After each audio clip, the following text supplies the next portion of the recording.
Hello and welcome to Tomb Raider 3 Remastered. Going to do Croft Manor and then we're going to jump into the main game.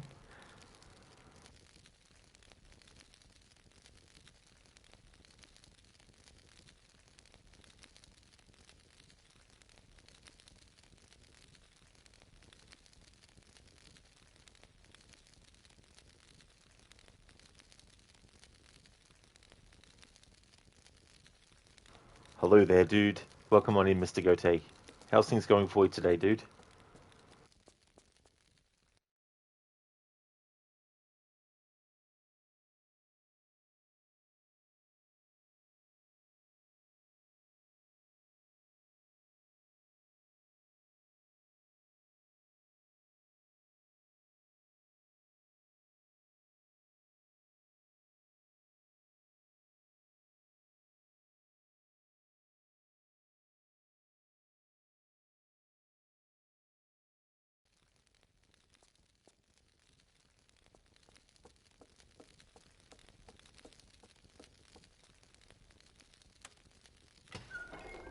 Welcome back to my humble abode. Feel free to take a look around.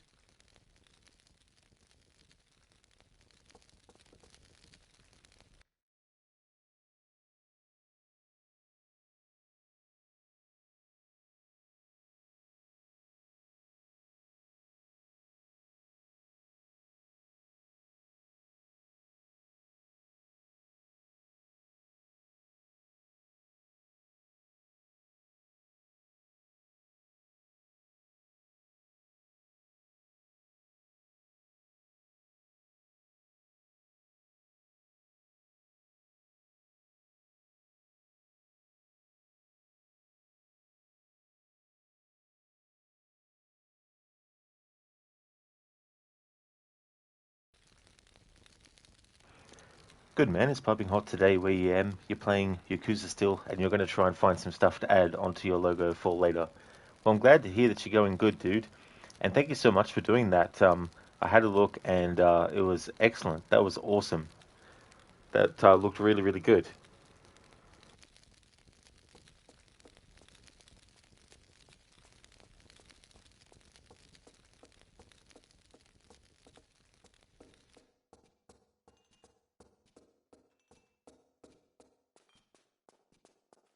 If you want to look around, press and hold the look button.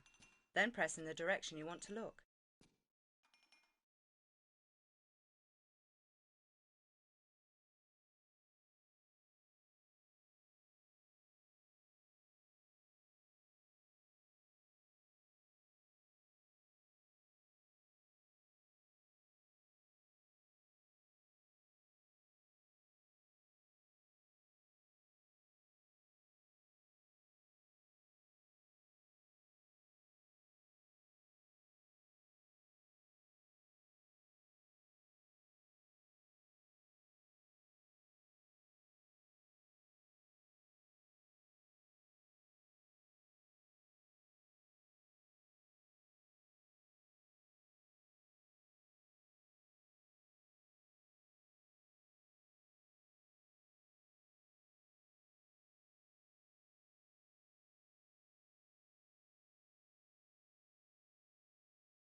Hello, Shaky. How's it going? Welcome in.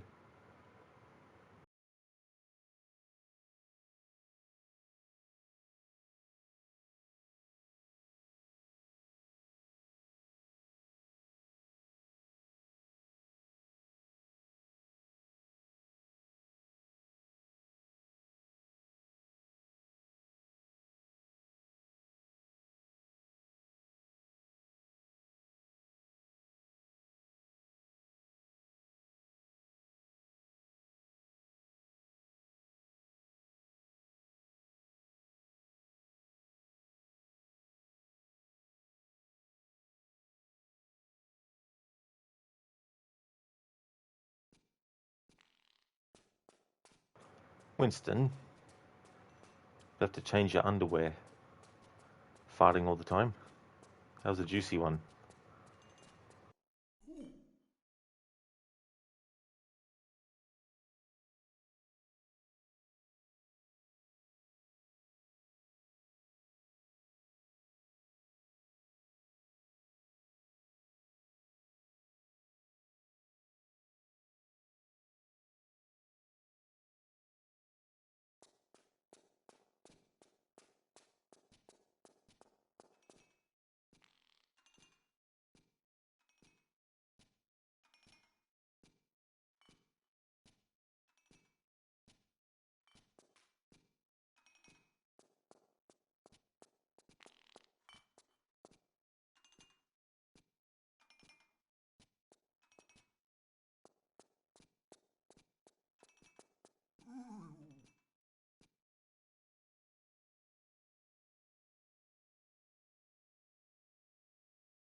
El Giovanni, Italia.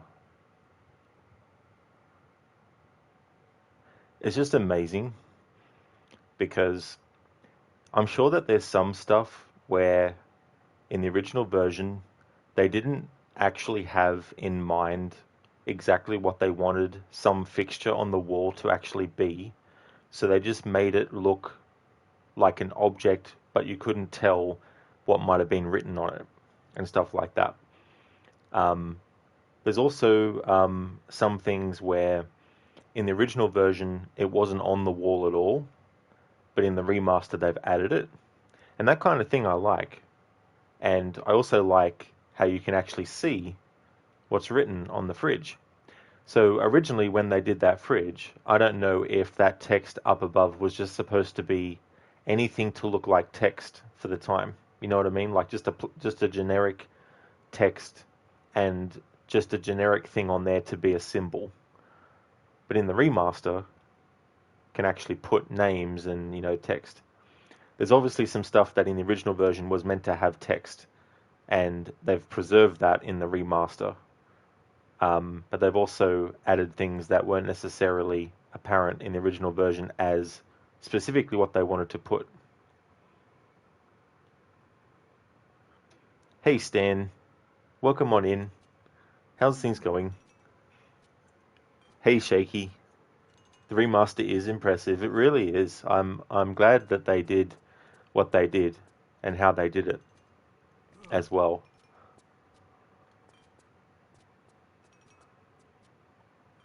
Hey Winston, I know last time I locked you in this freezer, but it's not going to be the same as last time, alright? Trust me.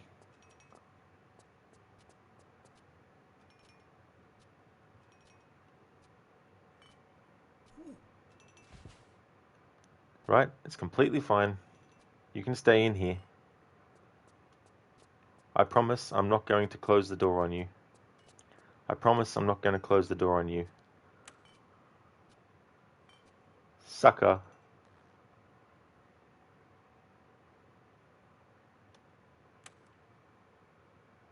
Hey, Winston.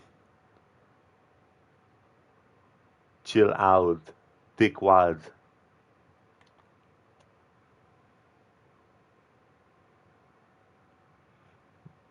Winston's like, the joke is on you, Lara. I'm actually the T-1000. That was a detail that they didn't have in the original. Him actually looking frozen. I thought that was a nice touch.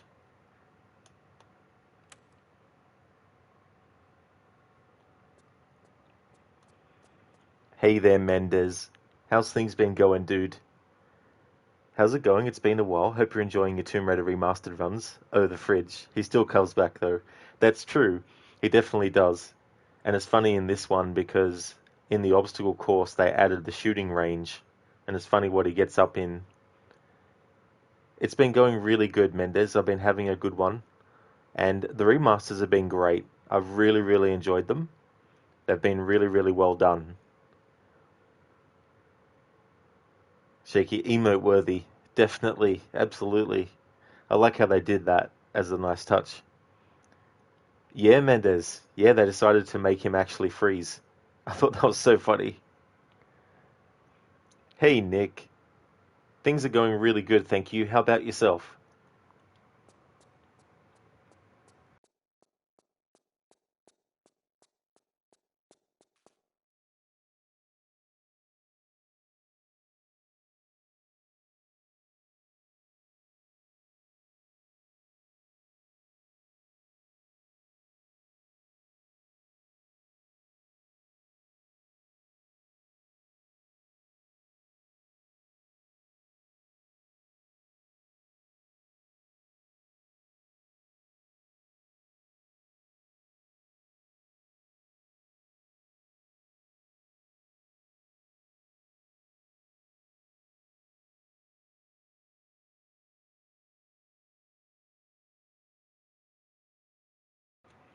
I will play that music soon, but just want to go around the manor and show off more of the inside stuff and the differences between the remastered graphics and the old school. Oh, that's great, Nick. I'm glad to hear that things are going well. Yeah, and that's no worries at all. You know, whether it's a long time or a short time between people checking out the channel, it's definitely no worries. Always welcome back. Mendez, you'll be getting the remasters next week. You really love the detail you've seen of them so far, and it'll be good to replay the games. You hope these remasters are successful enough in sales so we get remasters of 4 Chronicles and Angel of Darkness next. I really hope so too as well, Mendez. And the other thing is too, I know that on PC, obviously any game can be modded and can add things that the original version doesn't have. But in terms of like games that were also on console that console players wouldn't be able to take advantage of when it comes to mods and stuff. It's really cool that this game has remastered in such a way um, that it doesn't matter if you haven't played the originals or not. The fact that you can switch between the graphics and that is great, but also the expansion packs that console gamers never were able to play that only PC players were able to access are bundled with each game as well in this remaster. So I thought that was a great idea as well. I'd like to see the Siphon Filter trilogy from PlayStation 1 remastered in a similar way. It'd be so cool to change to remastered graphics and old school graphics for that trilogy, and the original Resident Evil trilogy as well for console. It'd be great to have a remaster for console gamers to be able to play of the first 3 Resident Evil games. Oh, is it Nick? So it's Neo. Ah, that's no worries at all. Would you like me to still call you Neo, or would you like me to just call you Nick? Whichever is best for you is fine. Mendes, last run you did of the 3 games was around 5 years ago, a no healing plus all secrets run, which was quite intense. You pretend to repeat the same thing for the remaster. Oh, yeah, yeah. That is like quite a big challenge. I still haven't done any challenge like that with these old school games, but I would like to definitely do that in the future as well. But that's a while ago, man. Like 5 years. That's definitely a long time.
Nick, Siphon Filter would be fantastic. You love that game. Being able to taser them till they catch fire is awesome, and you don't mind, mate. Honestly, whatever you're used to.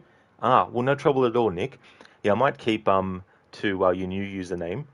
And yeah, it's so funny, especially the sounds that they make. But then they stop, and then all they do is just shake and get burnt to a crisp, as well. I really love doing that too. It's so satisfying in those games. I would still say that I think the second Siphon Filter is probably still my favorite out of the trilogy. I did like the third one, but I felt that it kind of was a bit jarring to have a big, massive change in how the characters looked in the FMV sequences as opposed to the previous 2 games. But it's still a solid trilogy, I feel. But it's been a very long time since I've played them, and I definitely want to change that this year and stream them. Mendez, yeah, also great that they added the expansion packs. You've only played the first level of Tomb Raider 3 Lost Artifact on PC before. Oh, nice, Mendez, that's cool. Yeah, the other thing, I mean, there's definitely some things that they need to patch. Like, for example, if you look at the photo mode,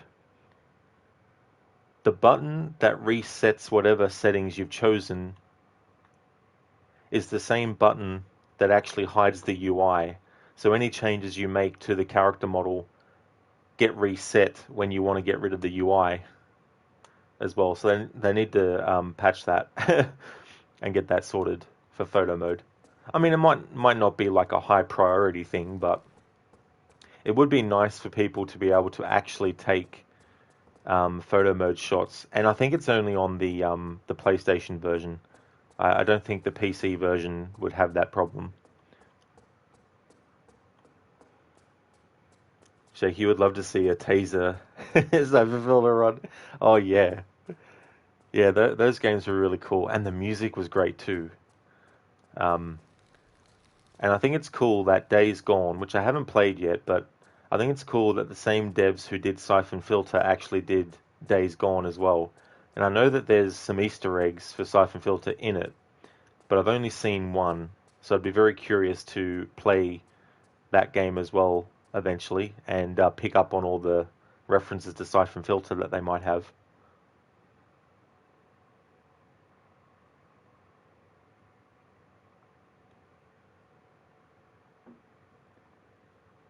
Nick, you've never played 3, unfortunately. Do you feel Max Payne 3 is an underrated gem?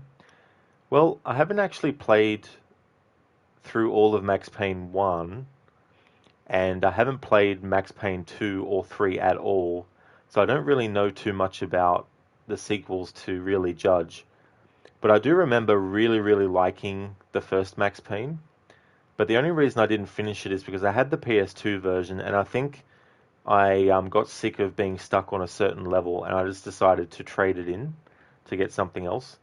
But I definitely would like to actually get around to finally finishing the first one, and then also playing 2 and 3 as well.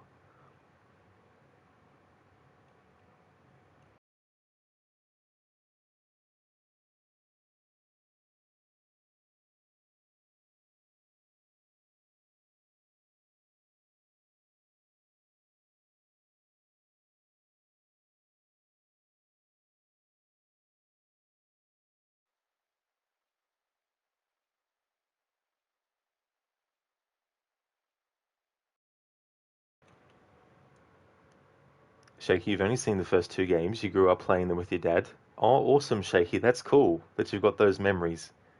When I was a kid growing up, I remember playing Legend of Zelda with my parents because both of my parents were gamers, and I still remember, even on a school night, being able to stay up a little bit later just to see if we could get through a dungeon in Legend of Zelda. So it's always cool to have those memories, you know. But yeah, the Siphon Filter trilogy is pretty solid on PlayStation 1. I played Omega Strain, but I don't know, it just felt, and it was more than just the fact that you didn't play as Gabe or Lian Xing anymore or anything. I mean, who knows, maybe you do at some point in the game, and I just never got that far. But there was just something that didn't feel Siphon Filter-ish about the fourth game. And then after that, the only other one I played was I think it was Dark Mirror, one of the PlayStation Portable games that they did. I can't remember though whether that was 5 or 6. I think they did 2 of them. But in any case, it was ported to PlayStation 2, and I ended up playing it through the PlayStation 2. And it was okay, but I think by that point it sort of felt just like a generic action secret agent shooter game with Gabe as the main character again. I don't know, it's just there's something magical about the first 3 games in the Siphon Filter series that I don't know, I think somewhere along the line they lost that in the transition from one era to the next. I mean, there's Siphon Filter, you played and beat the first game in Dark Mirror, played a bit of 3 in Logan's Shadow, but never finished. Ah, yes, Logan's Shadow, that was the other one. Yeah, yeah. See, the first Siphon Filter, I remember that was one of the first games I bought for the PlayStation 1. That's correct. Days Gone is from the same devs as Siphon Filter. There's the re-releases of the Siphon Filter games now on PS4 and 5, except for Amiga Strain. Yeah, I don't know. I'd probably rather a remaster of those for console. But when I actually do stream them, I'm just gonna do the emulated version. Hey, Gamer Loop. I hope it's going well. Welcome on in. Members, you can buy them separately or access them freely with the PlayStation Plus Deluxe subscription, but they aren't actually remasters and remakes. They're the PS1 versions upscaled. Both Dark Mirror and Logan Shadow were the PSP titles later ported to PS2. Yeah, yeah, I had a little go at Siphon Filter on PlayStation Plus, and I don't know, I just didn't like the interface that they went with in terms of like how to access things with the PlayStation menus and things. So I just figured I'll wait till I do the emulated versions then. That way they'll really feel like the original versions. Nick, the screaming while being over tasered was hilarious. It really, really was. Let's go into the gym. Those of you who've been here before may notice the new decor. What do you think? Well, let's do some exercises.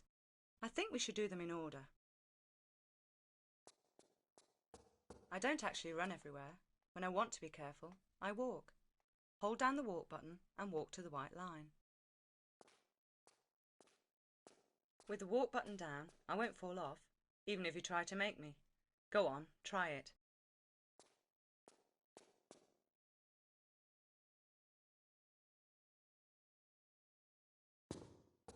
If a jump is too far for me, I can grab the ledge and save myself from a nasty fall. Walk to the edge next to the white line until I won't go any further.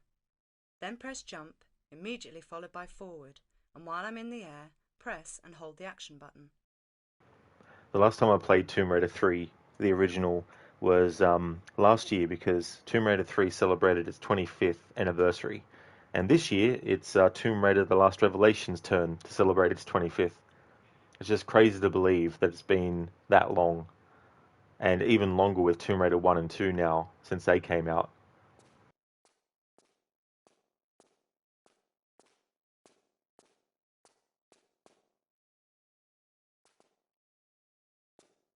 Press forward and I'll climb up.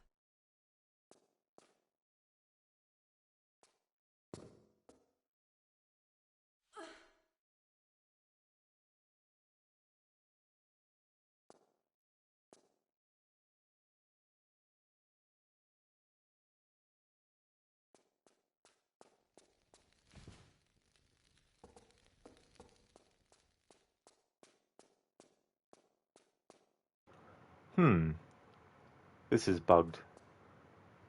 Lara's dialogue and stuff.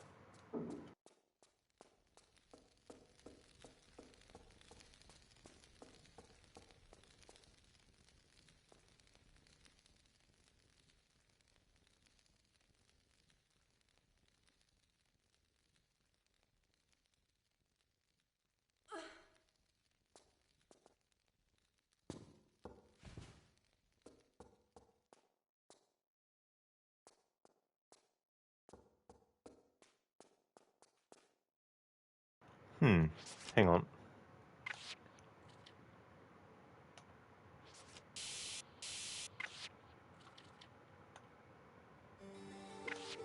No, wrong thing. Well,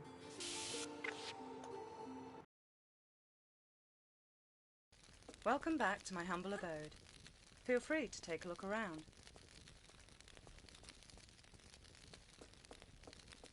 this game was the first one in the series to give Lara a sprint.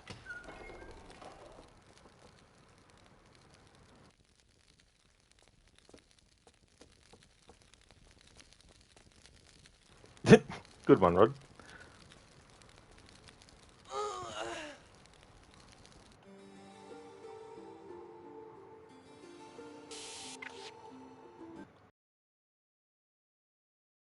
Welcome back to my humble abode. Feel free to take a look around. This Lara's on fire.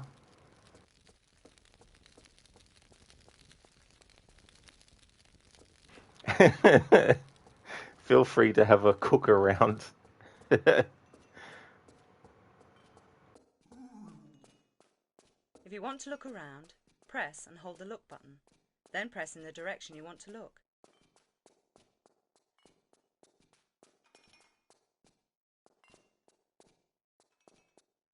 Let's go into the gym. Those of you who've been here before may notice the new decor. What do you think? Well, let's do some exercises. I think we should do them in order. I don't actually run everywhere. When I want to be careful, I walk. Hold down the walk with the walk button down. I won't fall off, even if you try to make me. Go on, try it.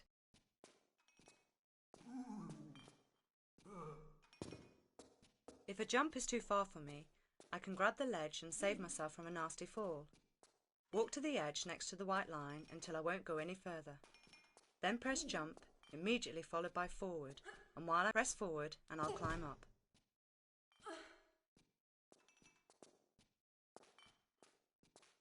If I do a running jump, I can make a jump like that, no problem. Walk to the edge with the white line until I stop. Then let go of walk and tap backwards to give me a run up. Press forward and almost immediately press and hold the jump button. I won't actually jump until the last minute. That's why it was bugged, because on number 2, I didn't actually jump and then grab and hang and then pull up for that dialogue to trigger.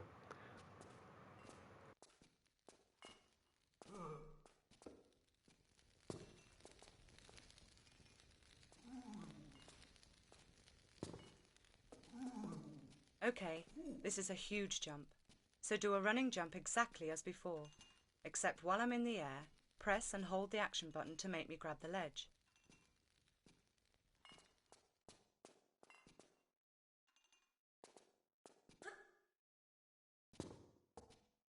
What?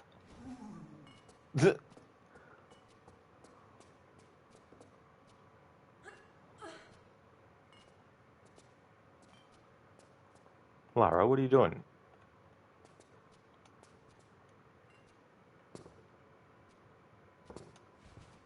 Okay, whatever.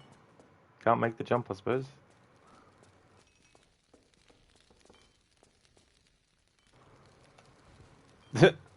Maybe the game doesn't like me making the camera go around Lara as she does the run and jump.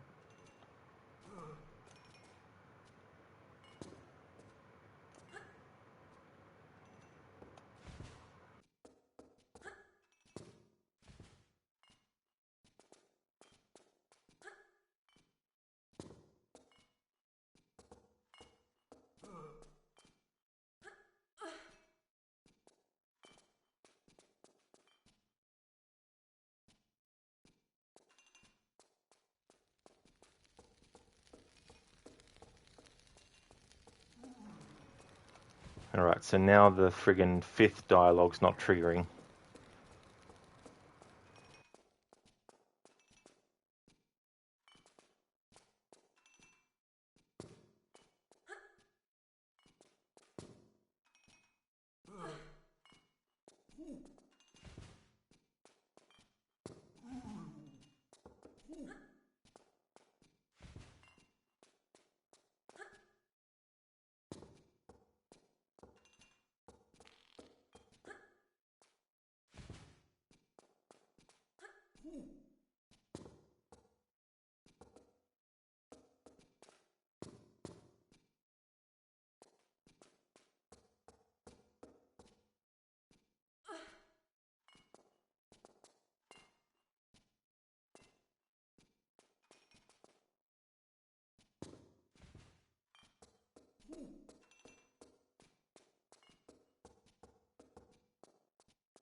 I don't actually run everywhere. With the walk button down, if a jump is too far for me, I can grab the ledge and save myself from a nasty fall. Press forward and I'll climb up. If I do a running jump, I can make a jump like that, no problem. Walk to the edge with the white line until I stop. Then let go of walk. Okay, this is a huge jump. So do a running jump exactly as before, except while I'm in the air, press and hold the action button to make me grab the ledge.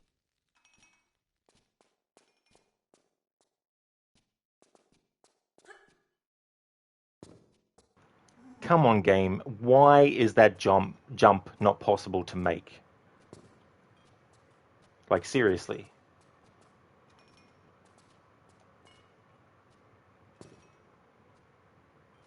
Like, I just don't understand. Haven't had this problem in the original version. Surely they haven't done anything to change the spacing of the objects to jump between.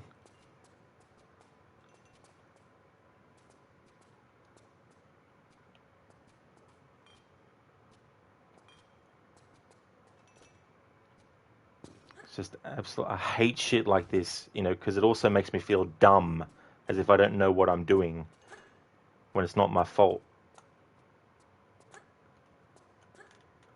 Because the game is like, do this, okay, I'll do that. Oh, you're not doing it right.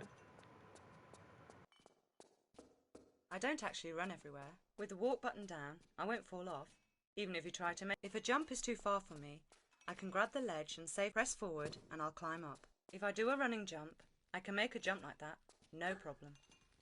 Walk to the edge with the white line until I stop. Then let go of walk and tap back. Okay, this is a huge jump. So do a running jump exactly as before, except while I'm in the air, press and hold the action button to make me grab the ledge. I did that, but the game's not accepting it.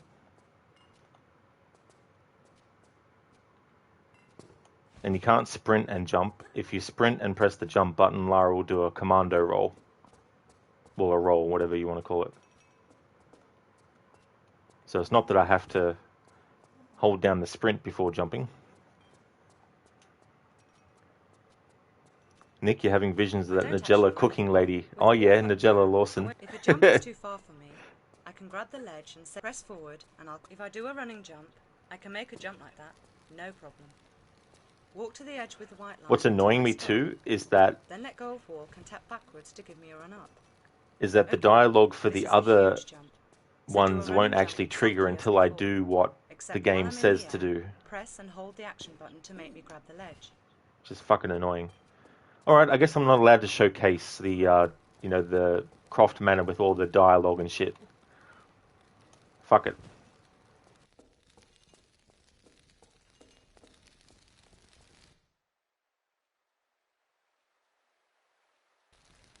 Jumping in the wrong direction.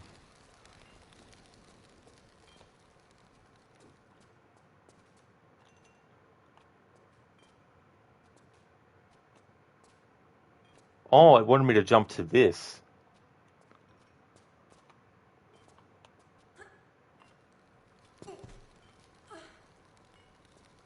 Excellent. Thanks, Mendez. Thanks for being the one to point that out for me.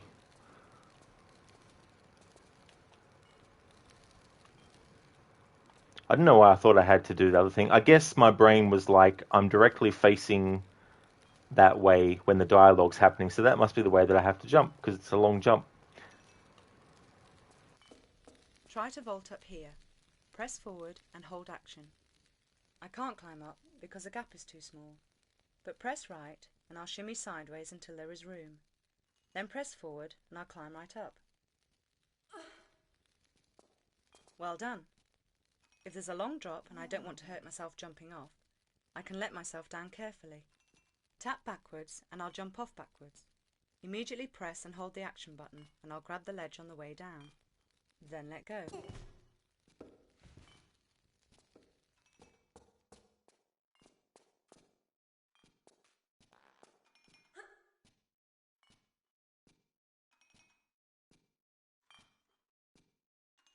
Push forward and hold down the crawl button to make me squeeze into the gap.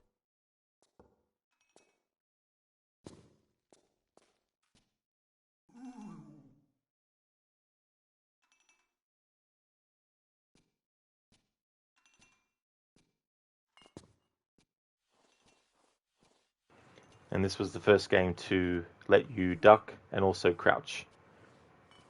And I mean duck and crawl.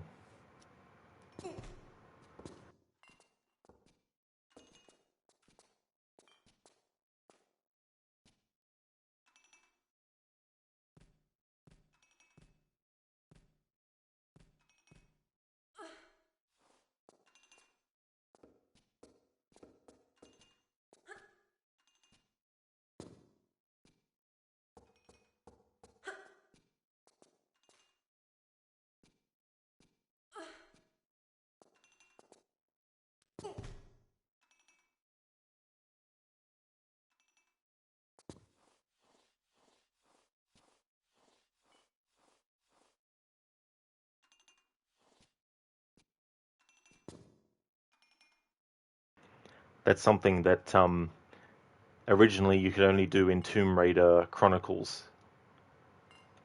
and also Tomb Raider Angel of Darkness. But for the remaster of 3, they've actually carried that back. And I did some reading, and apparently the original version of Tomb Raider 3 was the game that they wanted to implement the ability to do that. But for some reason they took it out and didn't put it in until Chronicles. But now for the remaster, they've added it back in for Tomb Raider 3.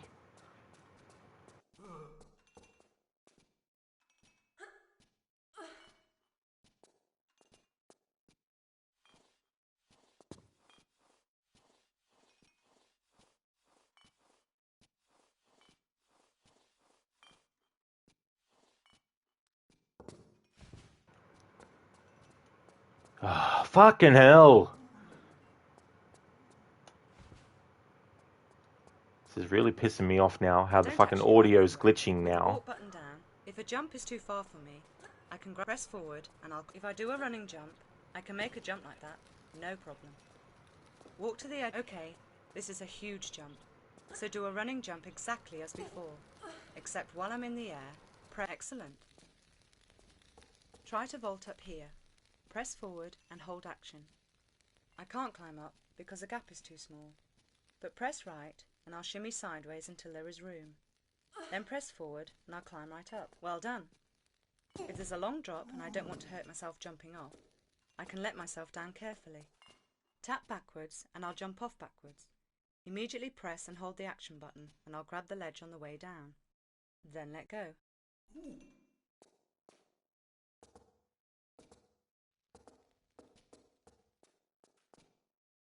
Push forward and hold down the crawl button to make me squeeze into the gap.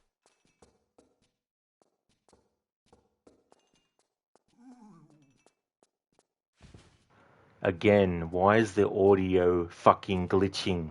I don't actually run everywhere. With the walk button down, if a jump is too I guess far I have from to me, stand there I and can wait grab the for ledge, 5 say press fucking forward, hours and for the if I do fucking a running dialogue jump, to I play can make first a jump like before that. No problem. finishing the required Walk to the fucking edge of the white line actions until I stop. so the next Then let dialogue go can of walk. fucking Okay, play. this is a huge jump. So do a running jump exactly as before, except while I'm in the air, press and hold the action button to make me grab the ledge. Excellent.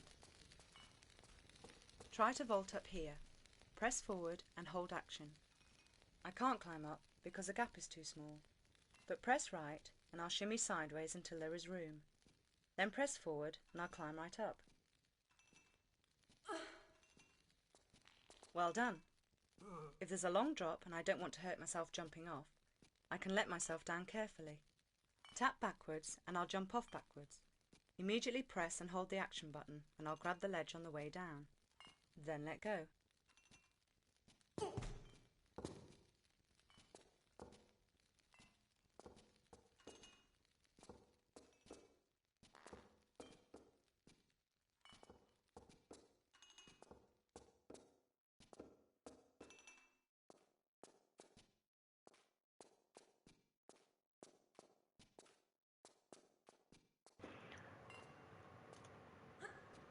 Why is the audio glitched?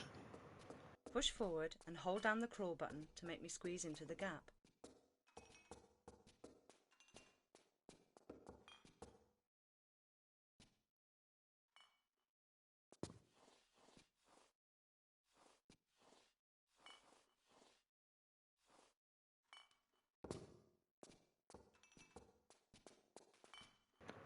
Now the dialogue for this one won't play.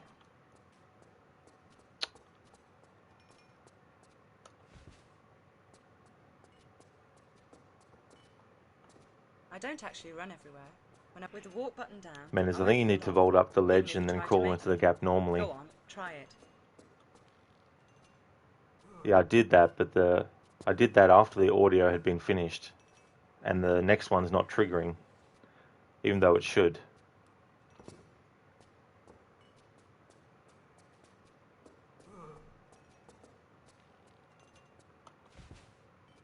This never happened in the original version. I don't actually run everywhere. With the walk button down, if a jump is too far for me, I can grab the ledge and say press forward and if I do a running jump, I can make a jump like that. No problem. Walk to the edge with the white line and okay, this is a huge jump. So do a running jump exactly as before, except while I'm in the air, press and hold the action button to make me grab the ledge. Excellent. Try to vault up here. Press forward and hold action. I can't climb up because the gap is too small. But press right and I'll shimmy sideways until there is room. Then press forward and I'll climb right. Well done. If there's a long drop and I don't want to hurt myself jumping off, I can let myself down carefully. Tap backwards and I'll jump off backwards. Immediately press and hold the action button and I'll grab the ledge on the way down. Then let go. The dialogue should have triggered. Stepping on this should have fucking cut the other dialogue off for the previous thing and started the new one for this thing. But it doesn't until I go here. And hold down the crawl button to make me squeeze into the gap.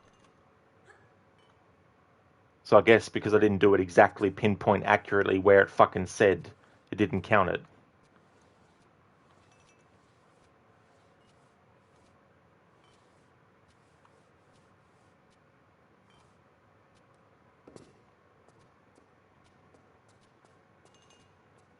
The dialogue should trigger.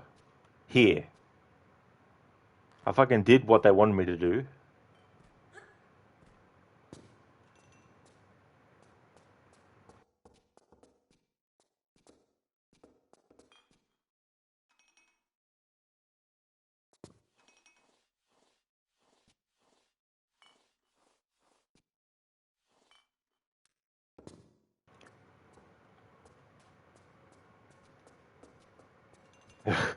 This is ridiculous. I don't actually run everywhere. See, you watch this. If a jump is too far for me, I can grab the The ledge, dialogue for press the next forward, thing and I'll automatically climb. If I do a starts running once I jump, actually get to I the can make a point. jump like that, no problem. Walk to the edge with the white line and... Okay, this is a huge jump. So do a running jump exactly as before. Except while I'm in the air, press and hold... Excellent. See? And then this next Try to dialogue, vault up boom. here. Press forward and hold action. I can't You don't have to wait for because the the gap is dialogue too of small. one to end But before press you move right, on to the and I'll next. shimmy And it should sideways actually with the cut ledge it off moving. and then start the new Then dialogue. press forward and I'll climb. Well done. If there's a long drop and I don't want to hurt myself jumping off, I can let myself down carefully. Tap backwards. Except and I'll when you jump get off to my here, feet. this is where the glitch Immediately happens. press and hold the action button, and I'll grab the ledge on the way down. Then let go. The dialogue should have been cut off once Push I hit forward the and 6. hold down the crawl button to make me squeeze into the gap. There we go, Lara. You squeezed into the gap. Alright?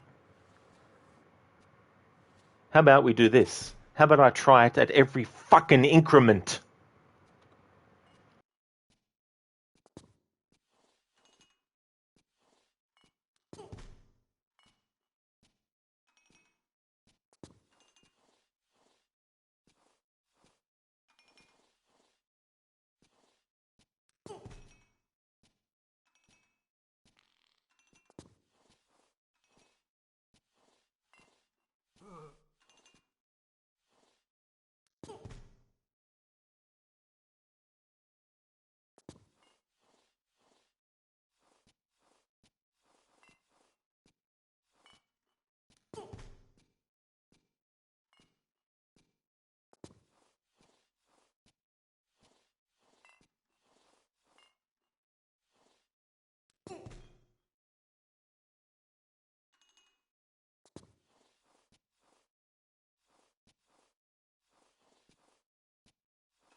Yeah, I've done that though, Mendez. And as I've said before, all the other dialogues cut off as soon as I move Lara to the next number, but it stops doing that once we actually get to the part where I have to crawl into the gap. And it doesn't trigger until we get off of the number. And then after I've done what I need to do and then hit number 7, the dialogue should start for number 7, but it doesn't.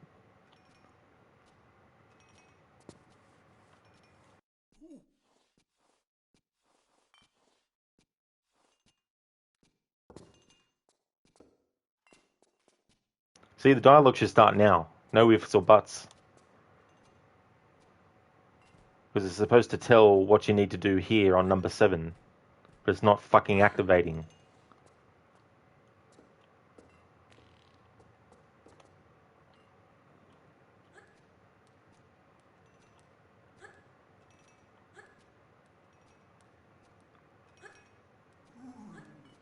So there's a glitch where the audio only gets cut off.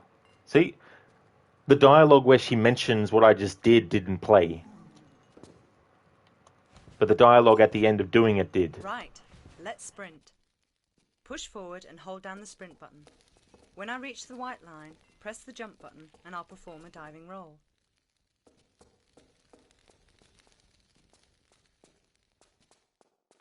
Okay, fancy a swim?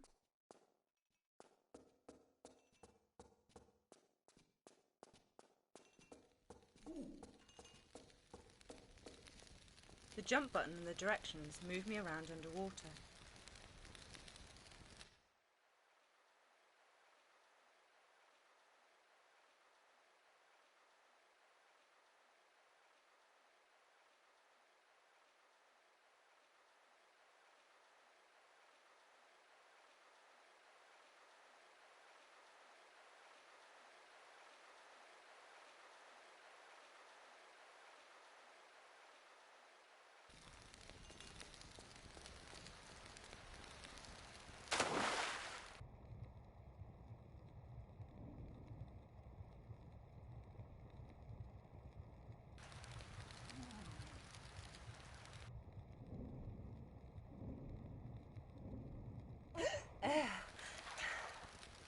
Just use forward, left and right to manoeuvre around on the surface.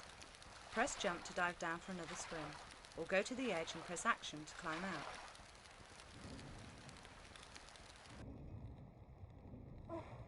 Right, let's go and play outside. Yeah, Mendes, I think this is a remastered version glitch. I don't remember this happening ever in the original. And this is based off the PC version as well. And I've never had that happen in the PC version with the dialogue. I don't actually run everywhere. When I want to be careful, I walk. With the walk button down, if a jump is too far for me, I can grab the ledge and press forward and I'll climb. If I do a running jump, I can make a jump like that, no problem. Walk to the edge with the white line. Okay, this is a huge jump. So do a running jump exactly as before, except while I'm in the air, press and hold. Excellent. Try to vault up here. Press forward and hold action. I can't climb up because the gap is too small. But press right and I'll shimmy sideways until there is room. Then press forward and I'll climb right up. Well done. If there's a long drop and I don't want to hurt myself jumping off, I can let myself down carefully. Push forward and hold down the crawl button to make me squeeze into the gap.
Yeah, the audio for number 7 isn't triggering at all.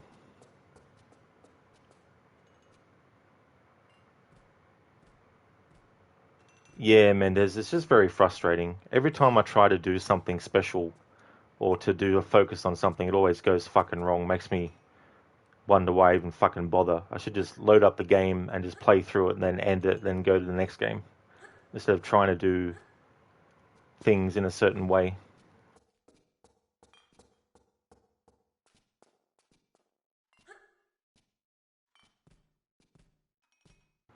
Just wanted to give this a bit of a thorough showing, you know, for people who haven't played the game before.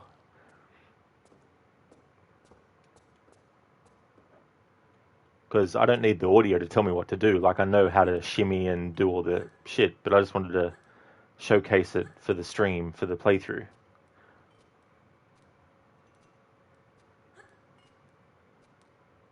That's great.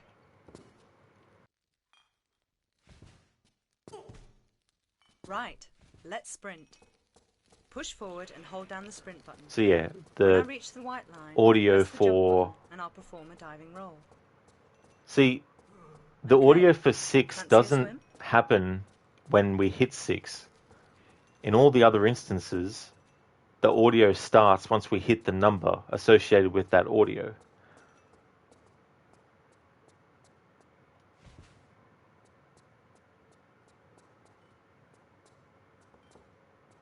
I don't actually run everywhere. When I See? want to be careful, I walk.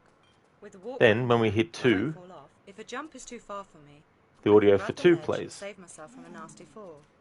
Press forward and I'll climb up. If I do a running Then jump, when we hit I can 3, make a jump the audio like for that no plays. problem. Walk to the edge with the white line until I stop. Then let go of walk. Okay, this Then is 4, a huge jump. that So audio do a running plays. jump exactly as before, except while I'm in the air, press and hold the action button to make me grab the ledge. Excellent. Now the audio for 5 will play when I hit 5. Try to vault up here. Press forward and hold action. I can't climb up because the gap is too small.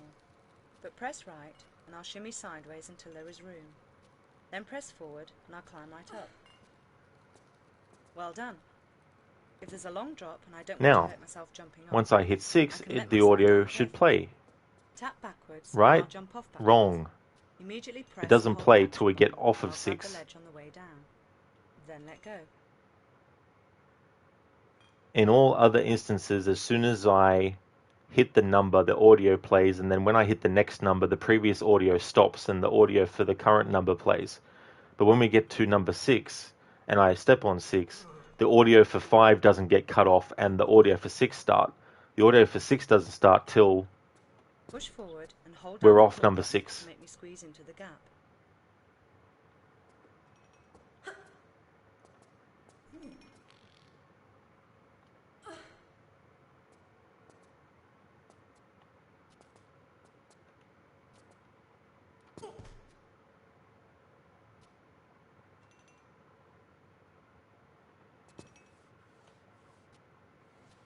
And then there's no more audio.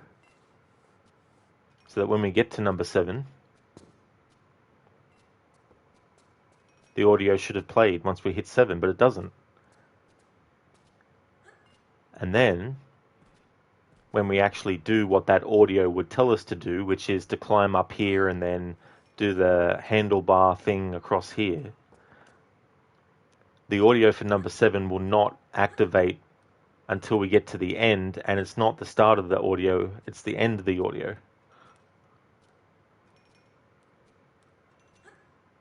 That's great. See? Right, let's sprint. Push forward and And hold then down that the sprint happens. button. When I reach the white line, press the jump button. Okay. Fancy a swim? There we go. So, they need to fix the timing for when the audio for 7 actually plays and actually make it start when you hit 7.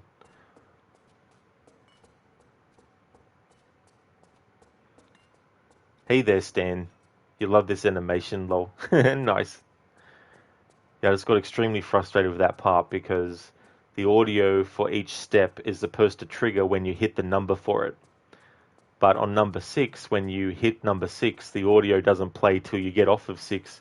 And then, even when you do what you're told to do by the audio of 6, it won't actually start the audio for 7 when you hit number 7. And the audio for number 7 doesn't actually play till you get to the end. And then when you do, the end of that audio for number 7 plays, and then the audio for number 8 starts. So I've been streaming for I've been streaming for an hour, and I probably spent a good 10-15 minutes on that. So that's a waste of 15 minutes of time.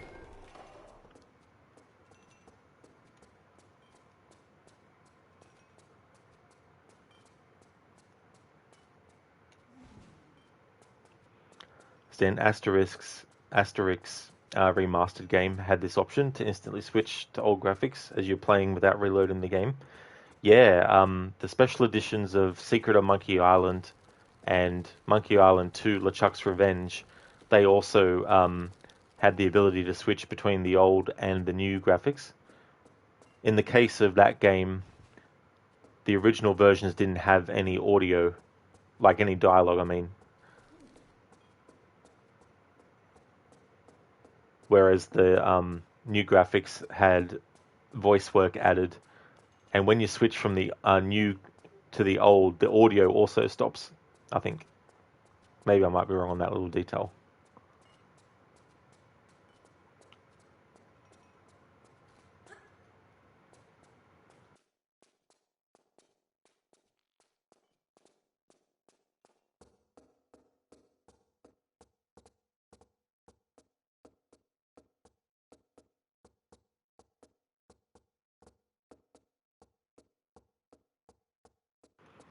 Alright, so I wanted to come back here to push this into the place I need to.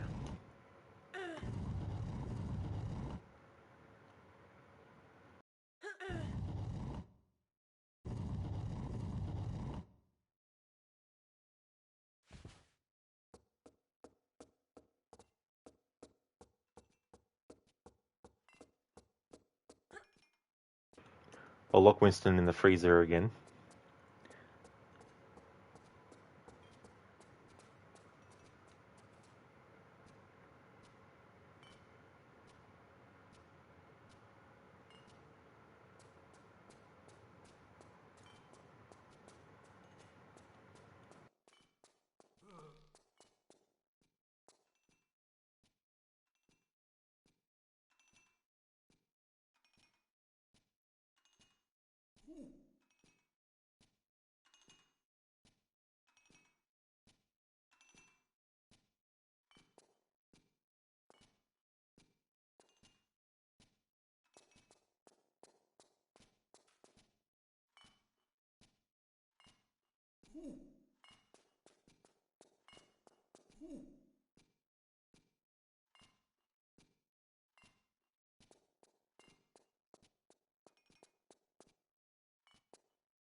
It's funny, I was looking at my YouTube channel where I export all my VODs, and when I look at the VODs that have the most views, the majority of them are actually Tomb Raider streams.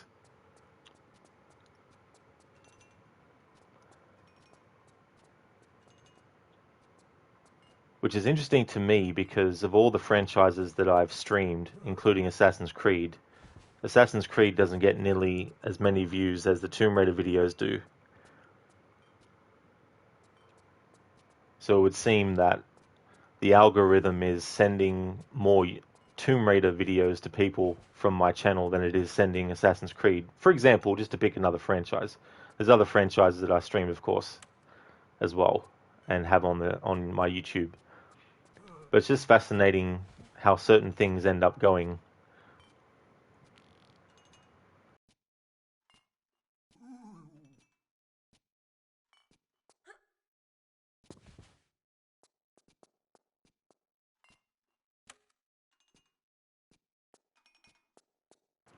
Okay, so we've locked Winston in there again. And I've done the course, and I showed what the course looked like in old school graphics. So now I can continue that process for the rest of the manor and do the other stuff too.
Man, this Winston is just a butler. His only crime was fart and carry a tray around. He didn't need the freezer. But Lara is vindictive like that, and she was like, "I'm gonna get back at Winston for just farting all over the place because he leaves a bad smell." Grail, thank you so very much for the raid. Welcome on in. To you and your raiders, thank you so much for doing that. How was your stream? Hope you had a good one. Hope No Man's Sky went well. Hope you made some good progress and had a great time. I'm just doing the Croft Manor for Tomb Raider 3. Had some rage moments at the audio files in the training room not actually playing for number 7. Every time you hit a number in the training, in the gym room, audio plays for it. If you decide to just keep on doing the action that they tell you about, and then you hit the next number, it cuts out the audio for the previous number and then starts the audio for the new number. And I kept on doing that until I got to number 6. And then when I dropped off of number 6, then the audio for it played. But then even after doing what they said, when I then hit number 7, no audio played at all until I had gotten to the end of the path that the number 7 audio tells you to go on, and then the end of number 7's audio played, and then I dropped off of that spot and then hit number 8, and the audio for that played fine. So there's a glitch with the remastered version with the audio for number 7 in the gym course that Lara has in her manor. So it was quite frustrating. But now we're on the outside of the manor and showcasing what things looked like in the old school version versus the remaster. And Grail, that's no worries at all for the shout out. Absolutely no worries.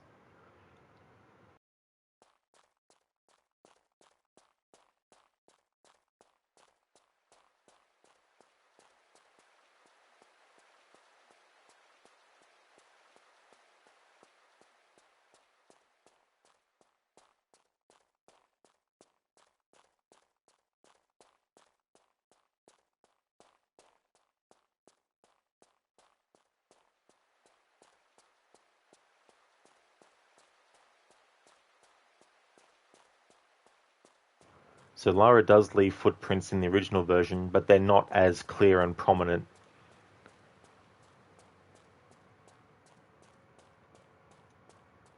Let's see how quickly the assault course can be completed.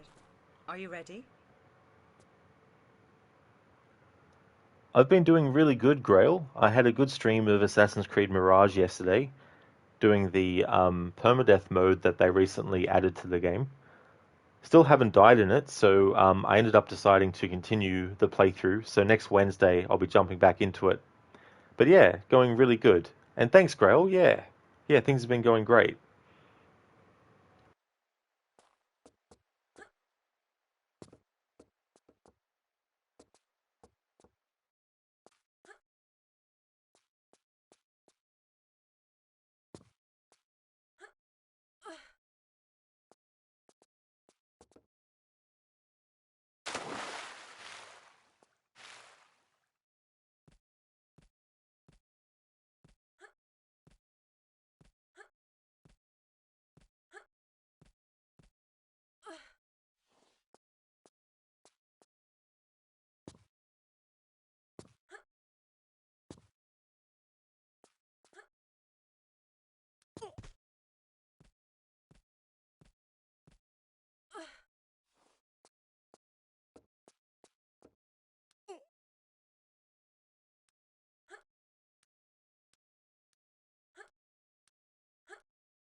Gosh, that was fast.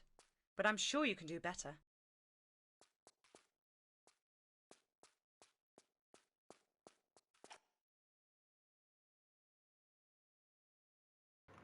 Alright, so now to go into photo mode and take the camera all the way back to the start, and then just go through and then show the difference between the new graphics and the old.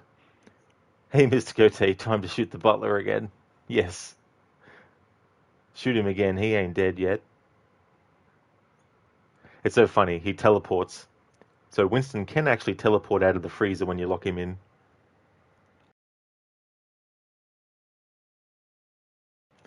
Actually, there could be a funny bit of meme lore. In Tomb Raider 2, in the Croft Manor, when you lock him in the freezer, Winston is like, I need to learn to teleport so that if this happens again, I can trick Lara and make her think that she's locked me in the freezer again. So fast forward to Tomb Raider 3, and when we lock him in the freezer again, he's like, huh, the joke's on her. I know how to teleport. I'll wait until she gets to the shooting part of the obstacle course, and then I'll spring my trap. I need to be armored, though, in case Lara actually hits me.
That's the face of an old man who has had enough of Lara's locking him in the freezer, and the thought of being locked in the freezer again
Hey AC, welcome on in.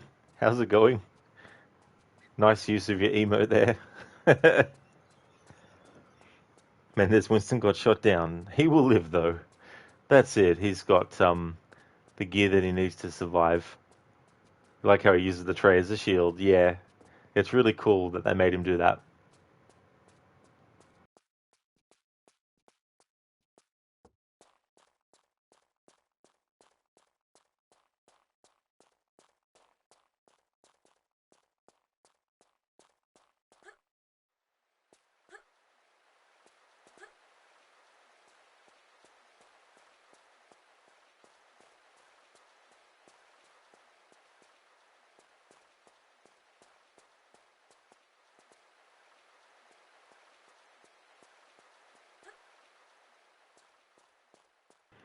Grail, gonna crash. Good night and have a great stream. That's no worries at all, Grail. Thank you again for the raid, and I really hope that you have a great rest as well. Thank you so much for the great stream wishes. Really appreciate it.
I forgot to show this room.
Hey there, Code.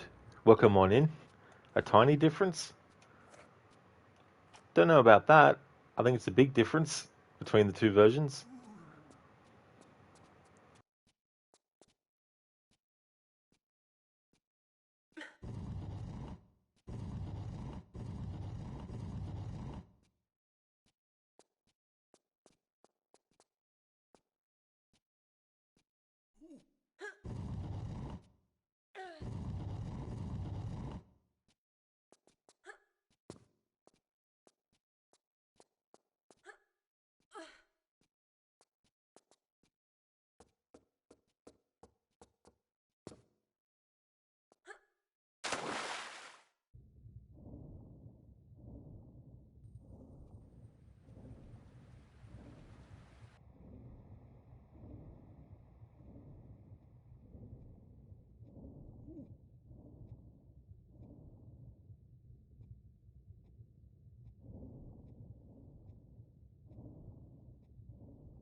Code, the new light mapping does create spots where player could use Sam Fisher's night goggles, however.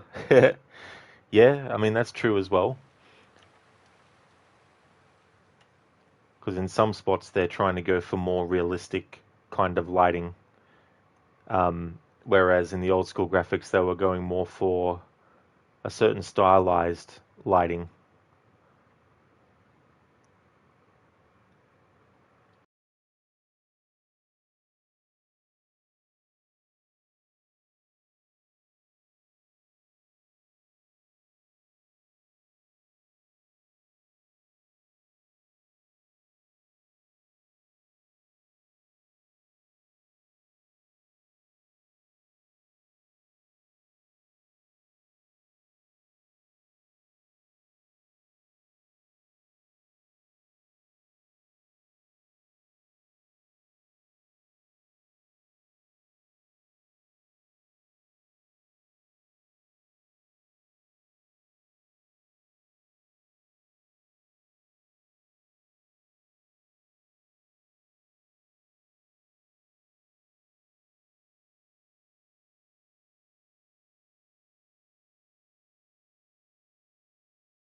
Hey, I like the look of this.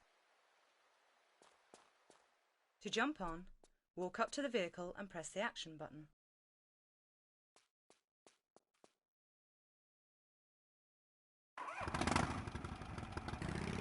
Let's go as fast as we can.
Alright, and there we go. That is Croft Manor showcased. The differences between the new graphics and the old.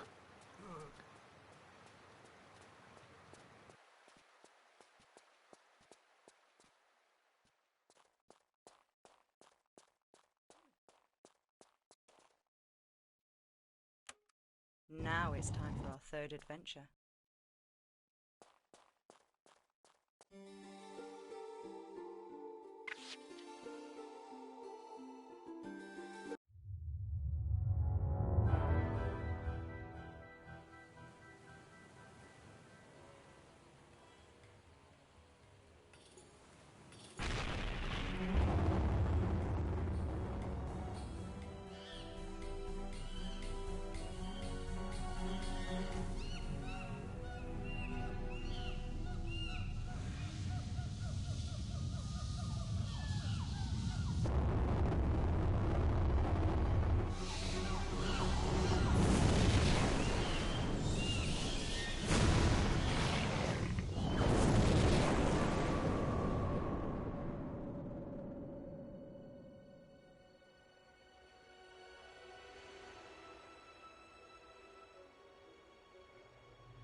yelling myself hoarse on this radio every day.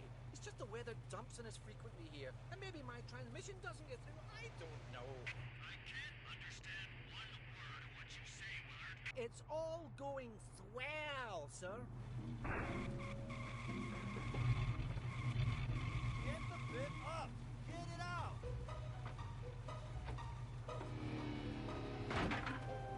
Turn it off! Off! Hey! Switch it off! Ah!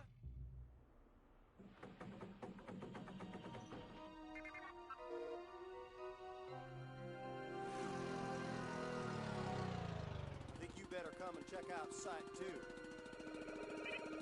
What about this? Blow through it. Find more meteorite. Ha! Nah, something a little younger than that.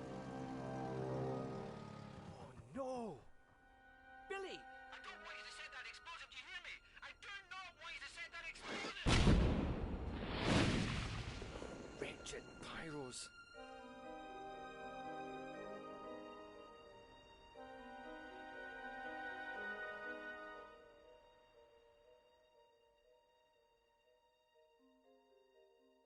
This place is a busy history.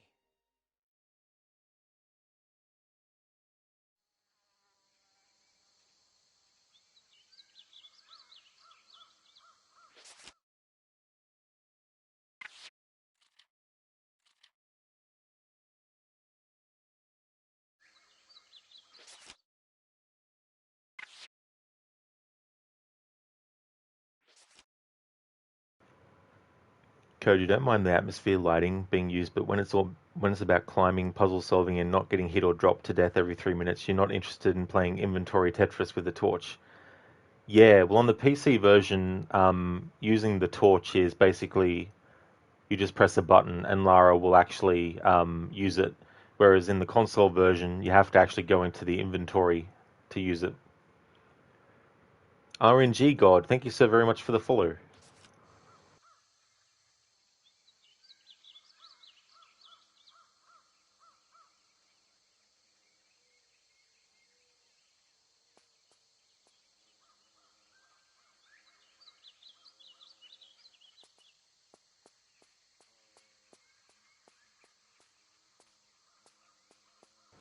Which is weird because these versions for the remaster are based on the PC versions. So I don't know why they didn't assign a shortcut button. It was the same with Tomb Raider 2, because Tomb Raider 2 introduced the flare as a thing. But in these remasters, there's no quick button for Lara to pull the flare out.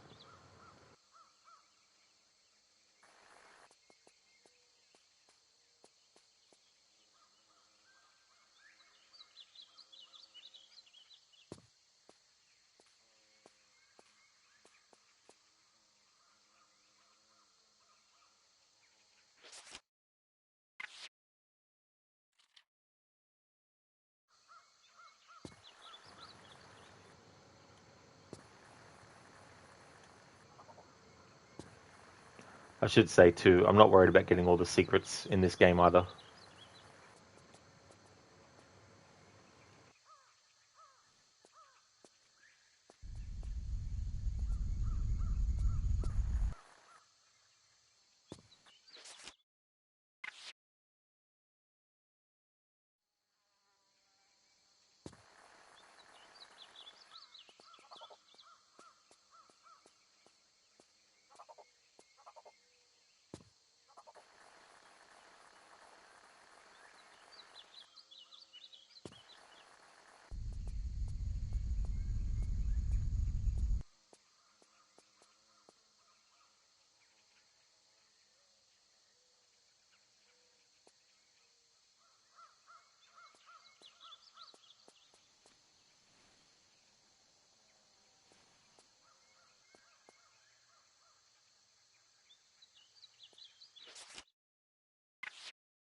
Coders, the third game's control, people were different and missing a common sense for adding missing features, as there is some who do not do nothing unless it's documented, allocated, and stamped.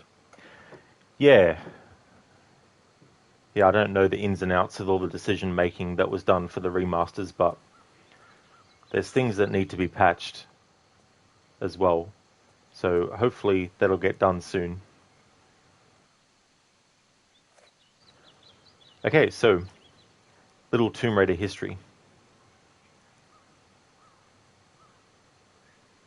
In Tomb Raider 1, on the PS1, you couldn't save whenever you wanted. You had to use save crystals. But you couldn't collect the crystal and then keep it and then use it when you wanted to. You actually had to use the save crystal when you came across it.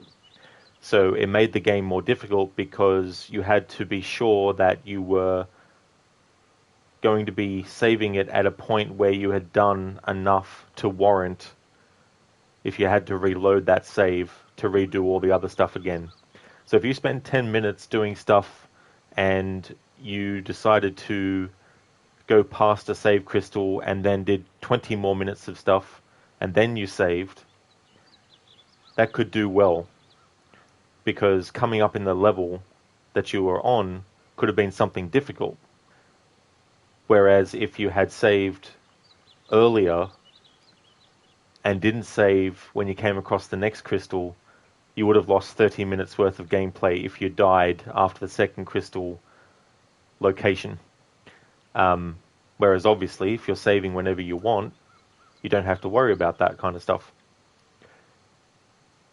In Tomb Raider 2 on the PS1, they made it so that you could save whenever you wanted. So naturally, you would think that in the PS1 version of Tomb Raider 3, they would also let you save whenever you wanted. Nope.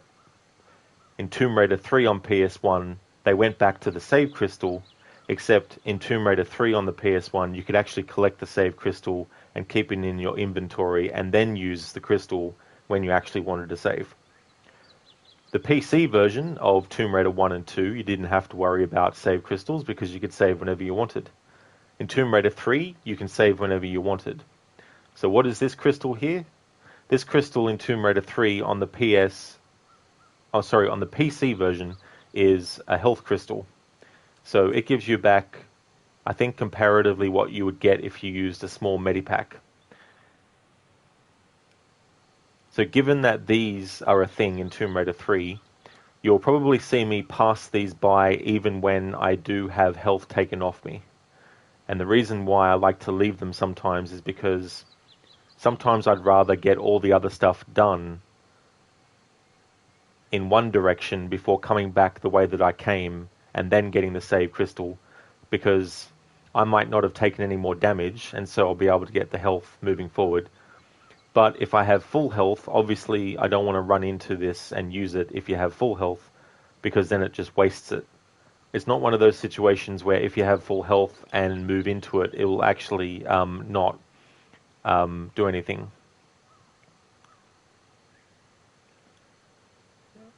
What do you mean, no mic lightus? The light on my PlayStation controller isn't orange, which means it's muted.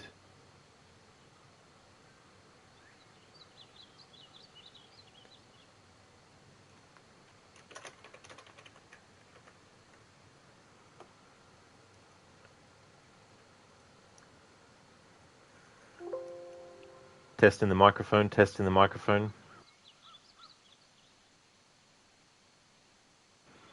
Testing the microphone, testing the microphone. Testing the microphone, testing the microphone. As you can hear, it's coming through on my broadcast. As you can hear, it's coming through on my broadcast. As you can hear, it's coming through on my broadcast. As you can hear, it's coming.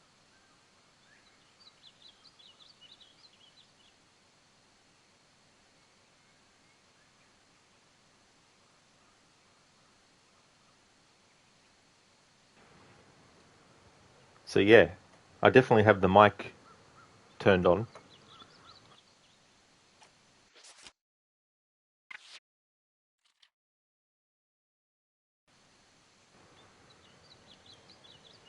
Hey, Lidus.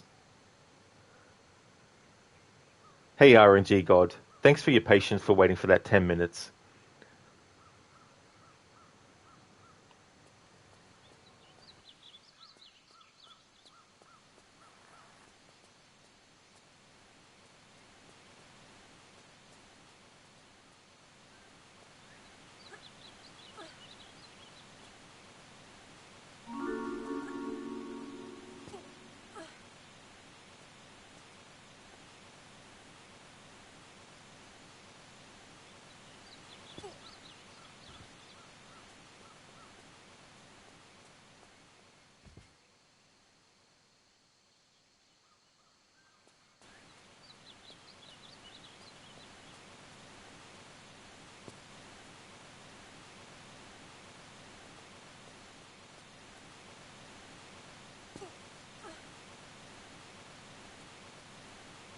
I'm doing good, thanks, Lidus. How are you going?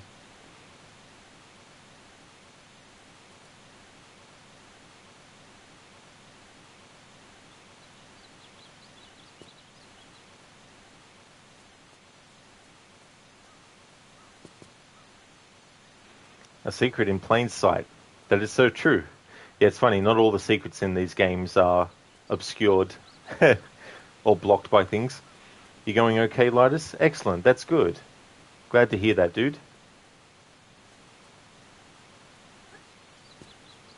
Do that cartwheel flabbergastly air flip bullshit?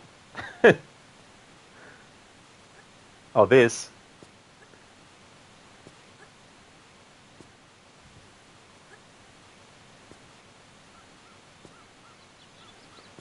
Yeah, that's something that in the original versions they introduced in Tomb Raider 2.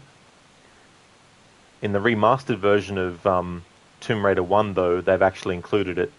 So you can do it in Tomb Raider 1 now on the remastered version. Whereas in the original version of Tomb Raider 1, you weren't able to do that. Yeah. Yeah, really, Lidus.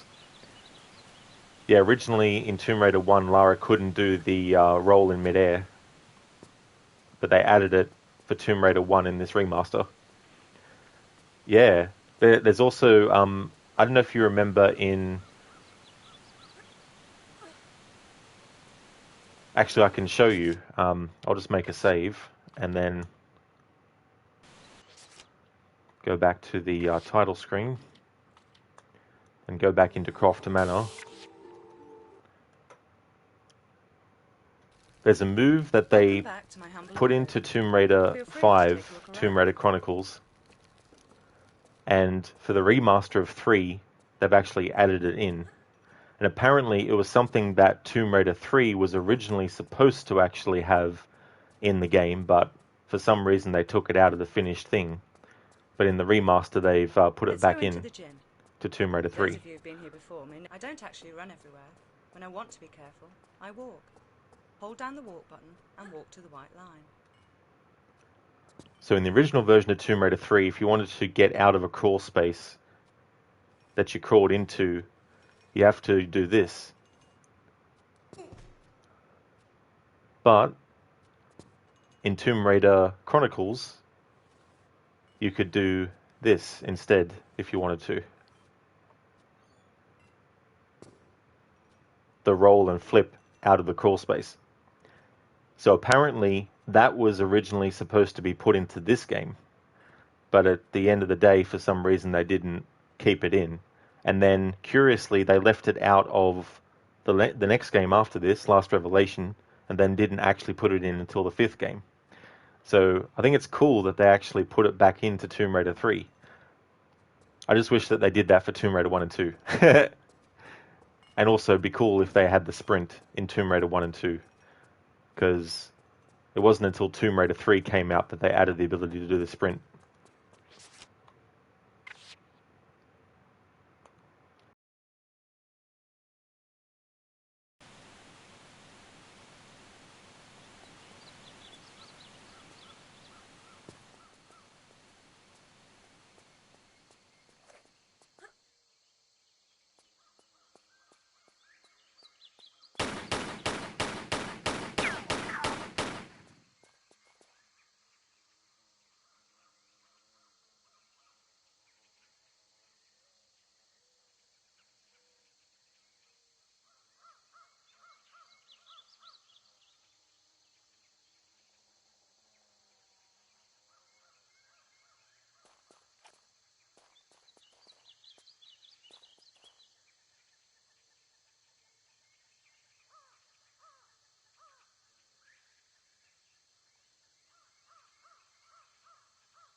Hey, Highland Tracker.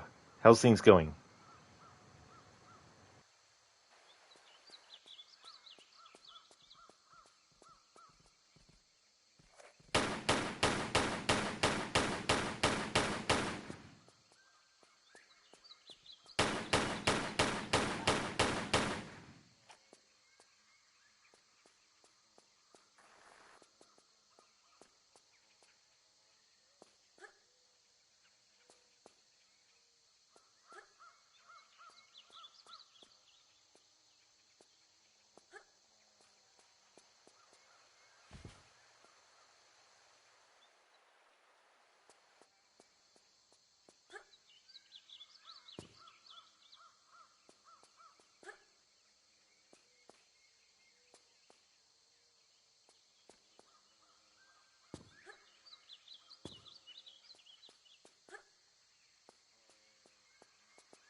Oh, that's excellent, Highland Tracker. I'm glad to hear that you're going well.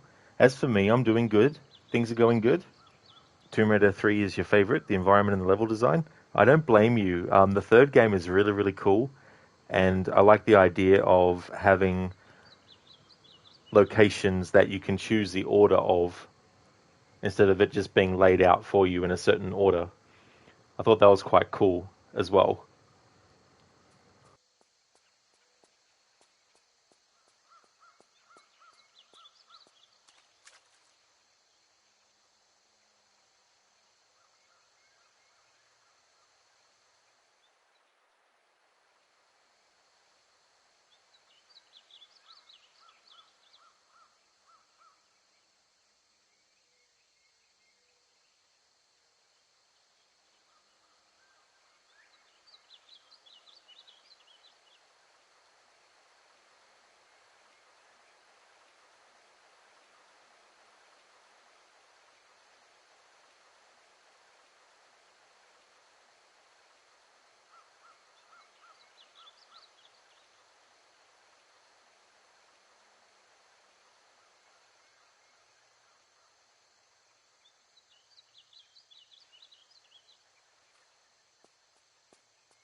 Highland Tracker. Also, a child nightmare was Tomb Raider 3.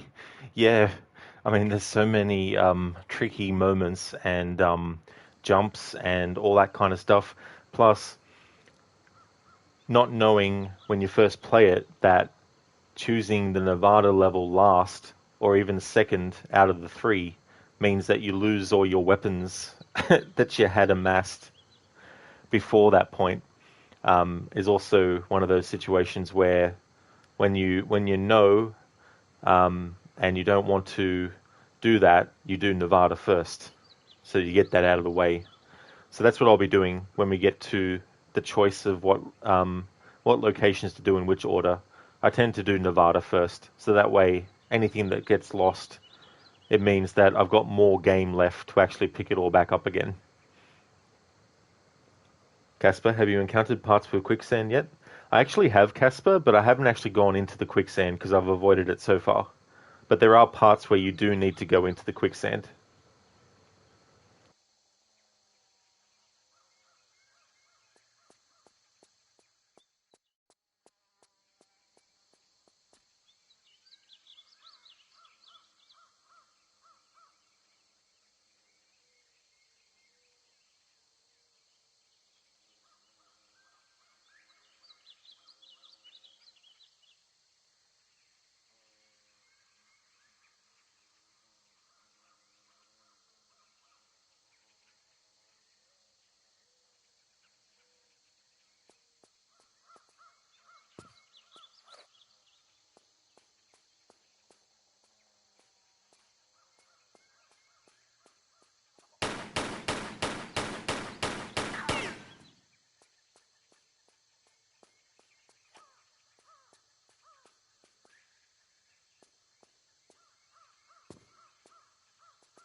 Casper, because you watch someone else playing it, and in the remastered graphics, it doesn't look dangerous at all until you jump into it.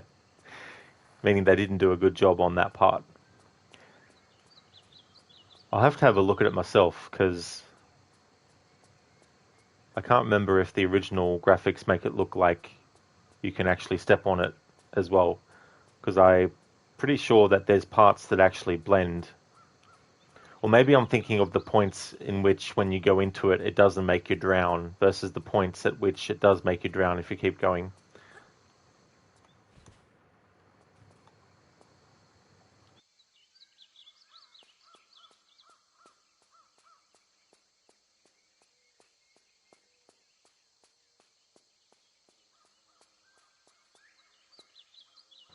So in this game, they did start to put a lot of like God rays coming through the sky and also little bits of fog. Whereas I think maybe there were some examples in 1 and 2. I've just played them recently, I can't even remember.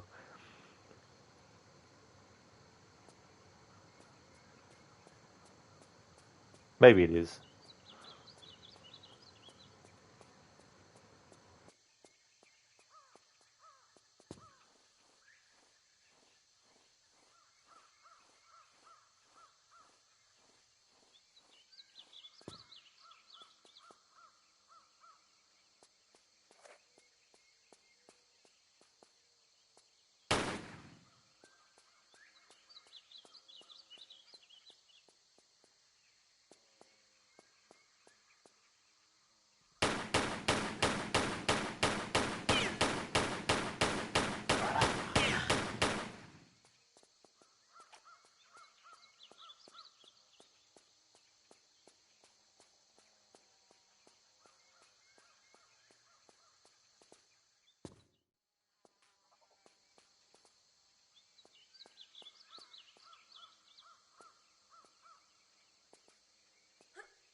A unicorn isn't a unicorn.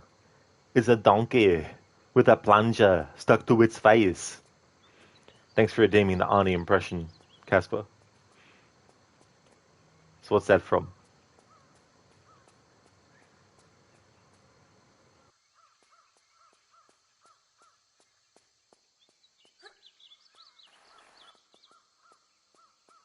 Ah, from the show House, MD. Yeah. When that aired first, I only saw a few episodes.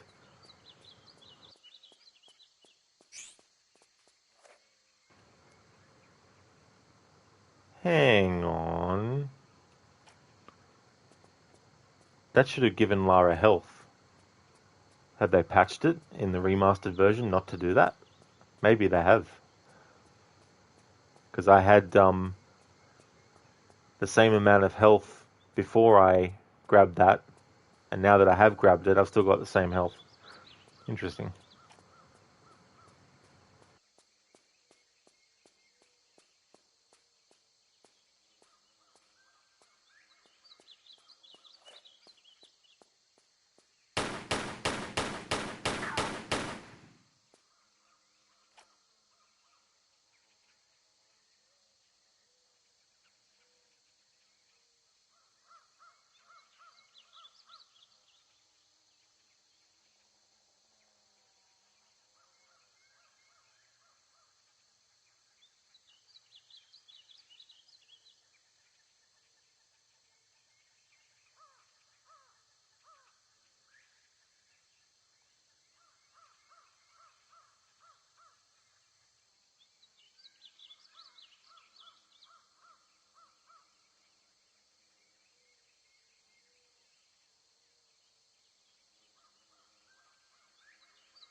Highland Tracker, back to that time, the graphics are astonishing. That's true.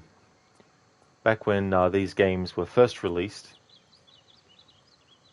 the things that they were able to do and how things looked and all that kind of stuff, it was definitely great for its time. I just love that retro games in general are still played to this day, and that they're still also finding new audiences as well. Because I remember before they made the switch to 3D games, I thought to myself, I wonder what will happen to the games that were made pre 3D era. Would they fade away and people not play them ever again? And it would all be the 3D game from then on. And obviously that wasn't the case. As things progressed, those games were still being played and new people finding them, just like now new people are finding these games and still playing them.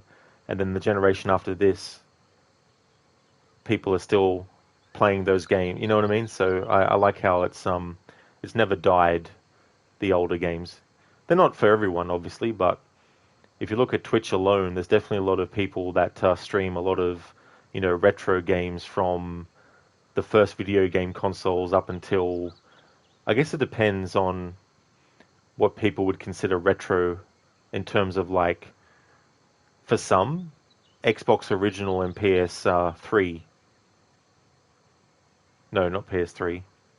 Yeah, PS3. They would think that it's retro. But I am glad that it's still a genre in general. Obviously, within that, there's different genres. You can have a retro first-person shooter, you can have a retro platformer, and all that kind of stuff. That's why video game preservation is definitely something that they should strive to do.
Highland Tracker, you couldn't agree more. And except for the graphics, their ideas of games never die. Those ideas were raw and full of imagination. That's true, and they did what they could with the tools that they had been given. And when it came to making certain things exist, they had to think outside the box to find creative ways to make it look like the thing they intended it to be. Whereas now, like, it's very easy to make everything look 100% the way that it needs to look for people to be able to instantly recognize it as what it is. It's like, oh yeah, that's a fridge, that's a tree, that's a bush, that's an image of a man wearing glasses.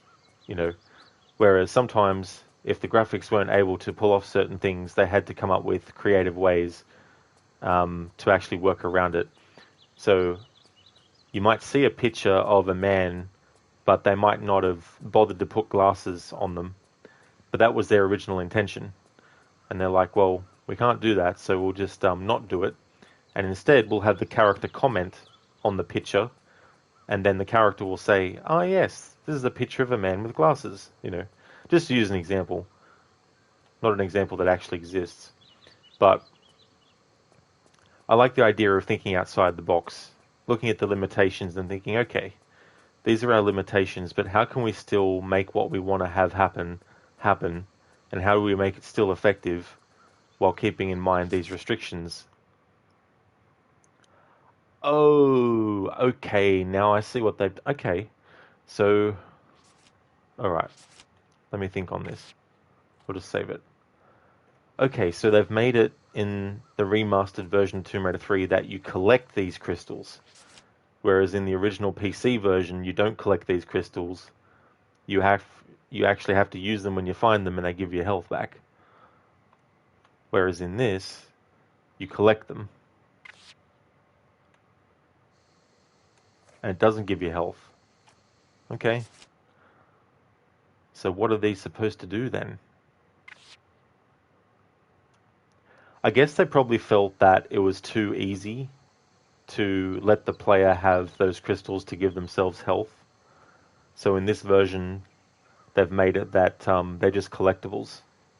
I don't know about that idea, to be honest. But fair enough.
Alright, so this is 2 hours and 41 minutes and about 5 seconds into the stream.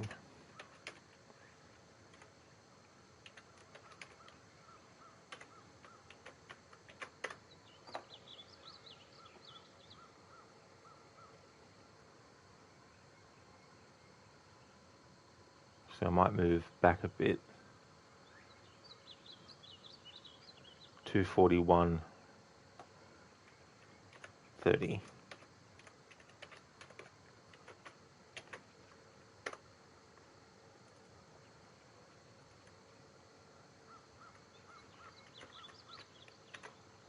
Alright. When I finish the stream, I'll be able to grab this to make it the thumbnail for the YouTube version. Well, there's no difference between the YouTube version and the Twitch version, because I just export my VODs directly to my Twitch, to my YouTube channel, as is.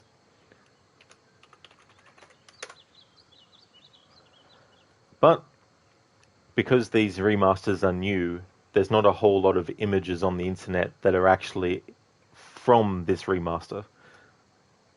So I've just had to do this to create thumbnails for my stream sessions. Casper walking on spikes? No problem. Definitely not. That goes all the way back to the original Prince of Persia, where if you actually tiptoe or do the slow move through the spikes in Prince of Persia, you won't get killed by them. So it's the same thing in Tomb Raider.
Thanks, camera. I can't fucking see if Lara's aiming at the... There we go.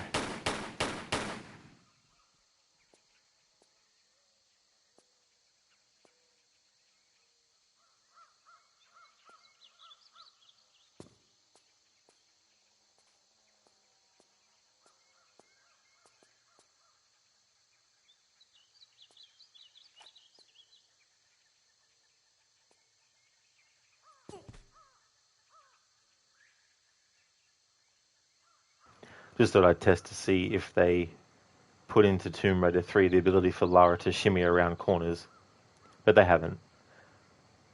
It wasn't until the fourth Tomb Raider game in 1999 where they made it so that Lara, when she was hanging off of something and she was shimmying and there was a corner, that she'd be able to keep shimmying around the corner. Thought I'd just test that to see if they brought it across into the remastered of Tomb Raider 3.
It feels like they've sped up how fast Lara crawls.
Oh my god.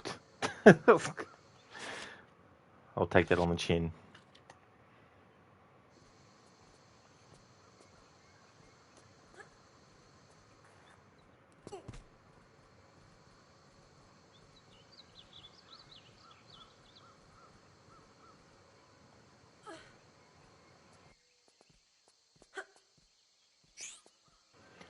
Yeah, I don't like that idea for the remaster, that these are just crystals that you collect just to collect them, and that you can't even use them for the purpose they originally were, which was to give you health.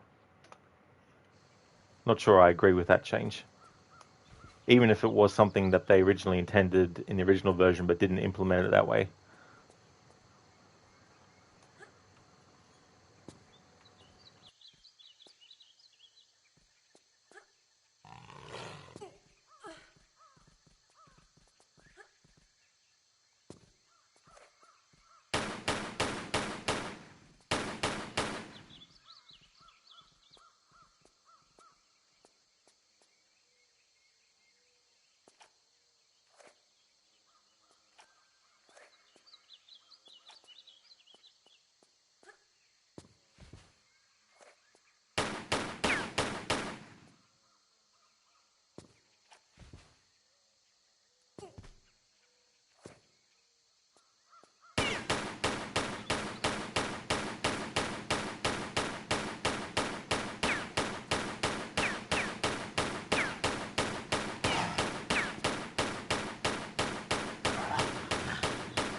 Son of a bitch.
Alright.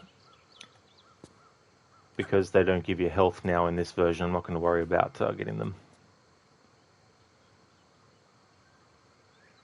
I mean, some of them were secrets anyway in the original version, but I mean to say, for my purposes for this playthrough, I don't care about secrets. So there's no point in me even getting the crystals that are secrets if there's no use for them at all. But yeah, I don't agree with that change for the remaster. I prefer the original PC version where those crystals give you health back.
Hello there, Senny. Good day to you as well, dude.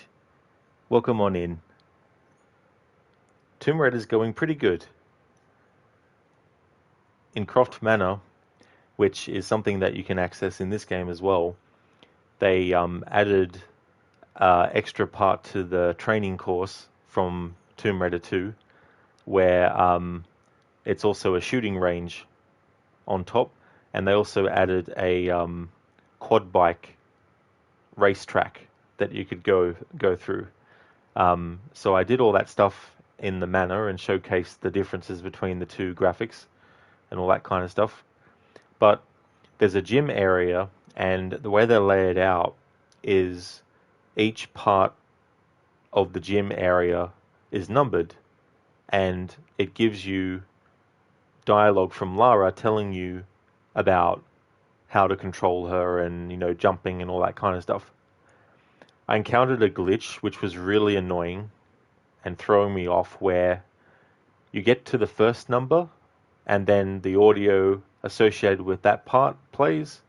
Then you get to the second, the third, the fourth, and the fifth, and each time the audio associated with that number of the training area plays. Now, you can stop and listen to it if you want, or you can go through if you already know what you're doing. When you hit one audio and then you keep on going and then you hit the second number, then it cancels out the previous number's audio and then plays the new number's audio, and vice versa, going down the chain. However, when I actually touched the spot where the sixth part of the training area was, the dialogue didn't play for that six. And when I stepped off of it, it did start to play. And then when I did what it told me to do, I then stepped on number 7, but no audio played. Started to climb the structure, got to the top, monkey barred across to the other side, and then when I landed on the other tower, that's when the audio for number 7 started, but it was the end of that audio. And then you drop down, and then number 8's audio plays, and then you finish the course. So in the original version, that doesn't happen. Every time you hit a number, it plays the audio for it. So that was very, very frustrating because I wanted to showcase the different aspects of that training area and listen to the dialogue and all that kind of stuff. So that was very annoying at the start. And it was a bit hard to figure out what was going on at first. But yeah, so got past that part, and now we're in the first actual level of the main story. So I spent probably about an hour in the manor alone. But the process is a bit slower, of course, going through and showing the old school graphics versus the new and all that kind of stuff. Shin, thank you so very much for the raid, dude. And that is absolutely no trouble at all that you need to raid and run. Thank you again for the raid. I hope that you had a great stream of Final Fantasy 14, is that? Yeah, 14 online. Hope you had a good stream with that. Would like to recommend people check out Shin's channel if you haven't before.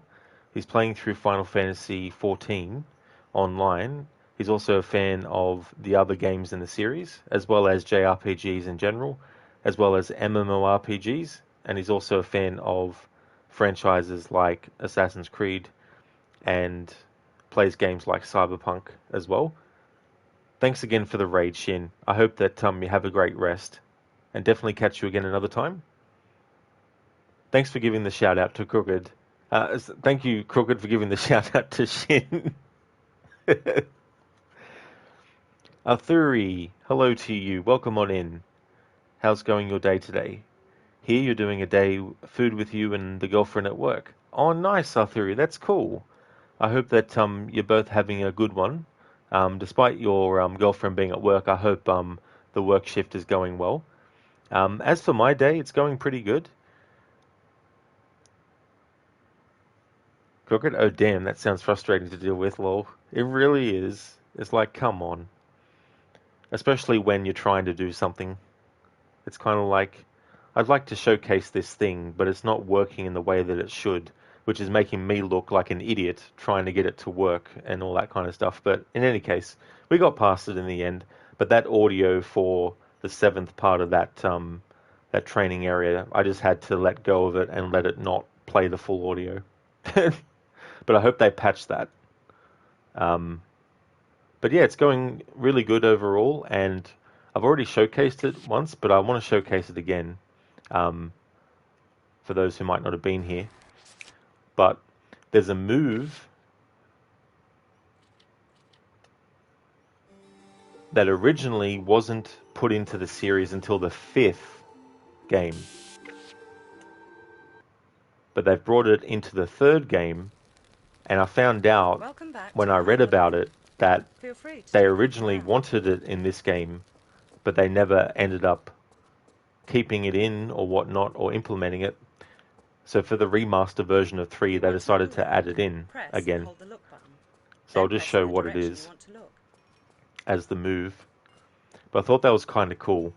If only they brought the sprint that was originally introduced in Tomb Raider 3 Those of you who've been here before and put it in Tomb Raider 1 and 2 remastered, that would have been good. Well, let's do some exercises. I think we should do them in order. Okay, so normally in Tomb Raider 3, once you've crawled into a crawl space, if you wanted to get back out the way that you came, you had to back up and have Lara lower herself down to get out. In Tomb Raider 5, they added this to get out the front way. Doing that kind of like forward roll flip out of it. So that's something that you couldn't originally do in Tomb Raider 3. You couldn't do it in Tomb Raider 4, but you could in 5. And apparently they originally wanted it in this game, but they didn't implement it. But for the remaster, they brought it in. So I thought that was kind of cool. to do something like that. It's a fancy way to get out of crawl spaces like that.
Athuri, yeah, she goes well. She works as a caregiver for the elderly in a large home for the elderly.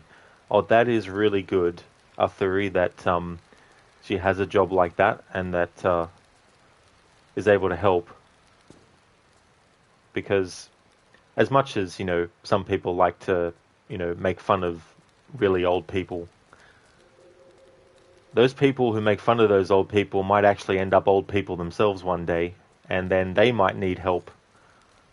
And so it's always good to keep in mind that not everyone gets to live to an old age for a start, which is, something, but when people do, not all have the people who can care for them that they deserve. So that's really cool, Arthuri, that is the line of work that your girlfriend works in.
Arthuri, yes, is valuable work, and thus you help your girlfriend a lot around the house when you're mostly here for work, and sometimes group fitness is also a draw, but you've joked that you're a housekeeper, cook, cleaner, taxi driver while you help a lot with the housework.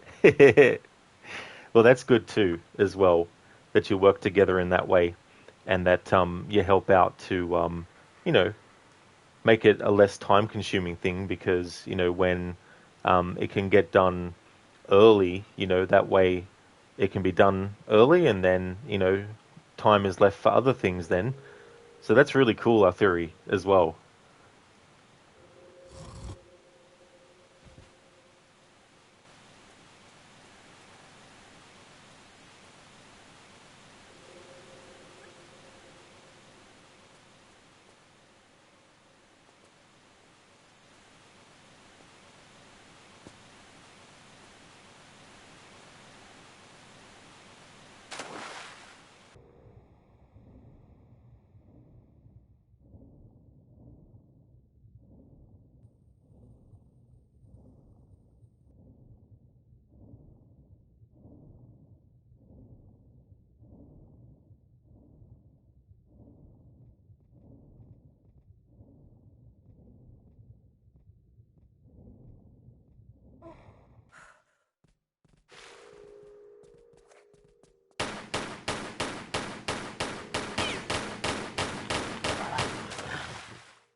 Hello, Spectrum. Welcome on in. How's things going for you today? I hope things are better today than they were before. As for me, it's going really good. This is now the third game in the trilogy that's been remastered. First few levels take place in India. And then in this game, after you do the first few levels, there's 3 other locations that you need to go to, but they let you actually choose which order you do them in.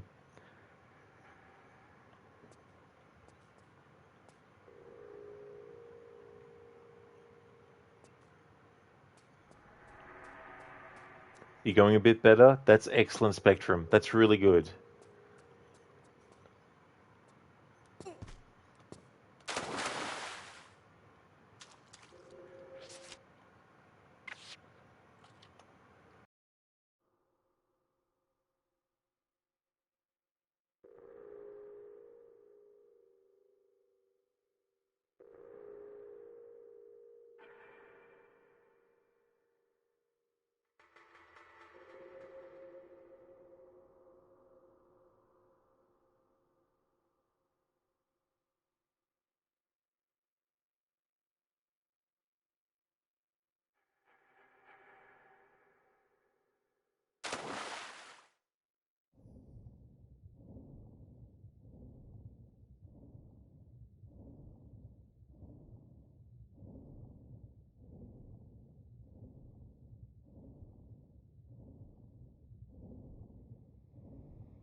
Spectrum, I don't know how you saw that as something to move.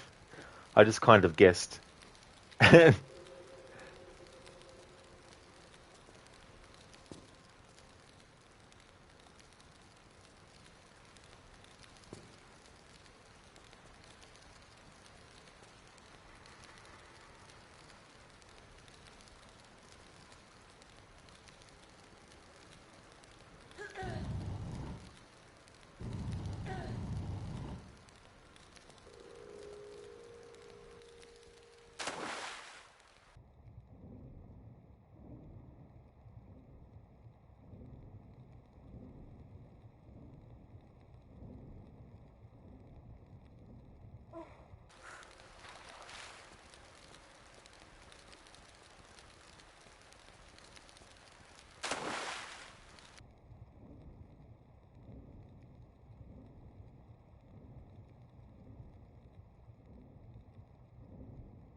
A neutron walks in a bar and asks for a drink.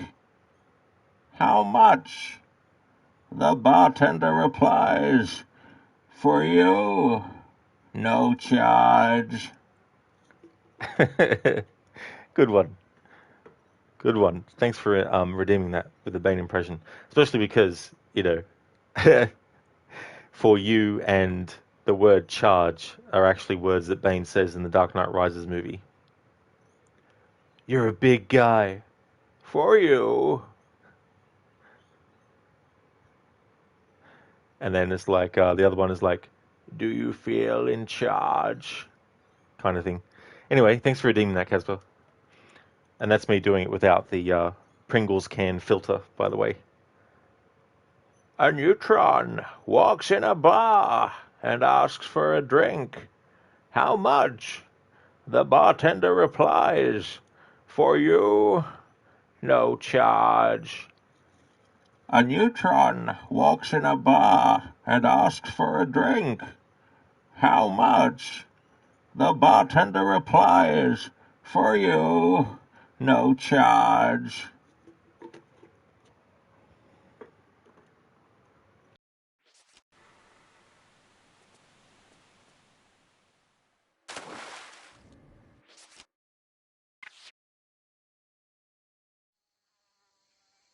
Oh my god, Rod. I didn't save it when... Oh. Jesus Christ. I went into the menu and everything for the purpose of saving, and then after all that I didn't even fucking save.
Spectrum, so if lol is laughing out loud, is lull laughing ute loud. That's how you read lull in your head. Laughing oot loud.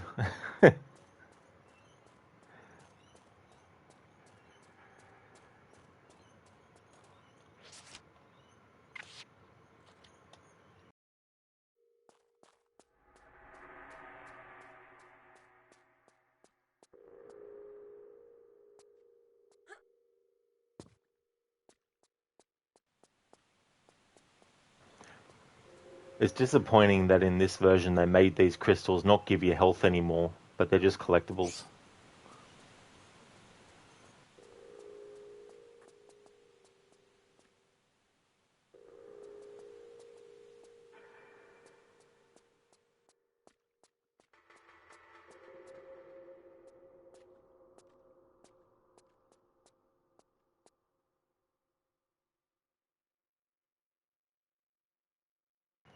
Oh yeah, Casper, you're right.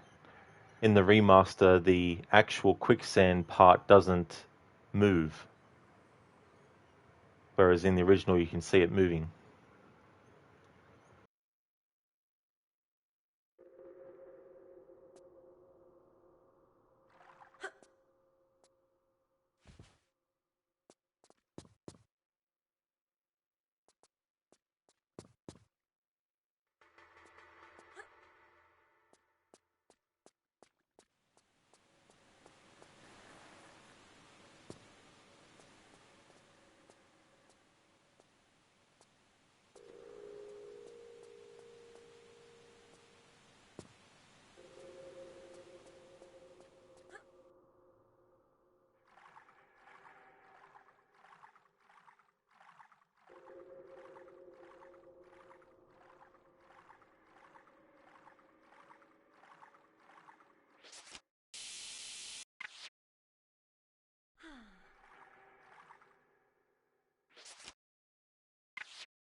Spectrum, oot. Yes, oot. Loot. Lul. Lul. Yeah, Casper, that part. In the original graphics, it's moving, the quicksand. It looks more like solid ground in the remastered. It does. Yeah, in the original, it's moving, but not in the remaster. About 20 years ago, I adopted 3 girls from a family that didn't want them. The oldest daughter is set to get married soon and said she wants her birth father to walk her down the aisle. I asked her, why him and not me? Apparently, he's better at giving kids away. Good one, Mr. Gote. Thanks for redeeming that. Spectrum, you didn't see it? Yeah, so I probably won't be able to show it in photo mode. I'm not going to go back there, but in the original graphics, the quicksand is actually moving, whereas in the remastered graphics, they made it look solid.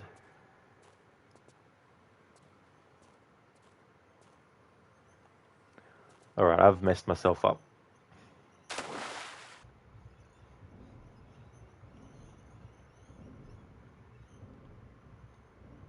So now I need to go and redo everything that I just did to get back to where I need to be.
Well, I may as well show it now that I've put myself in a dead end.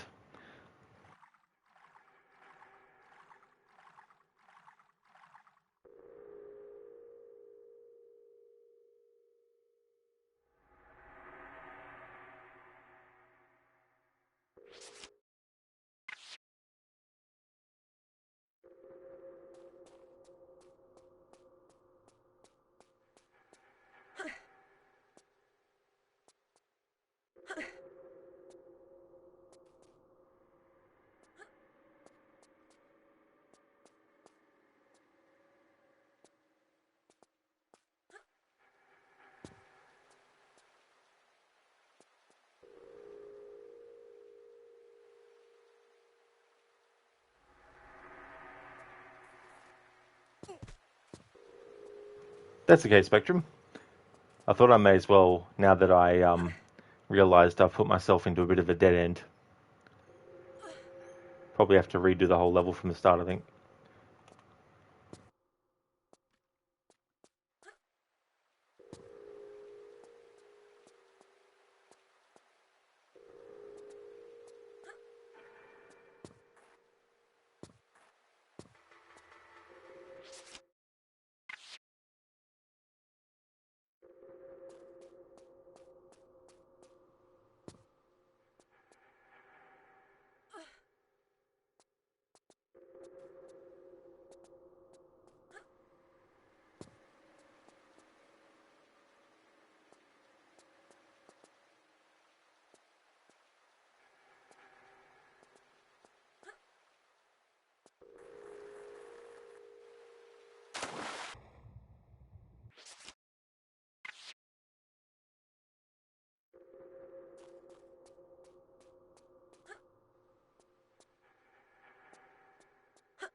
Ah, good. So I did get it to actually work, but I just need to get the timing of how many times I jump right.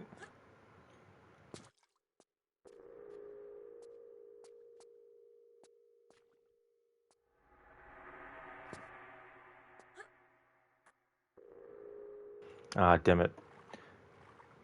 Lara automatically makes that move once she gets up to the top of that.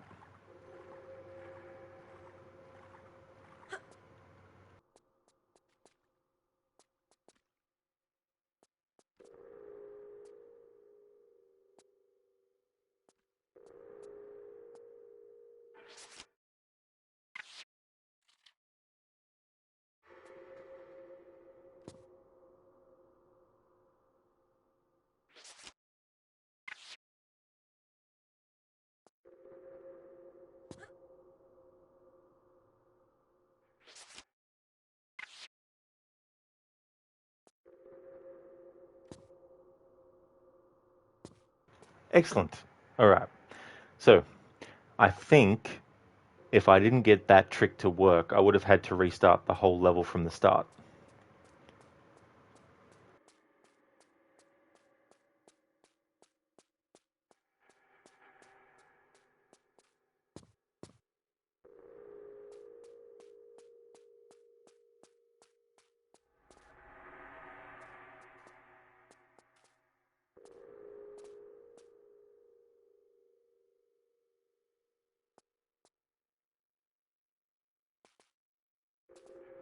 All right, now for Lara's next trick. Casper, Lara casually swan diving into quicksand. That's it, yeah. It was like, yippee! Arthuri, okay, you must continue to work, so you must go. Thank you for this, and see you next time. You definitely will, Arthuri. Thank you so much for being here, and I hope that the rest of your work goes well. Hope you enjoy yourself also, and definitely catch you again soon. I hope you have a good one.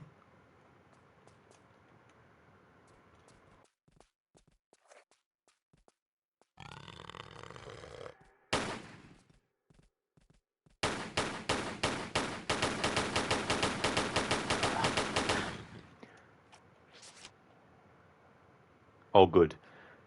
If you don't have this Indra key, if what happened to me happens to you, and you don't do that trick that I did, then you have to restart the game, the level from the start, which is essentially restarting the game from the start because this is the first level of the game. So luckily, I actually had this key before I got put in. I put myself into a dead end.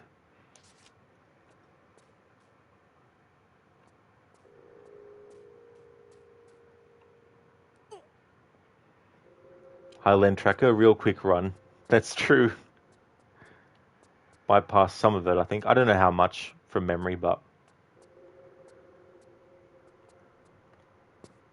I didn't do it for every single in-game cutscene in Tomb Raider 1 and 2 Remastered. I started doing it in Tomb Raider 2 Remastered towards the end of the game.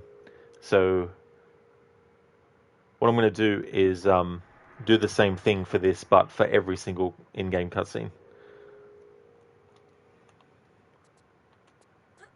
So it's a bit inconsistent with what I've been doing for the whole playthrough so far, but I want to showcase what the original cutscenes in the original graphics look like versus the remastered ones. Now it's interesting because, like, when I say cutscene, you might think that I'm also meaning the FMV sequences, but the FMV sequences are a different kind of cutscene, and they're the same as they were in the original, whether you have the remastered graphics on or not. But the actual in-game cutscenes using the in-game graphics, they've remastered those.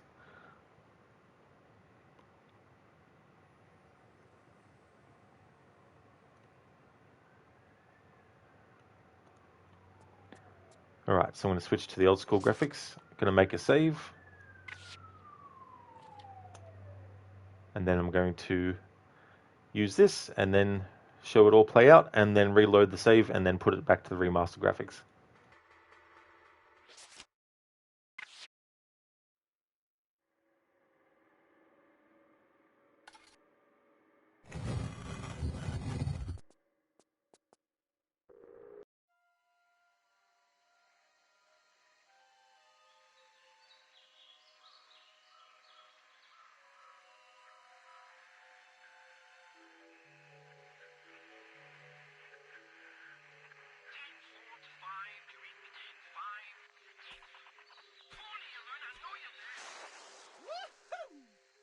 Hello?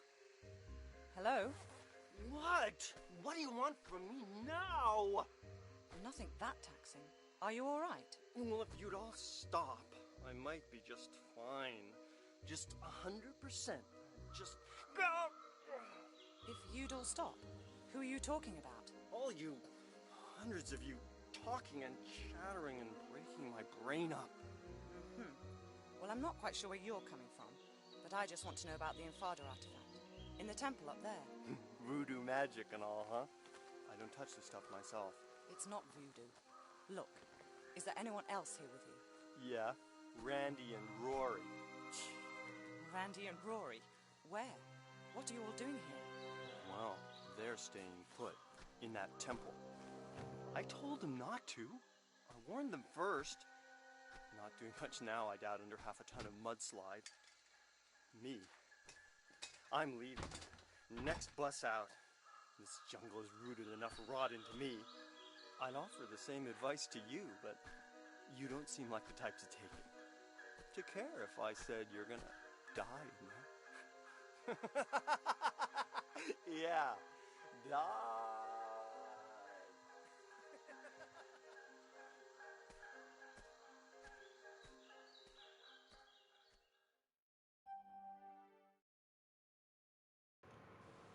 Alright, so that is that in-game cutscene in the original graphics. Gonna reload the save I made, switch to remastered graphics, and then watch it again to show the difference. Code, you wonder when somebody does the reverse of a remaster or even a retro version, Red Dead 2 with 2D sprites or something? Yeah. The demake, that's it, that's the word I think that's been coined for that. Yeah, it would be so funny too if they went back to the Gunsmoke game which Capcom made, and then they did a sequel to it, but then that sequel didn't end up being finished, so they sold the rights to Rockstar, who then turned that into Red Dead Revolver. So it'd be ironic to do Red Dead Redemption 2 in NES graphics using the game engine from that Gunsmoke game. Hey gamer guy, welcome on in. Hope it's going well. Yeah, the bobblehead movements. Yeah, in the remastered version, you'll see that they keep the head movements, but they've done a lot with the character's face, and they actually have lip syncing and everything like that.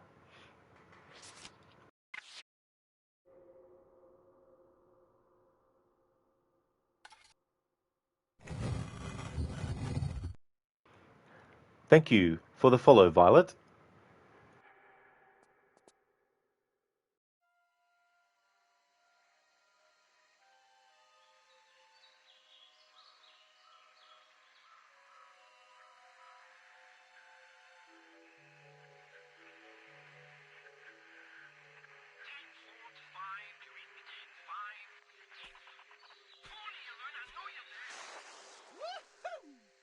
Hello? Hello? What? What do you want from me now? Nothing that taxing. Are you all right? Well, if you'd all stop, I might be just fine. Just 100%. Just go! If you'd all stop, who are you talking about? All you, hundreds of you, talking and chattering and breaking my brain up. Well, I'm not quite sure where you're coming from, but I just want to know about the Infada artifact. In the temple up there. Voodoo magic and all, huh? I don't touch this stuff myself. It's not voodoo. Look, is there anyone else here with you? Yeah, Randy and Rory. Randy and Rory? Where? What are you all doing here? Well, they're staying put in that temple. I told them not to. I warned them first. Not doing much now, I doubt, under half a ton of mudslide. Me. I'm leaving. Next bus out. This jungle has rooted enough rot into me. I'd offer the same advice to you, but you don't seem like the type to take it. To care if I said you're gonna die in there. Yeah, die.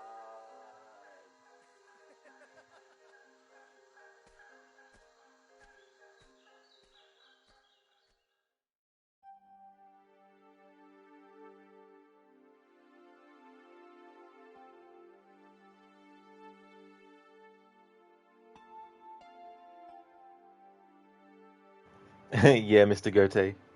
It's not voodoo. It's so funny the performance by the guy who plays Tony. That's the name of that character. To care if I said you were going to die as he jumps off. It's so funny when he says that. Game of God, the head movements are weird. Yeah, yeah. So they kept the head movements from the original graphics, but then added eye movement and lip syncing to the dialogue for the character models. But yeah, you can still see the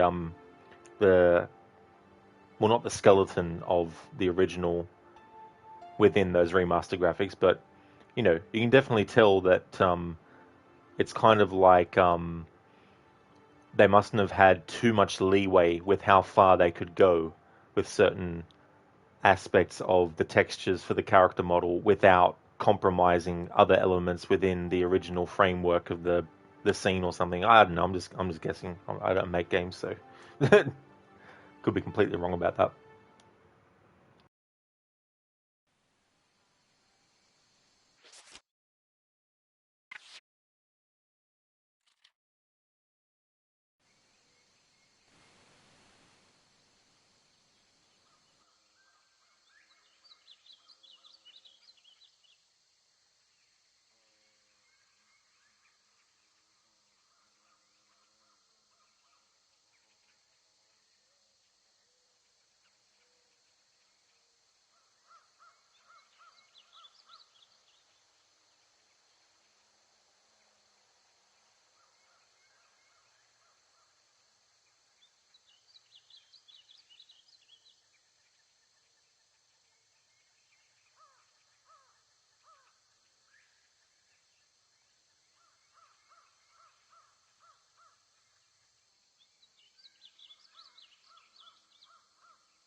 Code, that stat screen is missing breaths taken, size said, jumps, hits taken, etc.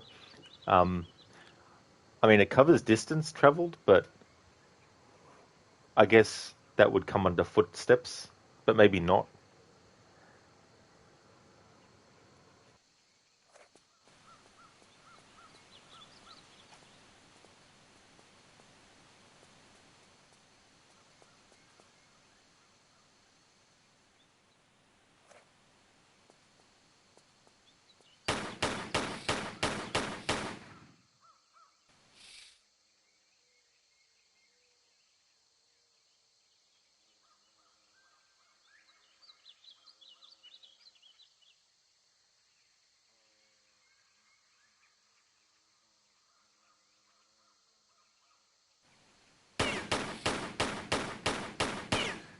The head-banging cobra.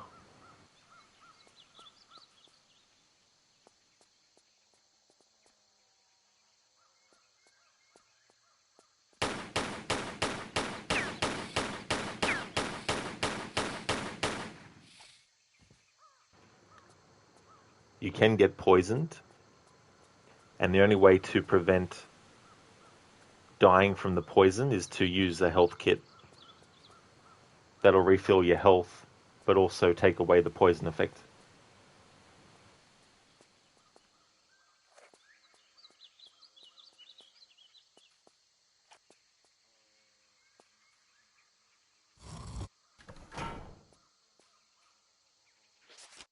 Gamer Guy, you think most people will be happy with the turnout of this game having both new school and old school? Yeah, it's really good to do that because you have an instant ability to see the difference.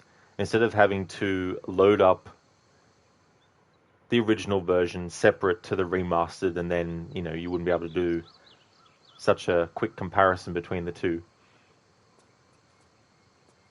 And it's one of those things as well, like, it's adding time on top of the playthrough, but I am only going to do this for this playthrough with the remastered comparison. I'm not going to do it every time I play the remaster. But maybe I might at certain points just to show, but in the annual playthroughs I'll be doing of these first 3 games in the series, I won't be playing with the remastered graphics for those, and I won't be switching between the two. I want to keep my annual playthroughs of these first 3 Tomb Raider games to be as close as possible to the original version that I can. And then any other playthrough that I do, I can play in the remastered graphics.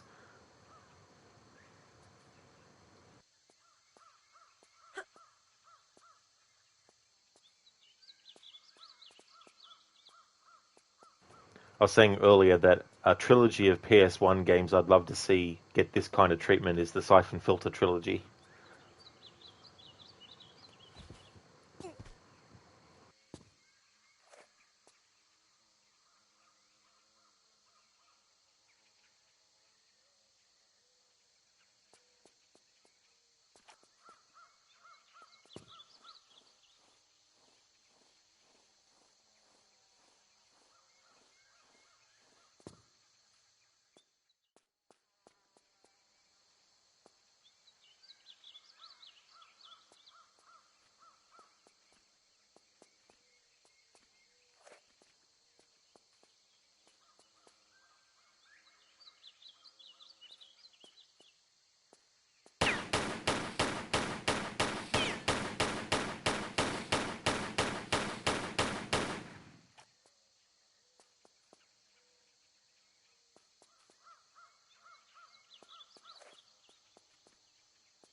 That's okay, Casper. I'll see you when you get back.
Damn fucking piranhas.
Gamer Guy. It's a remaster from the PS1 days, and they did a great job. You think it's first of its kind. It demonstrates the possibilities that can still be achieved with this game, that like 8 or 9 generations back. Hopefully this game is treated as a showcase for other developments for other PS1 games to follow suit, that is accepted in today's modern games. Yeah, yeah. The funny thing is, I think the first Tomb Raider game actually came out on the Dreamcast first, and then the PlayStation 1. And then, of course, it was on PC as well. The versions that they've remastered for the PC and the console versions are actually the PC versions. What they've done in this version, though, of Tomb Raider 3 is they've taken away the healing properties of those blue crystals that you find. So in this version, they're just collectibles. They don't actually give you health anymore, which I think is a terrible idea. Even if that was the original intention back in the day, to have those crystals not actually give you health, but just be collectibles, I still think that it's better to have them as health crystals, because then there's so many situations in this game where it's going to be annoying having to use the medikit instead, because I'm so used to using those healing crystals as a stopgap measure when I don't want to use health kits yet. It comes in handy, but in this version, they haven't done that. I've heard people say that they've done a similar thing to this with Halo Remastered, where you can switch between the different graphics. I do know that Secret of Monkey Island and the sequel, Monkey Island 2 LeChuck's Revenge, they both got special editions that changed the graphics completely, but added voice acting, which wasn't in the original versions. And you can switch between the two versions on the fly in those games as well. But I definitely would like to see them do this more with a lot of games of this era, remaster them, but also give the player the ability to switch back and forth between the two different ones. And especially because, console gamers don't have the benefit of mods and all that kind of stuff that PC gamers do. So those people who only ever played PlayStation 1 games on the PlayStation 1 and never played the PC version, then if you're still a console gamer, then you'll be able to take advantage of the remastered graphics. That's why I still think that they could do it with Resident Evil 1, 2, and 3. I know there's like a HD remaster for Resident Evil 2 original and 3, but if you're wanting that nostalgic PlayStation 1 era version of Resident Evil 1, 2, and 3, then you don't have the ability to have the HD remaster for that. So me being a console gamer primarily, I do stream some games from my laptop, but they're only old games that I do that with. But the majority of games I play is on console. So for me, having remasters of the original 3 Resident Evil games just means not having to worry about installing stuff and all that kind of stuff. Just load up the game and boom, start playing it. With these remasters of Tomb Raider 1, 2, and 3, the expansion packs that were released on PC for each game are actually bundled with them in the remaster, and you can also switch graphics as well between the two on those. And I've never played them. I mean, I've had the opportunity to, but I never actually got around to it. But now that the remaster version has them installed automatically, you just have to select them from the menu. I figured that for the first time playing them, which I'll do for my annual playthroughs of these first 3 games, what I'll do is I'll do those expansion packs in the old school graphics for my first time playing them, and then that way moving forward, when I play the remastered version in the future, I can also do the remastered version of the expansion packs and stuff like that. Gamer Guy, you're looking for Silent Hill 1 PS1 remaster? You can only dream. That would definitely be a good candidate for that too, as well. Zereth aggravates daughter chat. I hate you, Uncle Arthur. Welcome on in, Uncle Arthur. How's it going, Zereth? How's things going?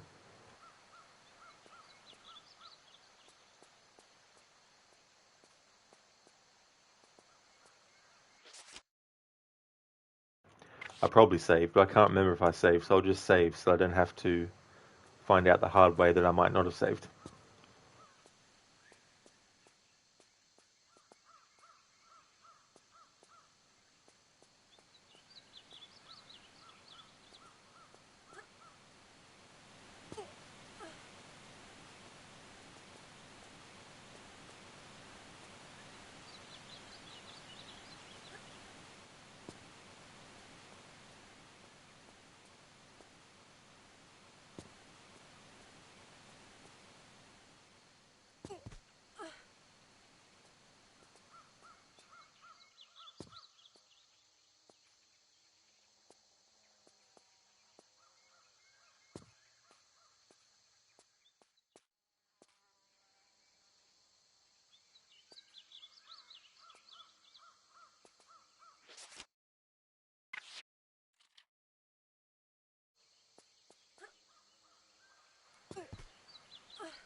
So that jump is kind of tricky to do, because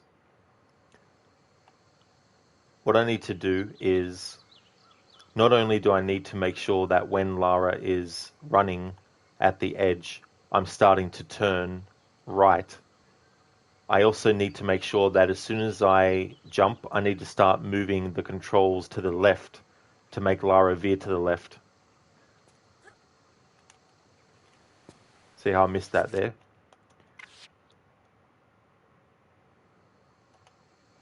So I didn't get the timing of it right.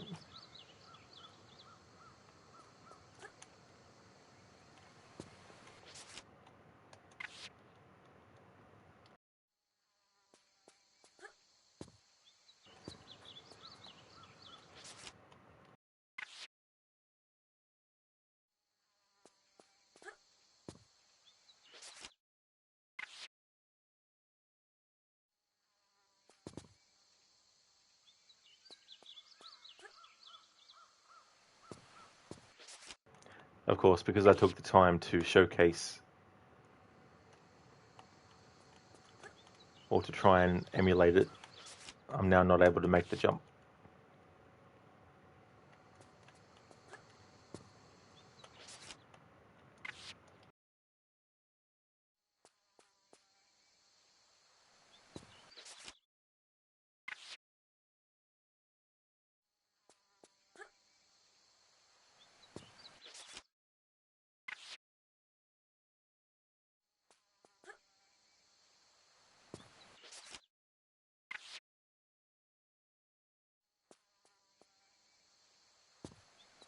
There we go. You can make it that way too if you want as well, without having to grab as you fly through the air.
I forgot that when you actually are shooting or there's any kind of like lighting effect happening, if you try to go to photo mode, it just basically turns the light off, unfortunately.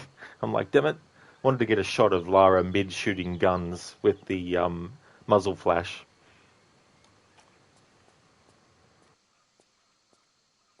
In fact, that's something that they should patch with the photo mode as well. On the PlayStation, to reset the settings of what poses you select and what facial expressions, you press the X button. But guess what you press to hide the UI? The X button. Which means when you set up the shot for what you want, and you want to get rid of the UI, because it's the same button, it gets rid of what you did. So they need to patch that. I don't know if it happens in the PC or Xbox versions or Nintendo Switch versions. But in any case, they should patch that for the PlayStation version. But also, in general, they should patch the photo mode so that when Lara is actually shooting, and there's muzzle flash, and you go into photo mode, that it keeps the actual muzzle flash. I mean, it keeps the smoke, which is cool, but not the actual muzzle flash. And you see the bullets flying away.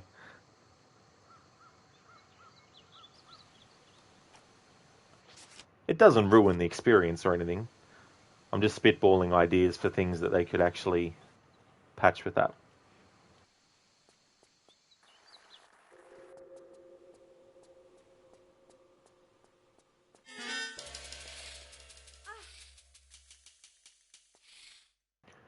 There we go. May as well show what happens to your life bar for those who don't know when you get poisoned. It just flashes yellow. The only way to get rid of it is to just heal yourself. Or reload your save like I'm going to do if you want to save mini-packs.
Hehe.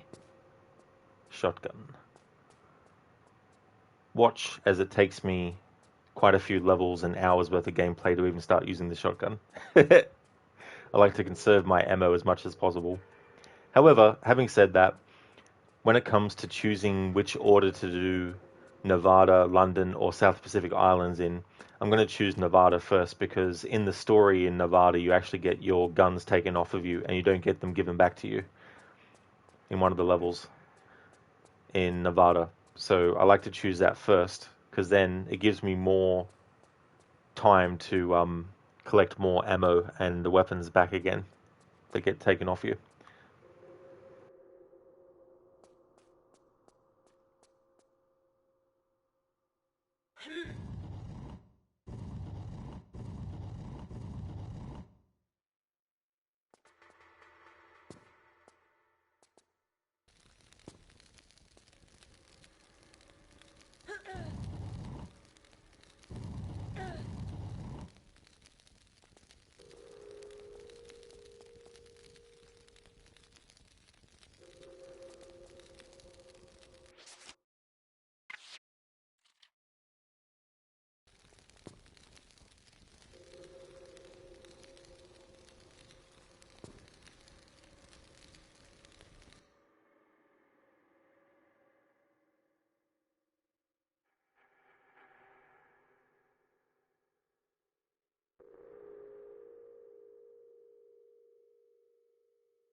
Hey, Viper, welcome.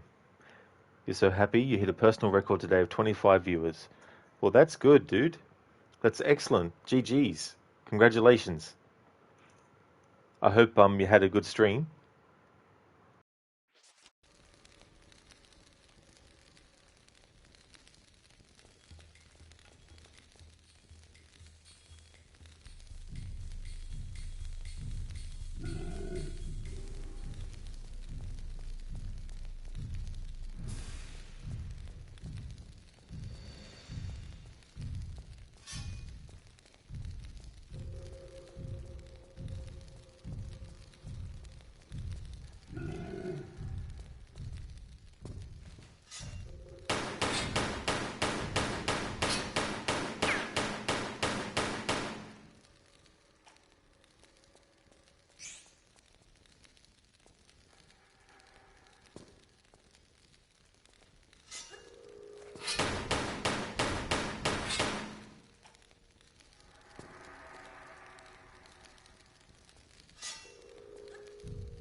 Viper, still going. Just wanted to come in and chill for a bit, waiting on your teammates to get back from smoking.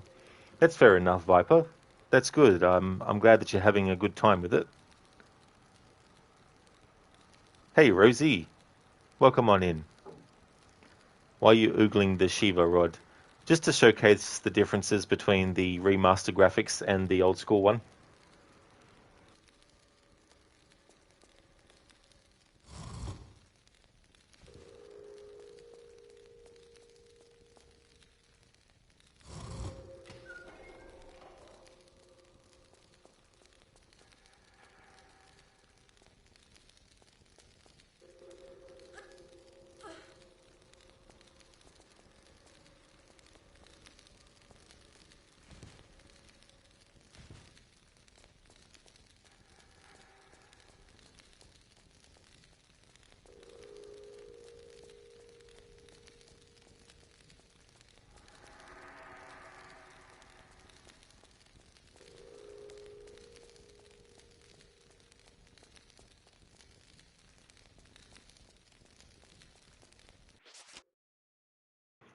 Question is, Rosie, why did you think I was doing that?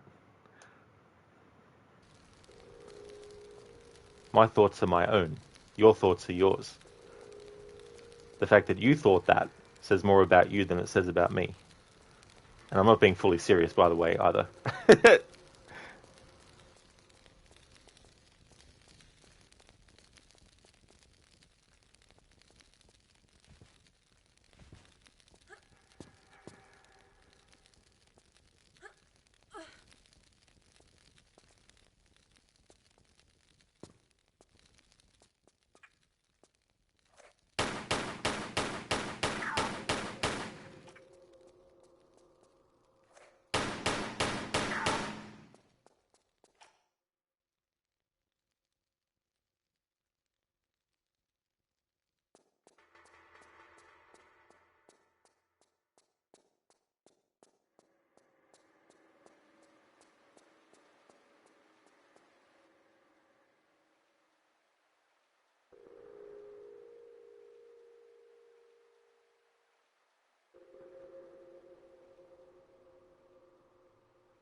Rosie, I'm not weird. You're weird. Weirdness, being a bad or a good thing, is subjective. There's good weird and there's bad weird. But weirdness comes in all forms. Mr. Gote, you're not weird. You're Rosie. No, Mr. Gote, you're Mr. Gote. Rosie is Rosie.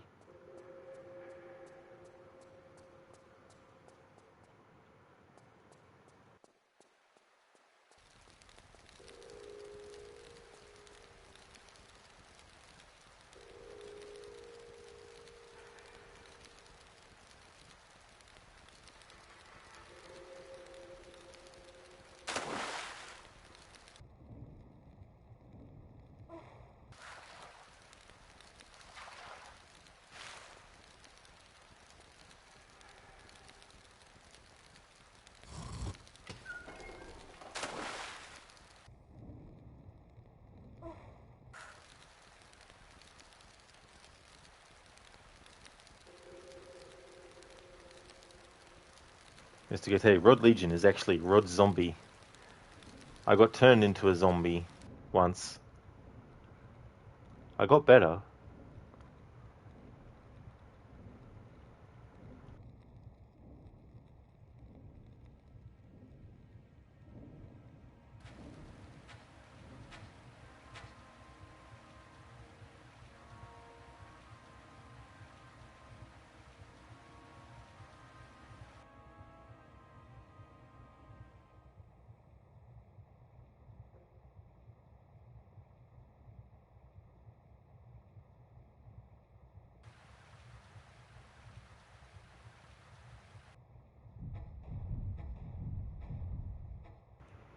Got poisoned. Reload safe.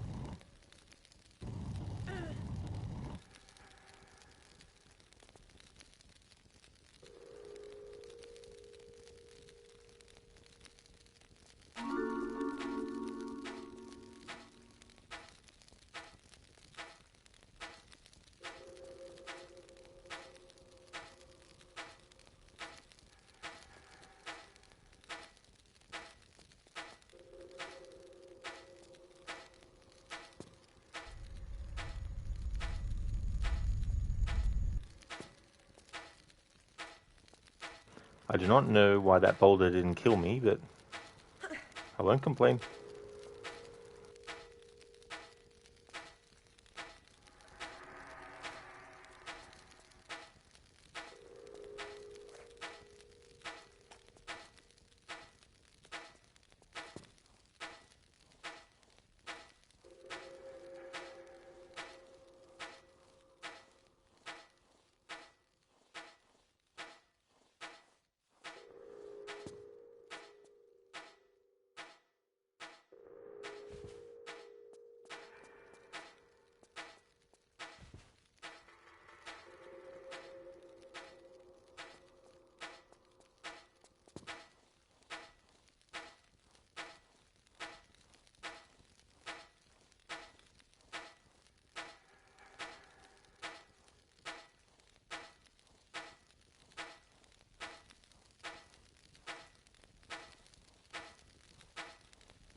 Alright, need to reload the save because the way that I was moving around and switching between old school and new school graphics meant that the timing wasn't right.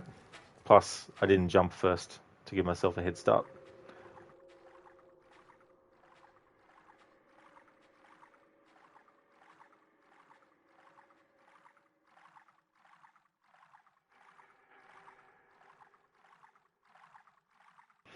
I just thought of it's been done in many other things before, but I just thought of Rise of the Tomb Raider, where Lara is in the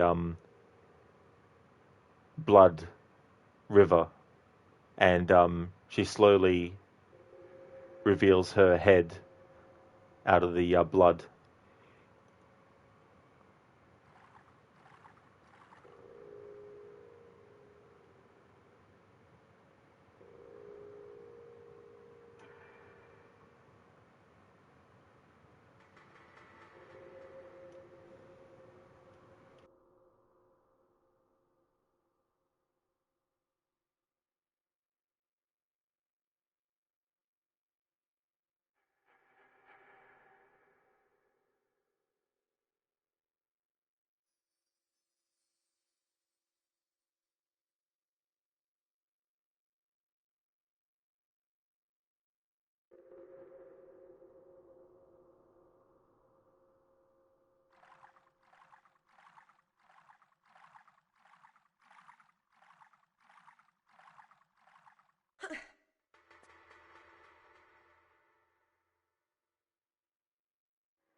Alright, so this part can be tricky.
There's a delay between when you press the button for Lara to do the dive roll while sprinting and when she actually does it.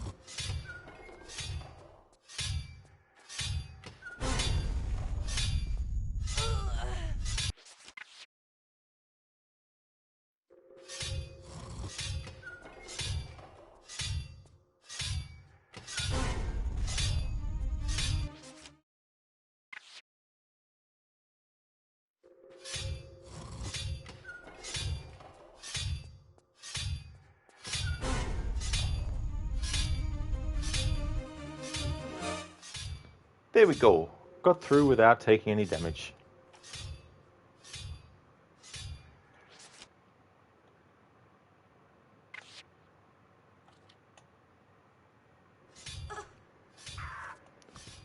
And then a monkey fucking takes health off me.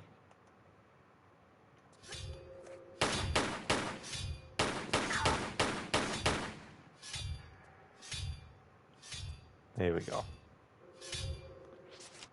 Hey, Afro. Is that save icon her passport? It is, yeah.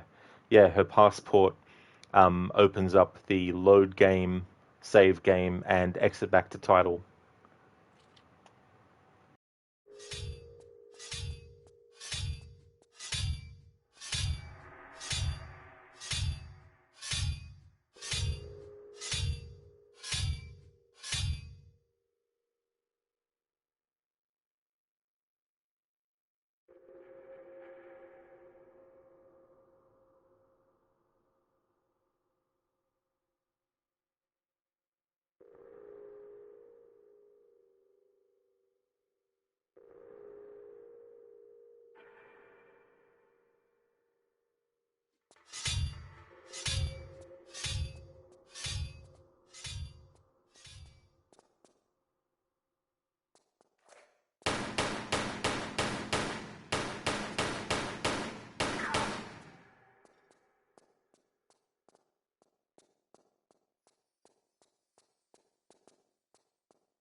Rosie, what challenge modes have you done for Tomb Raider?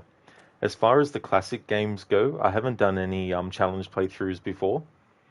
With Tomb Raider Legend, I did a no health kit playthrough, which wasn't too bad. The motorcycle levels were a bit annoying though, because I wasn't able to collect the health pickups that are in the levels. So that was a bit tough in that instance. And the reboot trilogy, I've done no death challenge runs with those 3 games. Rosie, that is self-imposed. Yeah. So far, that's about it. If I was going to choose another game in the series to do a no-death challenge with, I would probably choose Legend. Even though there's heaps of opportunities to die in one hit in that game, it's a short game overall.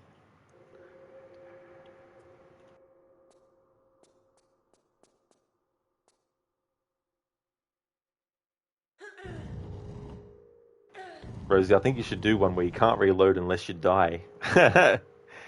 Yeah.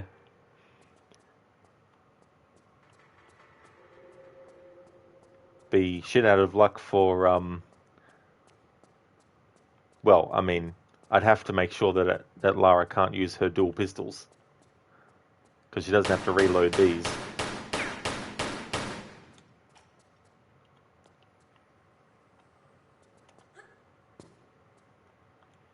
Make you use those health packs. Well,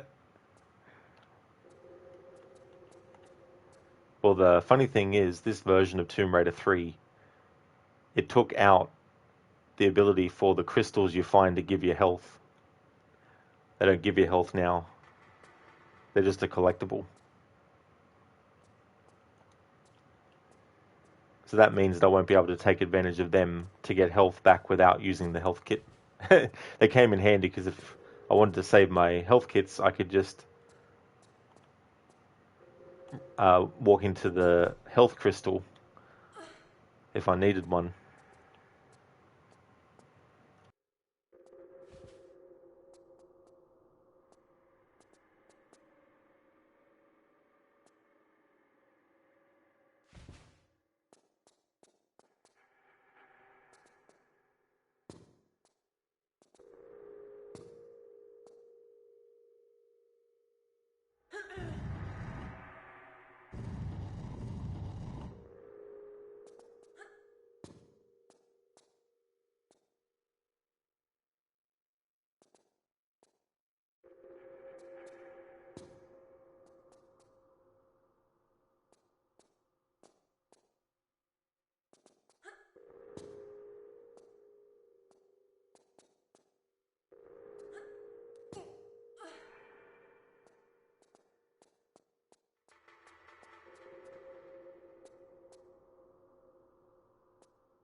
Hello, Dog Axe. Welcome on in. Good morning to you as well. This is the one that you hate the most, Tomb Raider 3. You liked 5, though. Oh, yeah, Chronicles. Yeah, there's a lot of situations in this game that are very, very tough. Not everything is made 100% clear as to where you need to go a lot of the times, or what will trigger what doors, or when you do trigger something, where it was triggered, and all that kind of stuff. Plus, there's some unfair parts where the game takes your weapons off you and doesn't give them back, so you have to find them again.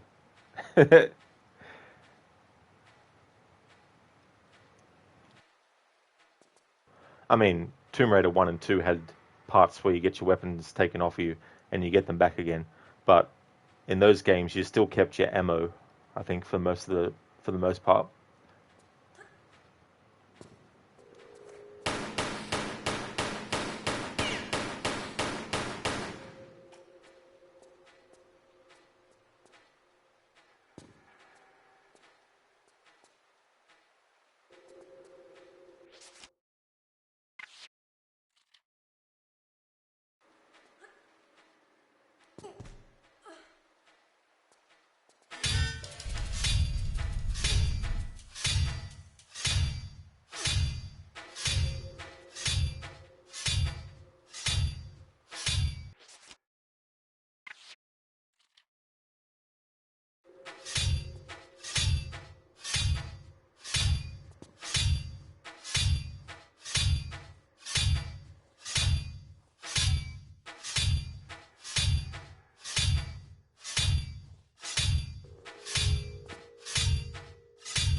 Just had to double check because there was one time I forgot to get one of these.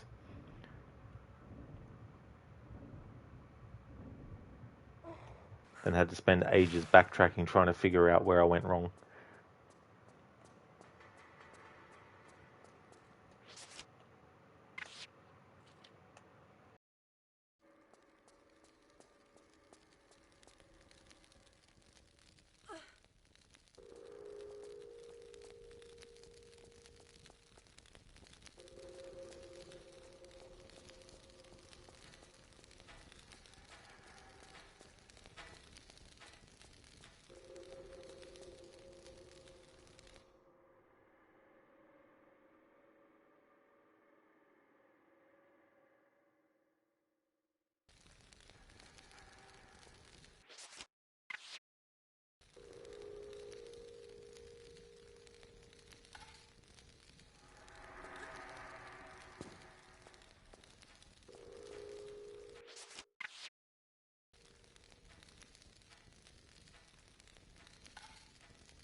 That's the thing about these Tomb Raider games. There's always a surprise that's waiting for you.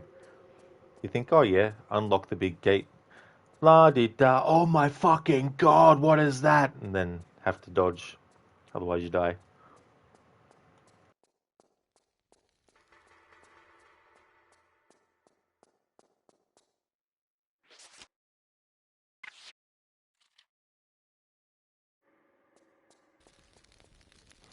There's a goddamn space alien.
It looks a bit like a banana with spots on it.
Highland Tracker, 12 shotgun ammo saved. Yeah. Oh, we've got 20 of them. Cool. But because I'm choosing the Nevada level, we won't really be able to take advantage of it for too long. But that's all right.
is Randy and Rory.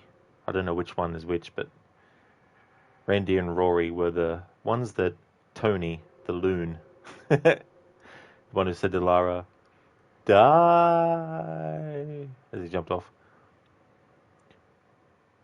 It's just a flesh wound. I think a band-aid should just fix that problem there.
Talk about a splitting headache.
Alright, now to switch back to the remastered graphics, reload that save I made, and show what that scene we just saw looks like in the remastered version.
Alright, I'm going to go and take a break, so I'll leave it on that photo mode screen while I do so.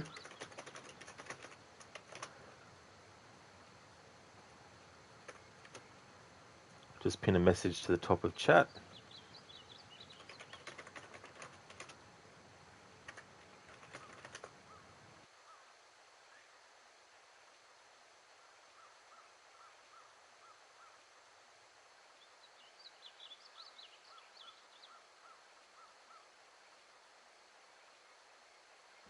Alright, so got 2 levels left.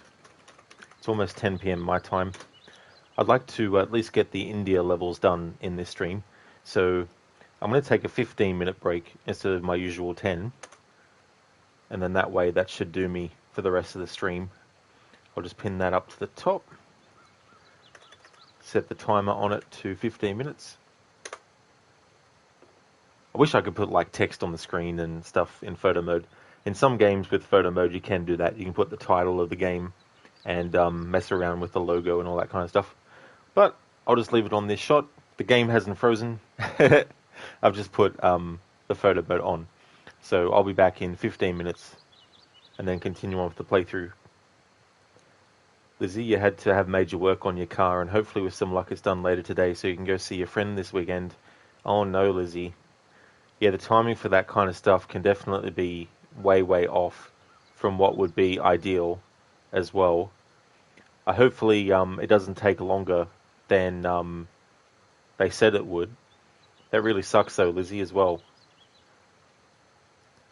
I'll be back in 15 minutes.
Alrighty then, back from my break.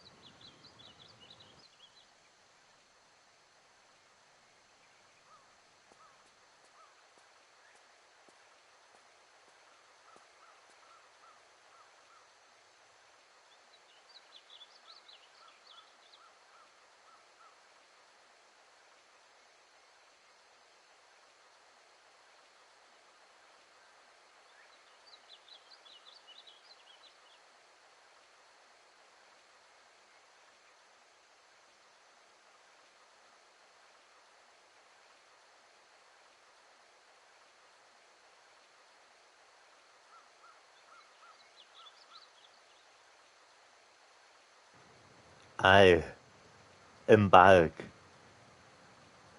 Welcome back, Casper. You came back after 2.5 hours and Rob was on a break. That's true.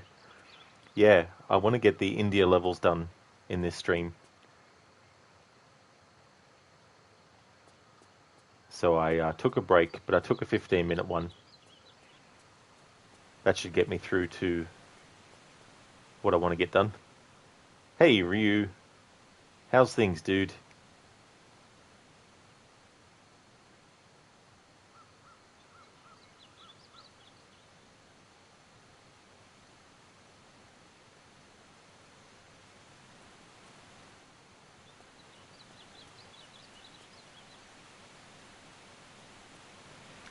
Oh, that's great, Ryu.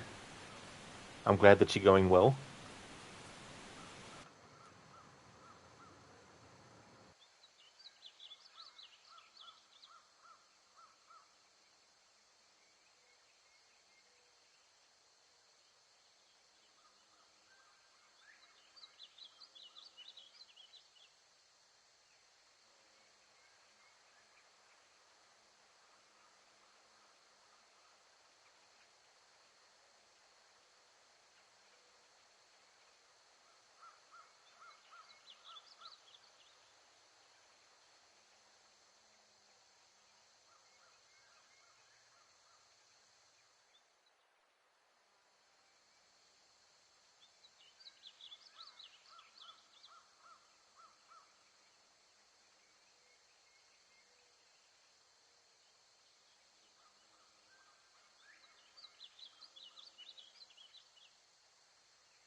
Of course, that would happen when I'm trying to be a smart ass by moving the camera around Lara as she does the jump.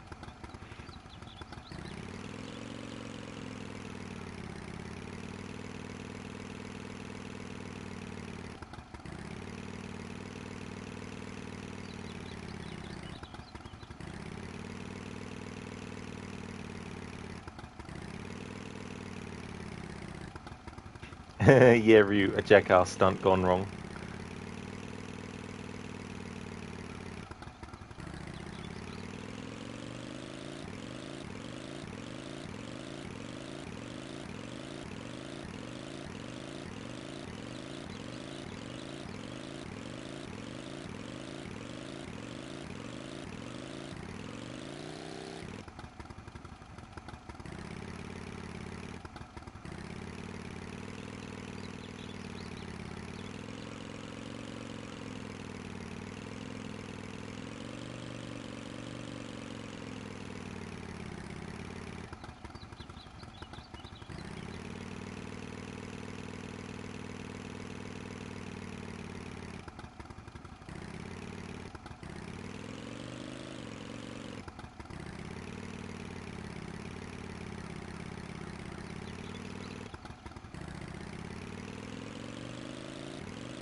Hello, Lucinda. Good morning.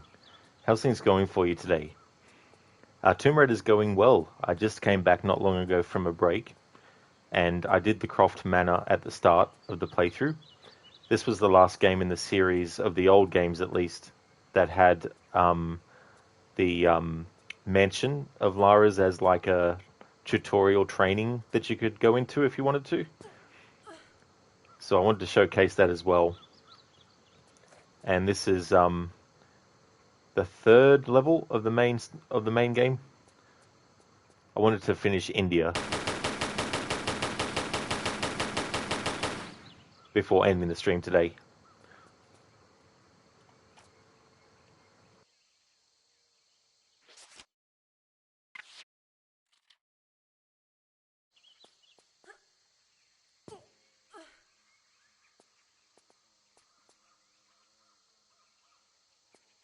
Exactly, Ryu. The third level of the third game.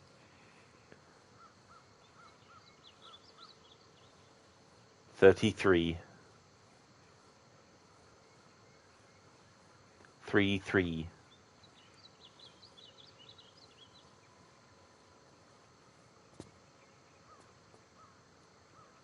Lucinda, nice. You're doing well. You had a busy night at work last night. Thankful that today is your Friday. Oh, that is good. Yeah, absolutely, Lucinda. I'm glad to hear that you're doing well, and hopefully having a busy night at work actually made the time go quick as well. Hopefully it wasn't too stressful or anything.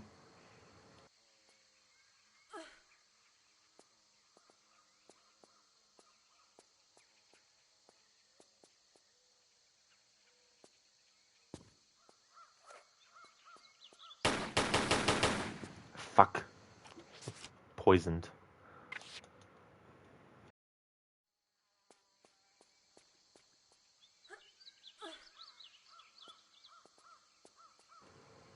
You can use a health kit if you get poisoned. It will take the poison away and heal whatever health you've lost, but I'm saving medipacks. So, it's a reload of the save.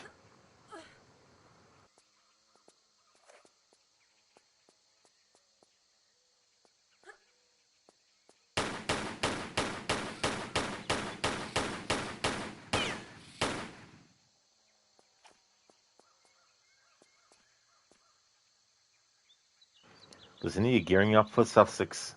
It's such a funny word to say, Sussex. Yeah, I think it's Sussex, but I'm not too sure. Maybe it is Sussex. Sussex. Sussex. You could create a tongue twister out of that.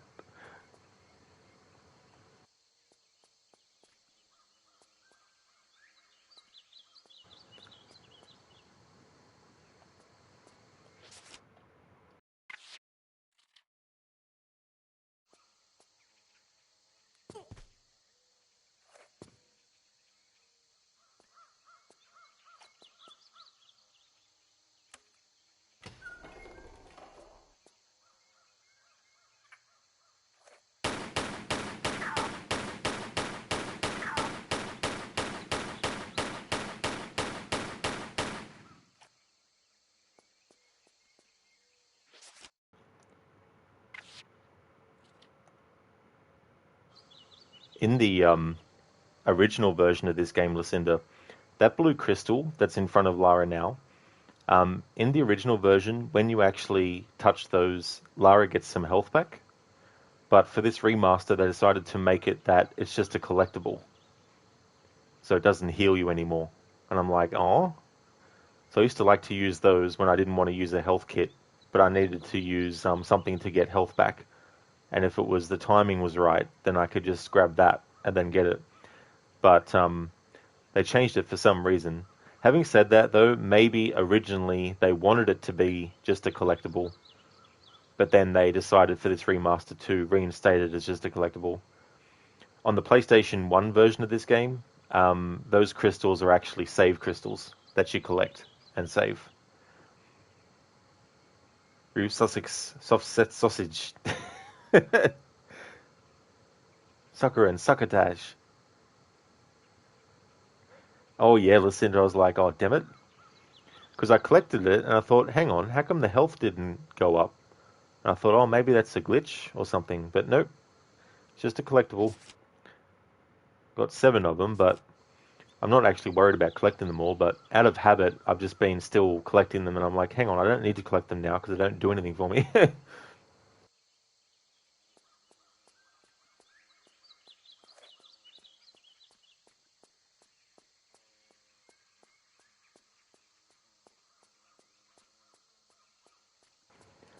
Hello there, Shaky. How's things going? Thank you for redeeming Rest in Peace, Lara, where Lara accidentally dies. So we've got a few choices, Shaky.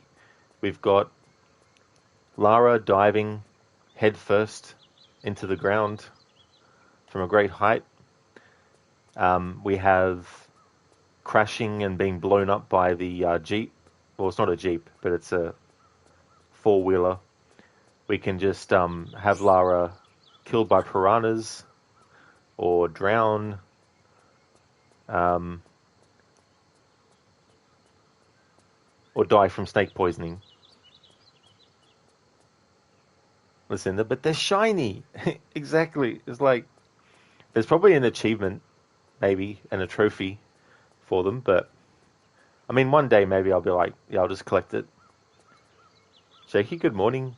May Lara suffer like you have from waking up too early, oh no. Good morning to you though, Shaky. I hope things end up getting better for you today. Jeep time? Alrighty then. Absolutely no worries at all.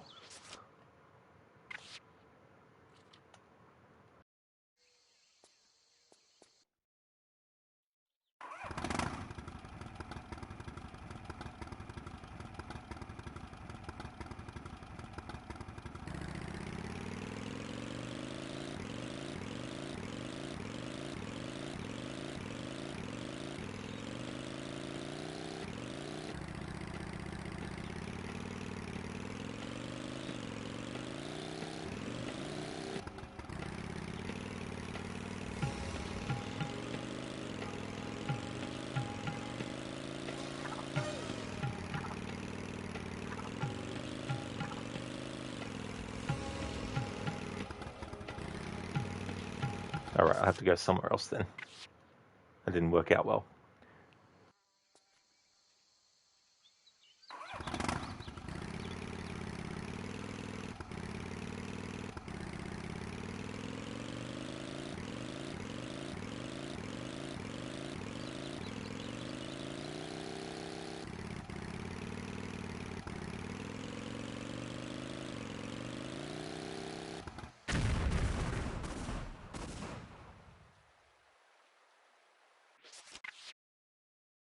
There we go, Shaky. Thanks for redeeming Lara accidentally dies. If you give it some thought, you think the 2001 Tomb Raider movie was one of the first examples of a video game movie embracing the game without having to actually follow the plot of a specific game in the franchise. Oh, exactly. Yeah, that was the good thing. They didn't adapt any one of the games in particular. Up until that point, they only had 5 games to draw inspiration from. The 5th one being Tomb Raider Chronicles, which came out a year before that movie did. And they could craft a story that they wanted to, while still keeping elements that were in the games, and still keeping that action-adventure, Indiana Jones kind of globe-trotting, tomb raiding thing. But what they also did was able to reference certain things that happen. So, for example, in Tomb Raider 2, the final level, Lara's mansion gets broken into, and you have to defend it. So in that first Tomb Raider movie, the villains break into Lara's mansion, and she has to fight them off. In Tomb Raider 2 as well, I'm just trying to think if it's in 1 also. But in any case, you also had statues coming to life and fighting, and Lara had to fight those. The only elements that weren't in the games at that point that they actually put in was having Lara with a love interest, played by Daniel Craig, who hadn't played James Bond yet at that point. He was like 5 years off from being James Bond in Casino Royale. So they added that, and then as a result, in Angel of Darkness, they added a kind of thing where they wanted to have Curtis Trent be a love interest for Lara. And there's all these other things too that they drew inspiration from. They changed her origin story though in that first movie. They made it that her father had died, and same with their mother, like her mother as well had died. Whereas in the classic Tomb Raider games, her parents are still very much alive. Shaky, thank you. Coffee is magically healing all wounds. Oh, nice. That's really good. I'm glad that you're able to get some coffee into you, and that's going to help. This is going to be good. Whoa, this thing is nuts. Thank you. Let's not worry, Shaky. Thank you for redeeming that. Mr. Gote, Lara, I only drive for sport. No crashes. There was that one time, but I don't speak of that. Hey, Lench Mob. How's things going for you? Shaky, how are the controllers on this 4-wheeler in the original? So, when it comes to this game, they actually changed it from the previous one. But moving forward no longer makes the vehicle move forward. In Tomb Raider 2, you had to move forward with the D-pad, or in the remaster version, you can use the control stick. And if you wanted to make Lara go really fast on it, you had to hold down the action button.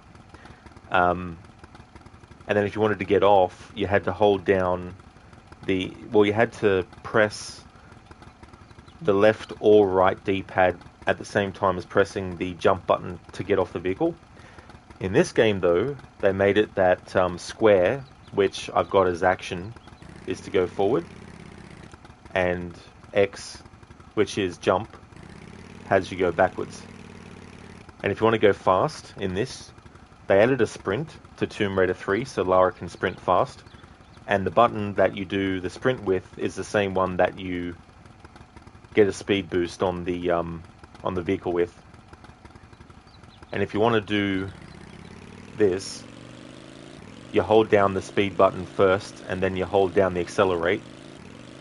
And then when you're ready to go, you just let go of the boost button. It'll launch forward like that. But if you want to get off the vehicle in this one, you have to press the roll button, which I've got as circle, and press it at the same time as moving left or right. Yes, Shaky Angel of Darkness. Like, I do like that game. It's a game that I like to replay. I hate the whole angle with Curtis, though. The way that they portray him at the start to be this mysterious figure. You don't know if he's going to be an ally to Lara or not, which is all well and good. But if you're going to reveal later that he's actually an ally, which they do, you don't have him basically molest Lara early in the game. You know what I mean? Like, they could have just had him sneak up on her, knock her out, take the artifact or the item that she had, and then just leave, you know? That still would have made players think, shit, is he a villain? And then later, when he's revealed to be an ally, then it would be like, oh, okay, so he didn't trust Lara, so he knocked her out and then took the item, you know? At least then it would soften Curtis as a character in his introduction, but they decided not to do that, and it's like, you fucking idiot. Curtis is a character I hate, and the fact you have to play as him for 3 levels in that game is annoying. If I had my way in a remake, he would still be in it, but he'd have a different intro, and you wouldn't play as him. You would just see what he does in a cutscene, in a condensed cutscene that probably cuts some content out from the original version, but keeps it concise enough to know that he's an ally and he's helping Lara, and then have us, you know, play as Lara again after the cutscene's finished.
You think Lara being an orphan in later incarnations came from the movie?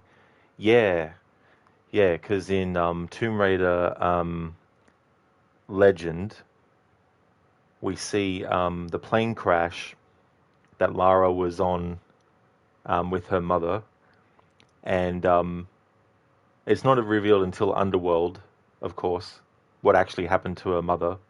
But Lara believed that she was just missing, that she wasn't dead, but she actually was dead. But she doesn't find that out until Underworld. Um, so you had that, and her father had died at some point.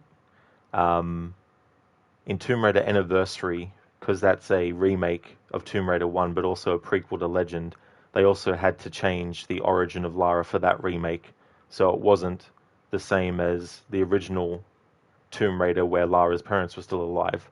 So they had to make it match up to Legend. So that's why in Anniversary, even though it is remaking the story of the first Tomb Raider, it's actually changing it up so that it actually fits with Legend. And then the reboot trilogy has Lara's mother dying in a plane crash on her own, and then her father gets killed. So yeah. Also, Angel of Darkness was inspired a bit by the first Tomb Raider movie because Angelina Jolie, when she was cast as Lara for the first movie, she had input into redesigning the outfit. Obviously, she still has the shorts and the tank top and all that kind of stuff, but the decision to make it all darker tones and all that kind of stuff, and the belt buckle with the skull on it, that was her contribution and suggestions that she wanted for the outfit. But yeah, I could definitely see connections between the movies and then them influencing the games. It's the same with Resident Evil. That first Resident Evil movie had the corridor of lasers that can cut you up into little pieces. And then Resident Evil 4 brought that in.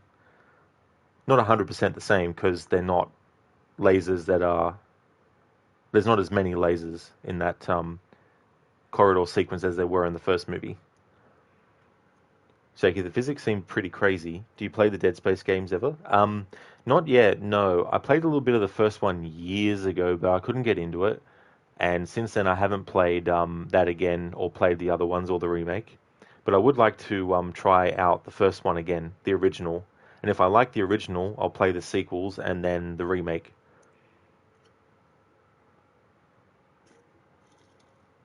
I want Lara alive.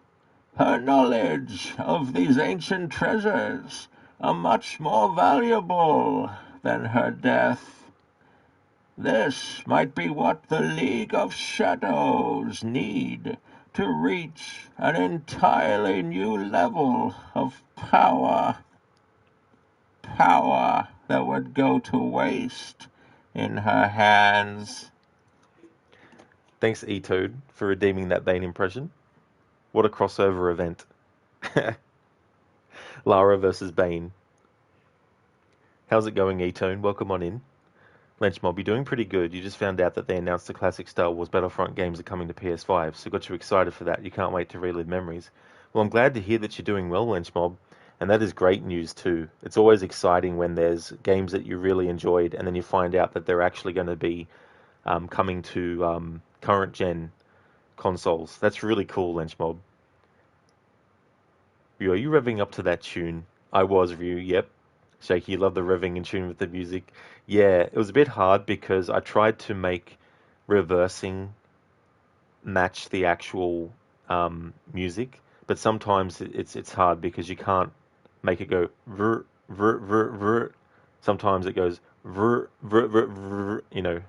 So I tried to time it as much as best as I could. It reminds me of that one lowrider mission in GTA San Andreas. That's true, yeah. Oh man, I've got to play that game again to celebrate its 20th this year. The same with Resident Evil and also Mortal Kombat in terms of the movies influencing later games. Exactly. Yeah, you're not wrong there, Ryu. It makes sense too, as well, especially if something's popular within the same franchise. Hey Hermione, I'm doing good, thank you. How's things going with you? Love it. Awesome, Ito. I'm glad that you enjoyed. Thank you so much for redeeming that Bane impression. Hermione, you've been wondering, what do you use for making the Bane impression? I actually go into a trance and I channel Tom Hardy, and I use his memories of when he was actually playing Bane in The Dark Knight Rises, and I basically just go from there.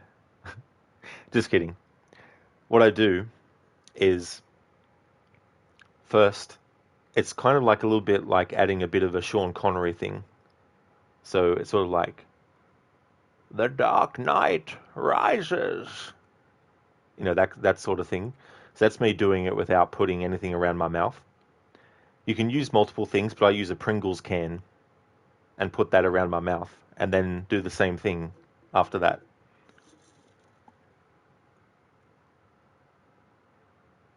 Hello there. Yes, I knew him, Horatio. You son of a bitch.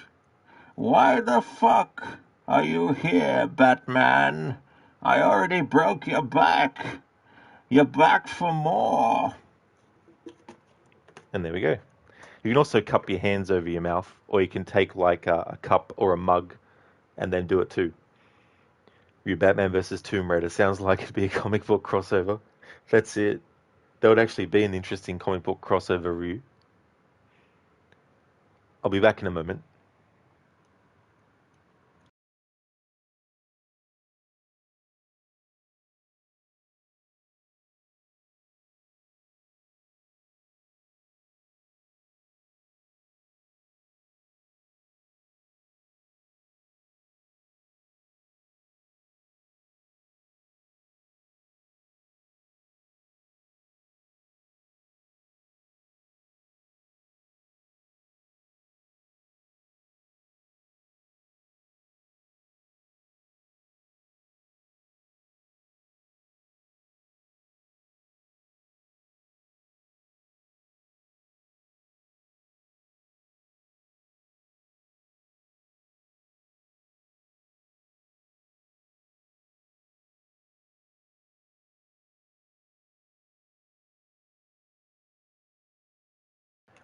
Alrighty then, I'm back. Hermione Pringles can, got it. You thought something like that. Yeah. Yeah, so it's a very interesting voice that they went with for Bane, but it's very memorable. Ryu, I broke your back. You're back for more. Pun intended.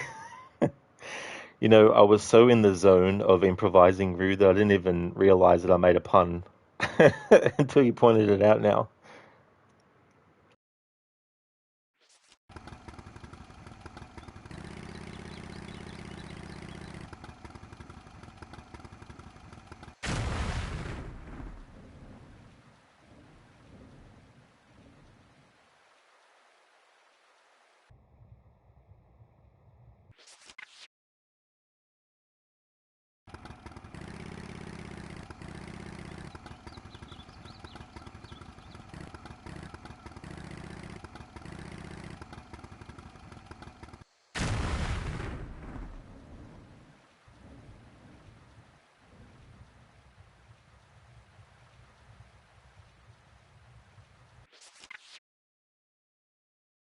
I figured, hey, I may as well change to the old school graphics and show what that same thing looks like.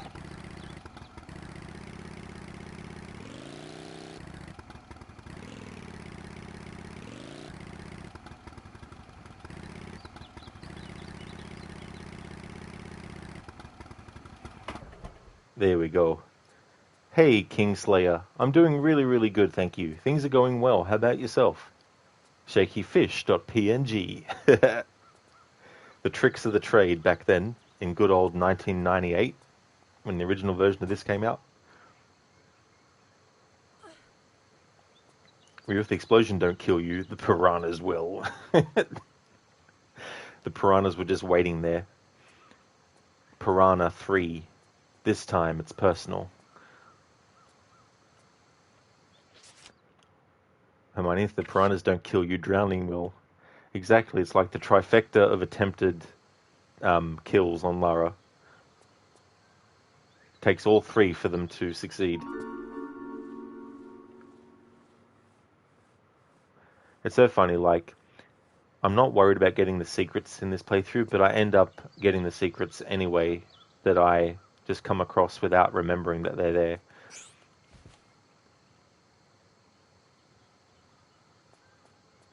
Kingslayer, you went to therapy today and you feel great. Oh, that's awesome, Kingslayer. That's really good that you had a great therapy session and that you're feeling great afterwards as well. This is a good time to showcase a move that was in Tomb Raider Chronicles that they actually brought over into this game. And apparently it was originally supposed to be for this game, but at the time they didn't implement it and they kept it for Tomb Raider 5, which was Chronicles. And that's this move here. Just for those who weren't here, the last 2 times I actually showed it. People who have been here since the beginning of the stream or who are watching the VOD from the start are like, yes, Rod, we know, in Tomb Raider 5 they introduced this and then they brought it back for 3 and originally they were supposed to put it in this but they didn't. But just for the benefit of those who are watching the stream live who might not have been here the last 2 times, I pointed that out. But it's a cool move. It's really, really handy. But it can backfire too. There was actually a crawl space that was directly above a spike pit. And so doing that move above that spike pit would not end well.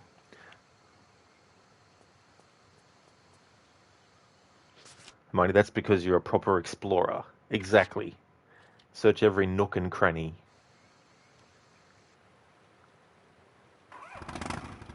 Yeah, it's a really cool move, Hermione. It's also an Angel of Darkness as well.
Hermione, hey, at least Lara looked cool just before she got impaled on spikes and died.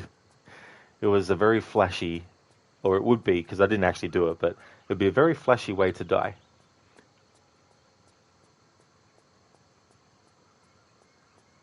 Instead of show and tell, show off and die.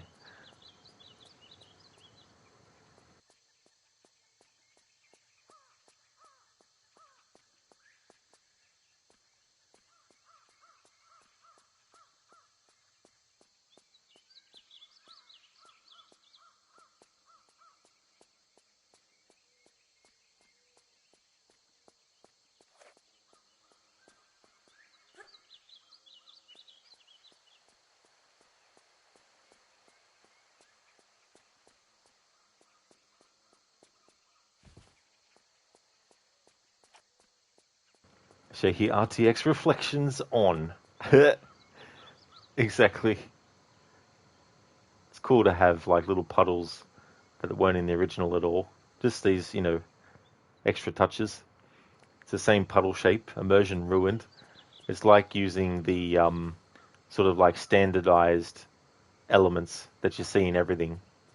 Like when you have screams in games like, for example.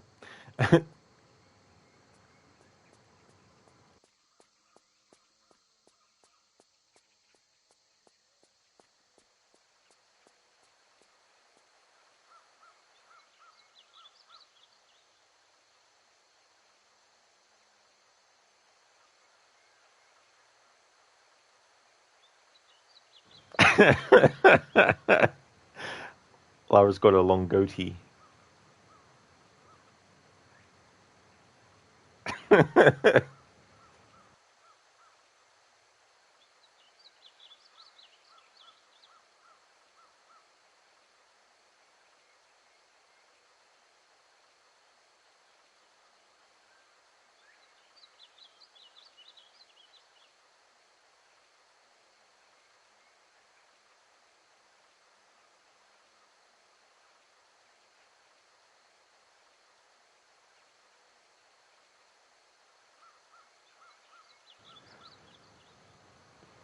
Oh dear.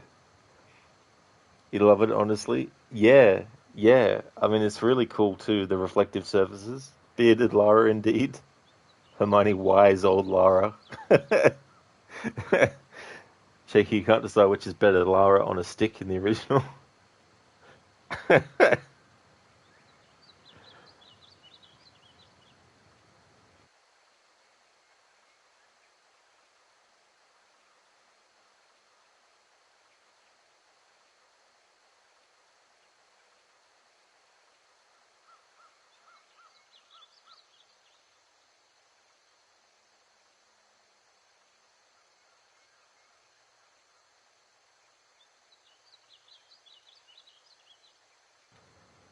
Indeed, Ryu, what a glitch, huh? And what timing for me to go into photo mode. I didn't even, try to time that or anything. Shaky, what? That's too good, oh dear. It's like, Lara, you got something growing out of your neck. It is amazing, Lucinda. Was not expecting that at all. The things that happen when you pause for photo mode. Kill Bandit, thank you so very much for the 9 months in a row. Thank you very much for that. I really do appreciate that. That's awesome of you to do. How's things going, Kill Bandit? Welcome on in.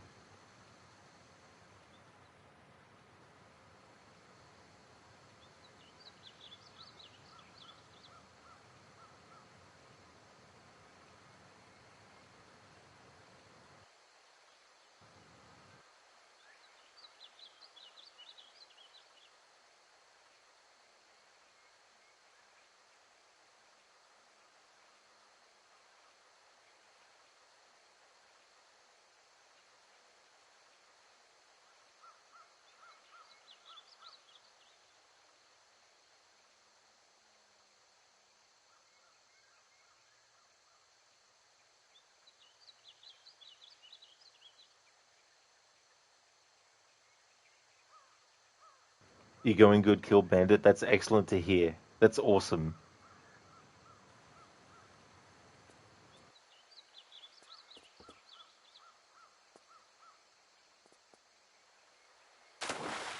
Damn it. Where did I save last? Ah, that's not too bad. That's not too far back.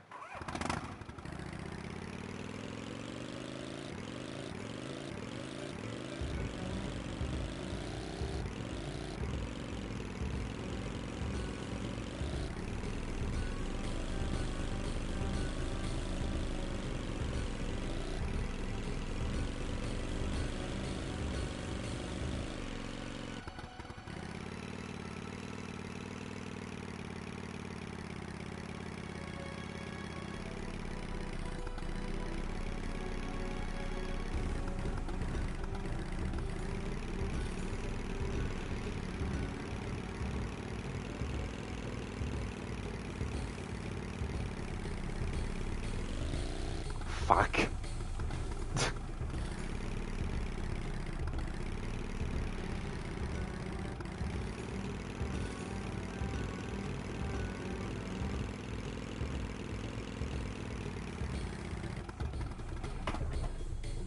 Yeah, Shaky is very finicky. I was just slightly too late in starting the reverse.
Indeed, Shaky, a burb.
Shaky, what are the blue things? In the original version on PC, they were actually health crystals. They would give you the same amount of health that a small med pack would. But for some reason in this remastered version, they've just changed them into a collectible, and they don't give you any health. Whether that was the original intention back in the day, and they just didn't implement it that way, or whether they've decided to do it for the remaster to reduce the amount of free heals that you can get. And by reduce, I mean make it 0. Because they were very handy if you wanted to save your medipacks and you really needed to heal, and if you came across one, then you were in luck. Get a little bit of a health refill. But yeah, they turned it just into a collectible now.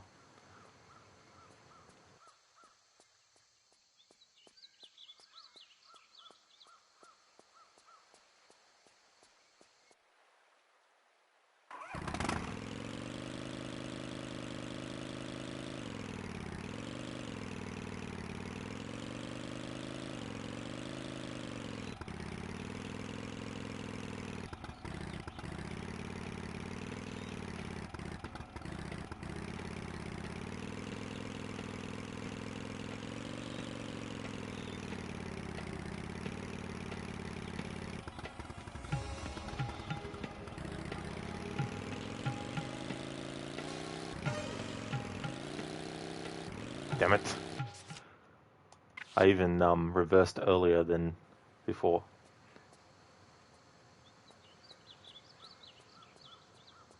It's probably better if I just keep on going.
Chris, original version were PS1 save crystals. That's right, yep. I played that version. In normal difficulty, they are collectibles. On New Game Plus, you collect them and can use them as manual saves, plus they heal. PC heal was not their original intent. Repurpose them on PC to heal as manual saving anywhere you want. I gotcha, Chris, yeah. Yeah, I prefer the way that they did it, where it gives you a bit of health. Casper, that's not a realistic jump, Lara. It definitely isn't. I mean, those jumps are so easy to pull off.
Yeah, a bit of an owie shaky.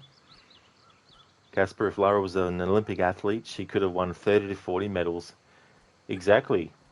I mean, that's the thing, though, too. Like, you look at characters like Batman who trained to be in the peak condition physically and also mentally as well. And Lara also has developed skills physically and mentally that help her out. And that's one of the things that is great about the character is that the physical aspect is not more important than the mental aspect.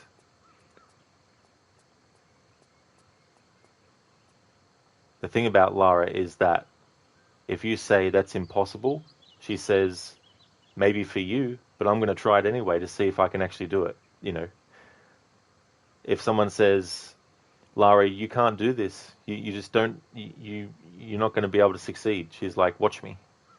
You know, that kind of thing.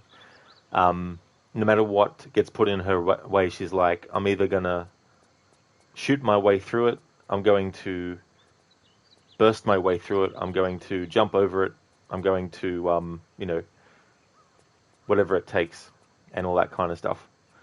And that's something that a lot of people, you know, get inspired by with the character, is that kind of like thing. And you can go to YouTube comments on videos about Lara Croft and obviously get the usual, oh my god, look at her boobs, you know, all that kind of stuff. But all that's just superficial. The more important stuff is characters, is Lara's mentality and all that kind of stuff as well. And there's been plenty of men and women and, you know, people of all walks of life that have been inspired by Lara. And that push to succeed, you know, even though everything might be telling you that you're not going to, you know, that sort of attitude is what Lara has as well. So, yeah, she's very, very skilled, of course, but that takes training. Like, you know, it's not like she woke up one morning, I can do all these gymnastics and everything. Like, she had to learn and train, you know, and all that kind of stuff. And when we meet Lara, classic Lara, she's already at that level. She's in her 30s. She's already, you know, gone through her 20s. She's already gained all the experience in athleticism, weaponry, you know, all that kind of stuff, fighting.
Never mind.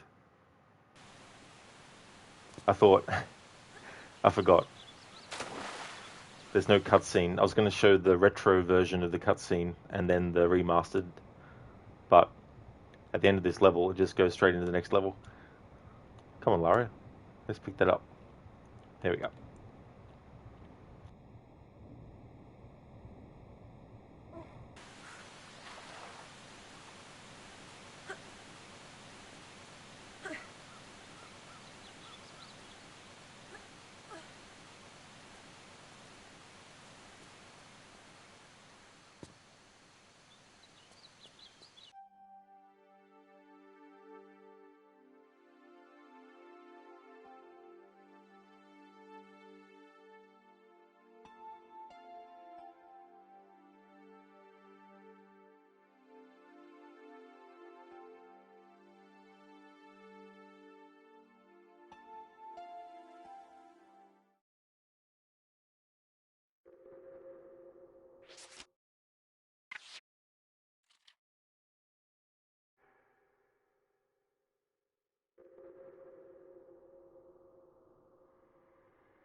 Haven't mentioned it yet, but when I switch to the old school graphics on this boulder, I'll mention what it looks like to me.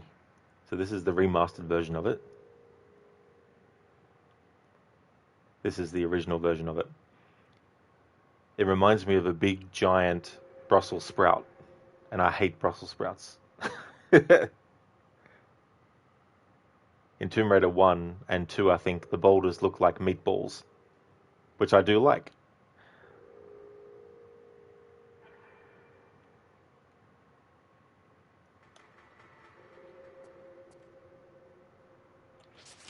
So here, if we switch the letters of Lara Croft around, we can make her Carl Frote. That makes me think of Assassin's Creed Syndicate in the mission with Alexander Graham Bell, where he's testing out the voltaic bombs, or he wants you to test them out.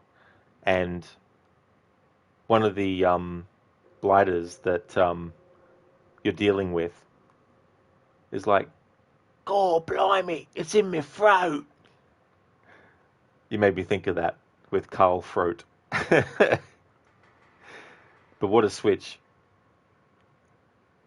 Yeah, Lucinda, I'm like, you got meatballs in the first two games that the boulders look like. Then you got Brussels sprouts in this one. Hermione, you need to eat your vegetables, Rod. Open wide. If you buried it in salt and gave it to me, then I'd rather have the overbearing taste of salt than have the Brussels sprout taste. But I have heard that it depends on what you cook it in as well. So maybe there's a dish that uses Brussels sprouts that I've never tried yet that might actually taste good or make it taste good. Stan, isn't a giant Brussels sprout just a cabbage? That's true. Shaky, you love doing that. It is funny what combinations you can come up with, taking names and rearranging letters.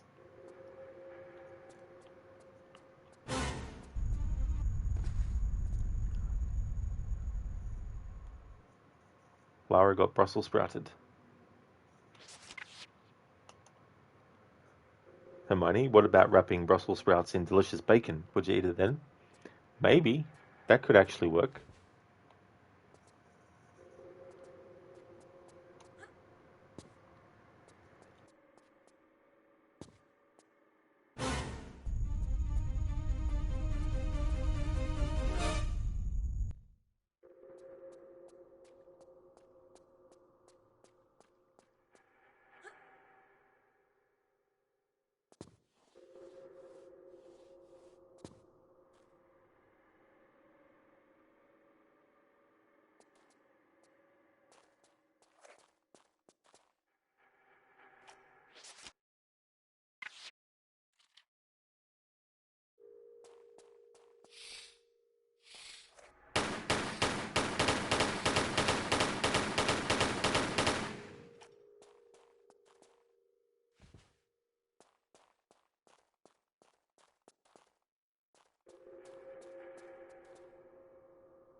Ah, good. This is where I need to go.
Fuck.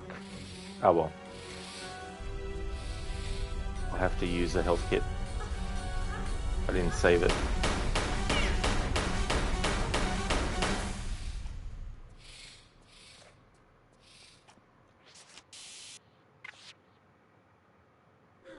Shaky Carl Throat is Tom Braider. All he ever wanted to do was braid hair. It was his lifelong passion.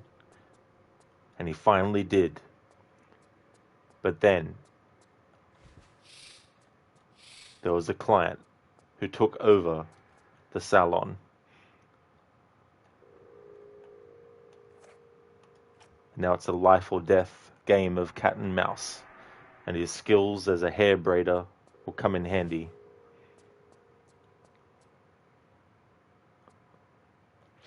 That's weird. I used a health when I got bitten by a thing. Must have been a delayed reaction. Okay, so we have a boss fight coming up. And this might sound crazy, but what I want to do is do the boss fight twice. One with the old school graphics, and then watch the cutscene that happens afterwards. And then the second time with the remastered graphics. Rod channeling his inner trailer voiceover monologue. In a world where there's a world that was a world, there was a world, and in this world there was a world. Worldception, coming soon to a world near you.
Alright, I thought I may as well mix it up a bit and actually show the room in old school graphics.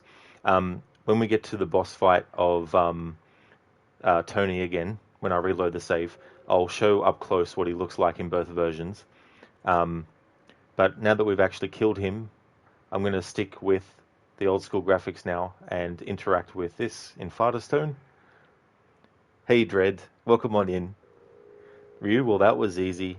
It might look easy, but I had to constantly make sure that I was keeping an eye on Lara's feet and which direction I was actually moving her in, because with the camera locked onto Tony like that and going around the way that I was, I had to make sure that I kept compensating for the change in angle of the camera when facing the enemy versus where Lara's feet actually are, to make sure that she doesn't fall off into the lava or doesn't do a jump and miss and stuff like that.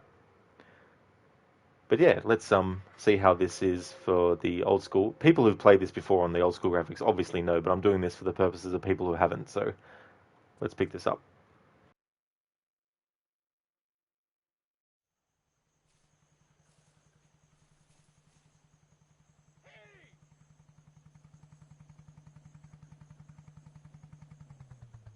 I don't want to be misrepresented by that retarded researcher you've just been with. Lara. I'm Dr. Willard. I'd come to converse with Tony myself, but I saw you were doing a rather more creditable job, I think. Indeed, I'm inspired. I'd like to offer you other work. What? Shoot the breeze with some of your other boys? No thanks. Fortunately, they were the only lab rats we let loose into the field. No. My request is for 3 other artifacts like this. The Infada tribe only had one artifact of this type. It's unique. Anyway, what would your interest in it be? I'll show you. It's not from India, rather an island near Antarctica. It is in fact meteorite rock that has been fashioned and used by Polynesians who were once settled there many, many years ago. See that? That's unique. An unknown material. So how did it end up here? Formed from the planets. Sorry about that. I forgot that it's not one of those things. I'll just choose this just for the sake of choosing it. And then reload that save that I made. I forgot, it's not an in-game graphics cutscene that actually plays when you defeat Tony. It's the FMV sequence. So I'll just reload that and switch to the remastered graphics and then do the fight again.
You friggin' prick of an asshole fuck. You motherfucking piece of fucking shit prick.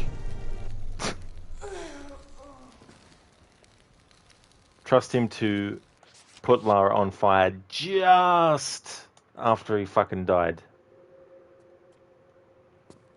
Shaky, yeah, that's actually a good comparison. Liquid Snake. How do you like my sunglasses, Snake? What the fuck? How? That's as friggin' ridiculous.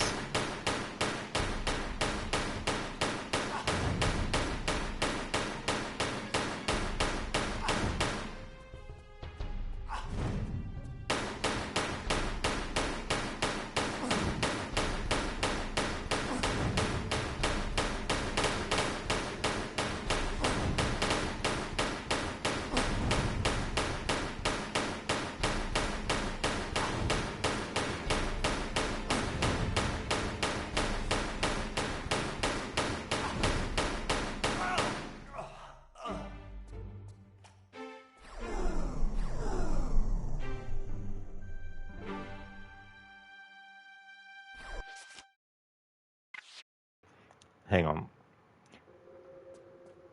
I was so preoccupied with not dying that I forgot to go into camera mode and show what he looks like as he's dying.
Damn it. Couldn't get him at the moment of blowing up. Oh well. Don't want to be here for 5 hours trying.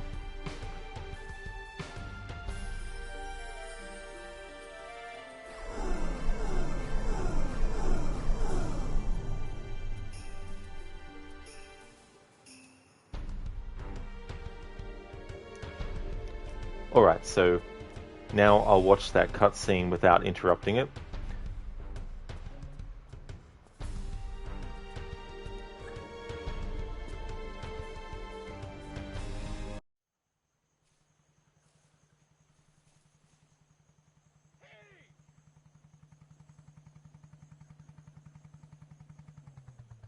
I don't want to be misrepresented by that retarded researcher you've just been with. Lara. I'm Dr. Willard. I'd come to converse with Tony myself, but I saw you were doing a rather more creditable job, I think. Indeed, I'm inspired. I'd like to offer you other work. What? Shoot the breeze with some of your other boys? No thanks. Fortunately, they were the only lab rats we let loose into the field. No. My request is for 3 other artifacts like this. The Infada tribe only had one artifact of this type. It's unique. Anyway, what would your interest in it be? I'll show you. It's not from India, rather an island near Antarctica. It is in fact meteorite rock that has been fashioned and used by Polynesians who were once settled there many, many years ago. See that? That's unique. An unknown material. So how did it end up here? Formed from the planets, sculpted by Polynesians, distributed by goons. Our excavations and investigations have led us to this. A sailor's diary from Charles Darwin's expedition on the HMS Beagle. August 14th, 1834.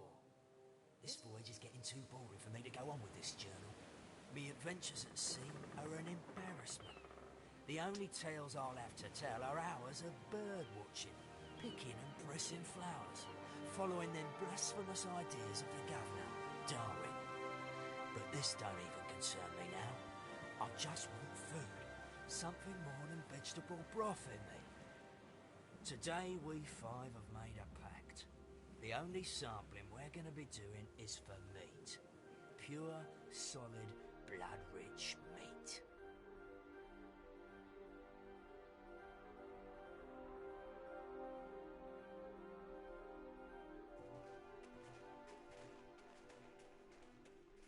The snow's run out. The tracks have gone. Just keep going. We're on its trail.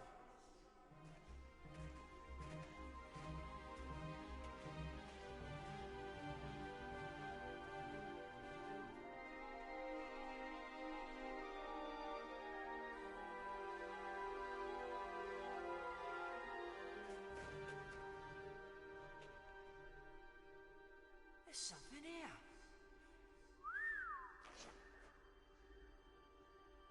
Look, another one.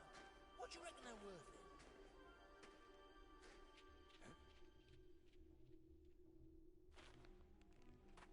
Too late. There's only 4. None for you.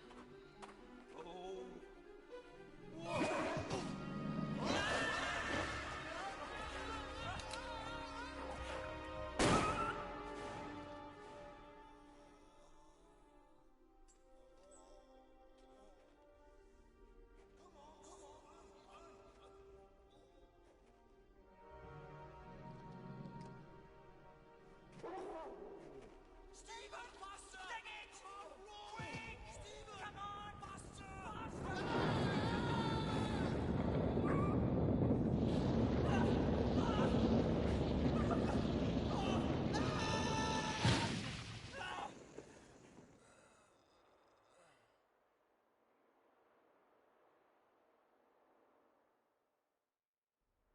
Nobody better say nothing about this to the governor, else we'll be back having to hunt down that creature for his samples. Paul fell down a crevasse, okay? Okay, Stephen. Amen. Stephen was to be the only survivor of the 4. When he arrived back in London, he superstitiously sold off his artifact, having seen his pals murdered or killed with theirs. One here in India, one in the South Pacific, and one in Nevada. The places where I'd like you to go. Sounds good to me.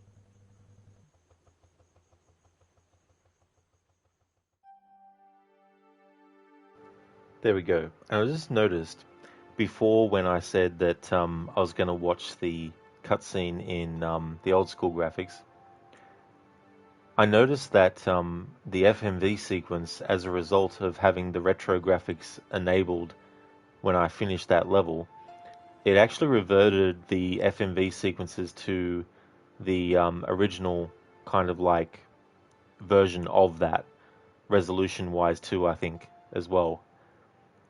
And then that time when I had the remastered graphics active when I finished the level, it had the optimized version of the FMV sequence for this. Anyway, that is now that done, the first few levels. Before I actually end the stream, there's a few things I want to do. Number one is I want to choose which location in the game to go to next and explain a few things about that for those who didn't know. But first, I'll catch up with chat. It looks like Rod bitch smacked him so hard that he's going to land on his back or neck.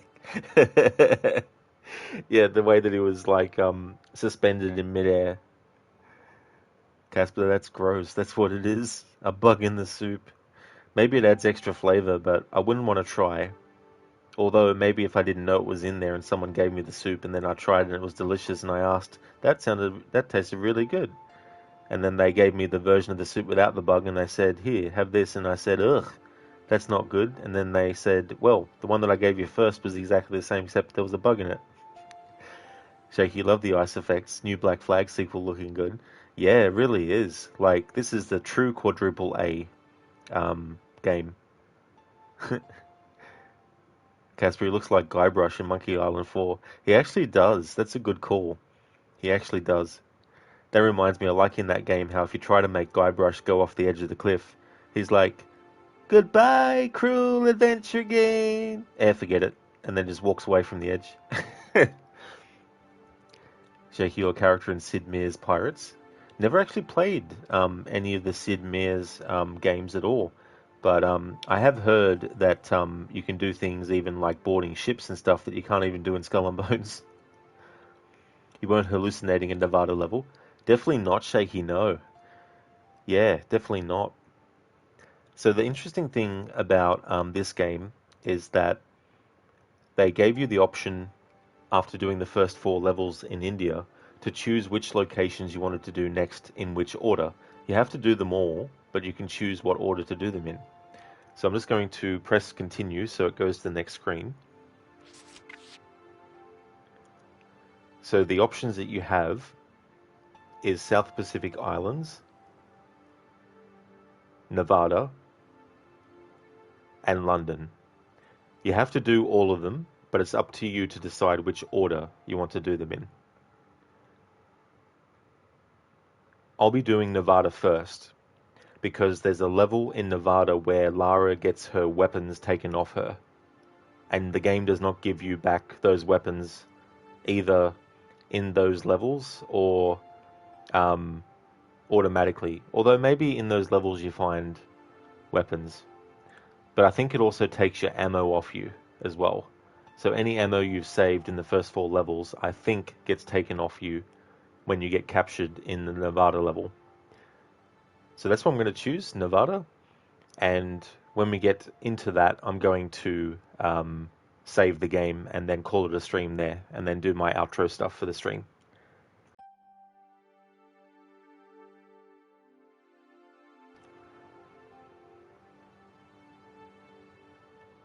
And here's the comparison for what it looked like in the original graphics.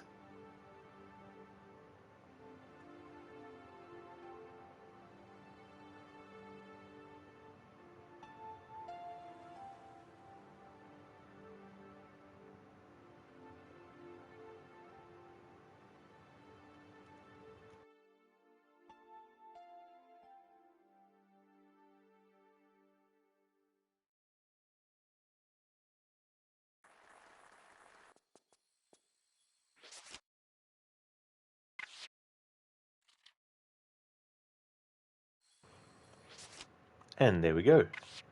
Made a save there. So we're at the Nevada desert. Exit the title.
alternates from one week to the next with the primary game, which is Assassin's Creed, and the secondary game, which is Dishonored. Lidus plays a lot of retro stuff. He's a very funny streamer. A lot of shenanigans happen over on his channel. He's a big fan of the Mortal Kombat series, as well as other fighting game series like Streets of Rage, Street Fighter, and Tekken. And he's also a fan of Resident Evil also. Mr. Gote plays games like Mortal Kombat 11, the Outlast games, Dead Space, as well as Hunt Showdown, and also the supermassive games, the Dark Pictures series, Until Dawn and The Quarry. Also highly recommend checking out Shaky. Shaky is playing through Deus Ex Human Revolution. If you're someone that is a big fan of that game and you're wanting to check out another streamer who's going through that game, definitely recommend checking out Shaky's channel. Also highly recommend checking out Grail. He's doing No Man's Sky, so if you're a fan of No Man's Sky and would like to check out a streamer who's doing that as well, then definitely recommend Grail also. And highly recommend checking out Shin. He's doing Final Fantasy XIV online. He's also a fan of other JRPGs, as well as MMORPGs also. And also highly recommend checking out AC. AC is playing Dead by Daylight. Shaky, that's absolutely no worries at all for the shout out. No worries at all. And yeah, it is a very cool way to do things.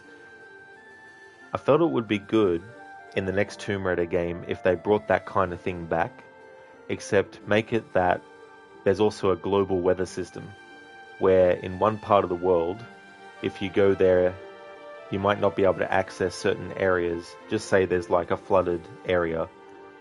But if you come back there later, the weather will have changed and the waters will have gone down, and then you can actually access the area, you know. And also have like some side sort of like artifacts that she's looking for, and speaking to people and following leads, and then, you know, going and searching and, you know, all that kind of stuff. But it was a really cool thing for this game to do it.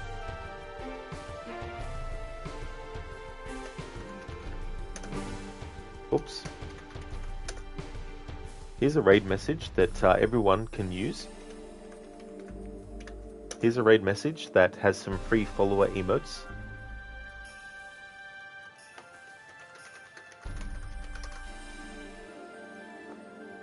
I'll also do a variation that has classic Lara Croft, which is that one there. And I've also got one for subscribers as well.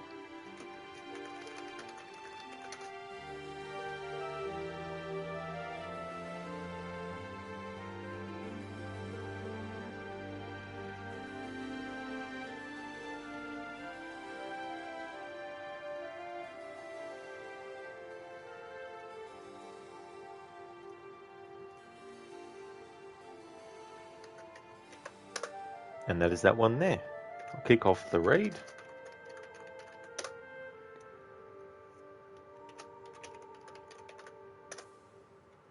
Okay, so the next stream of this will be when it's Friday for me. If you see me streaming this again, then it'll be Friday. On the weekend, I've got Red Dead Redemption 2, my annual playthrough. And I may even finish that on Saturday yet. But if I do, I'll be following that game up with Red Dead Redemption 1, which actually takes place chronologically after the events of Red Dead Redemption 2. So that'll be the weekend, and Monday and Tuesday next week will also be Tomb Raider. Next Wednesday, I'll be resuming my Assassin's Creed Mirage Permadeath Challenge playthrough that I began yesterday. So that's the current schedule. I just want to thank everyone so much for watching. I really do appreciate it. I hope that everyone has a good one, and there'll be more raiding of tombs tomorrow, doing the Nevada levels, and depending on how long that takes, because I am doing the process of showing the old school graphics and the new as well, that also takes a bit of time, as well as doing the levels. But we'll see how we go. Have a good one, everyone. Until next time.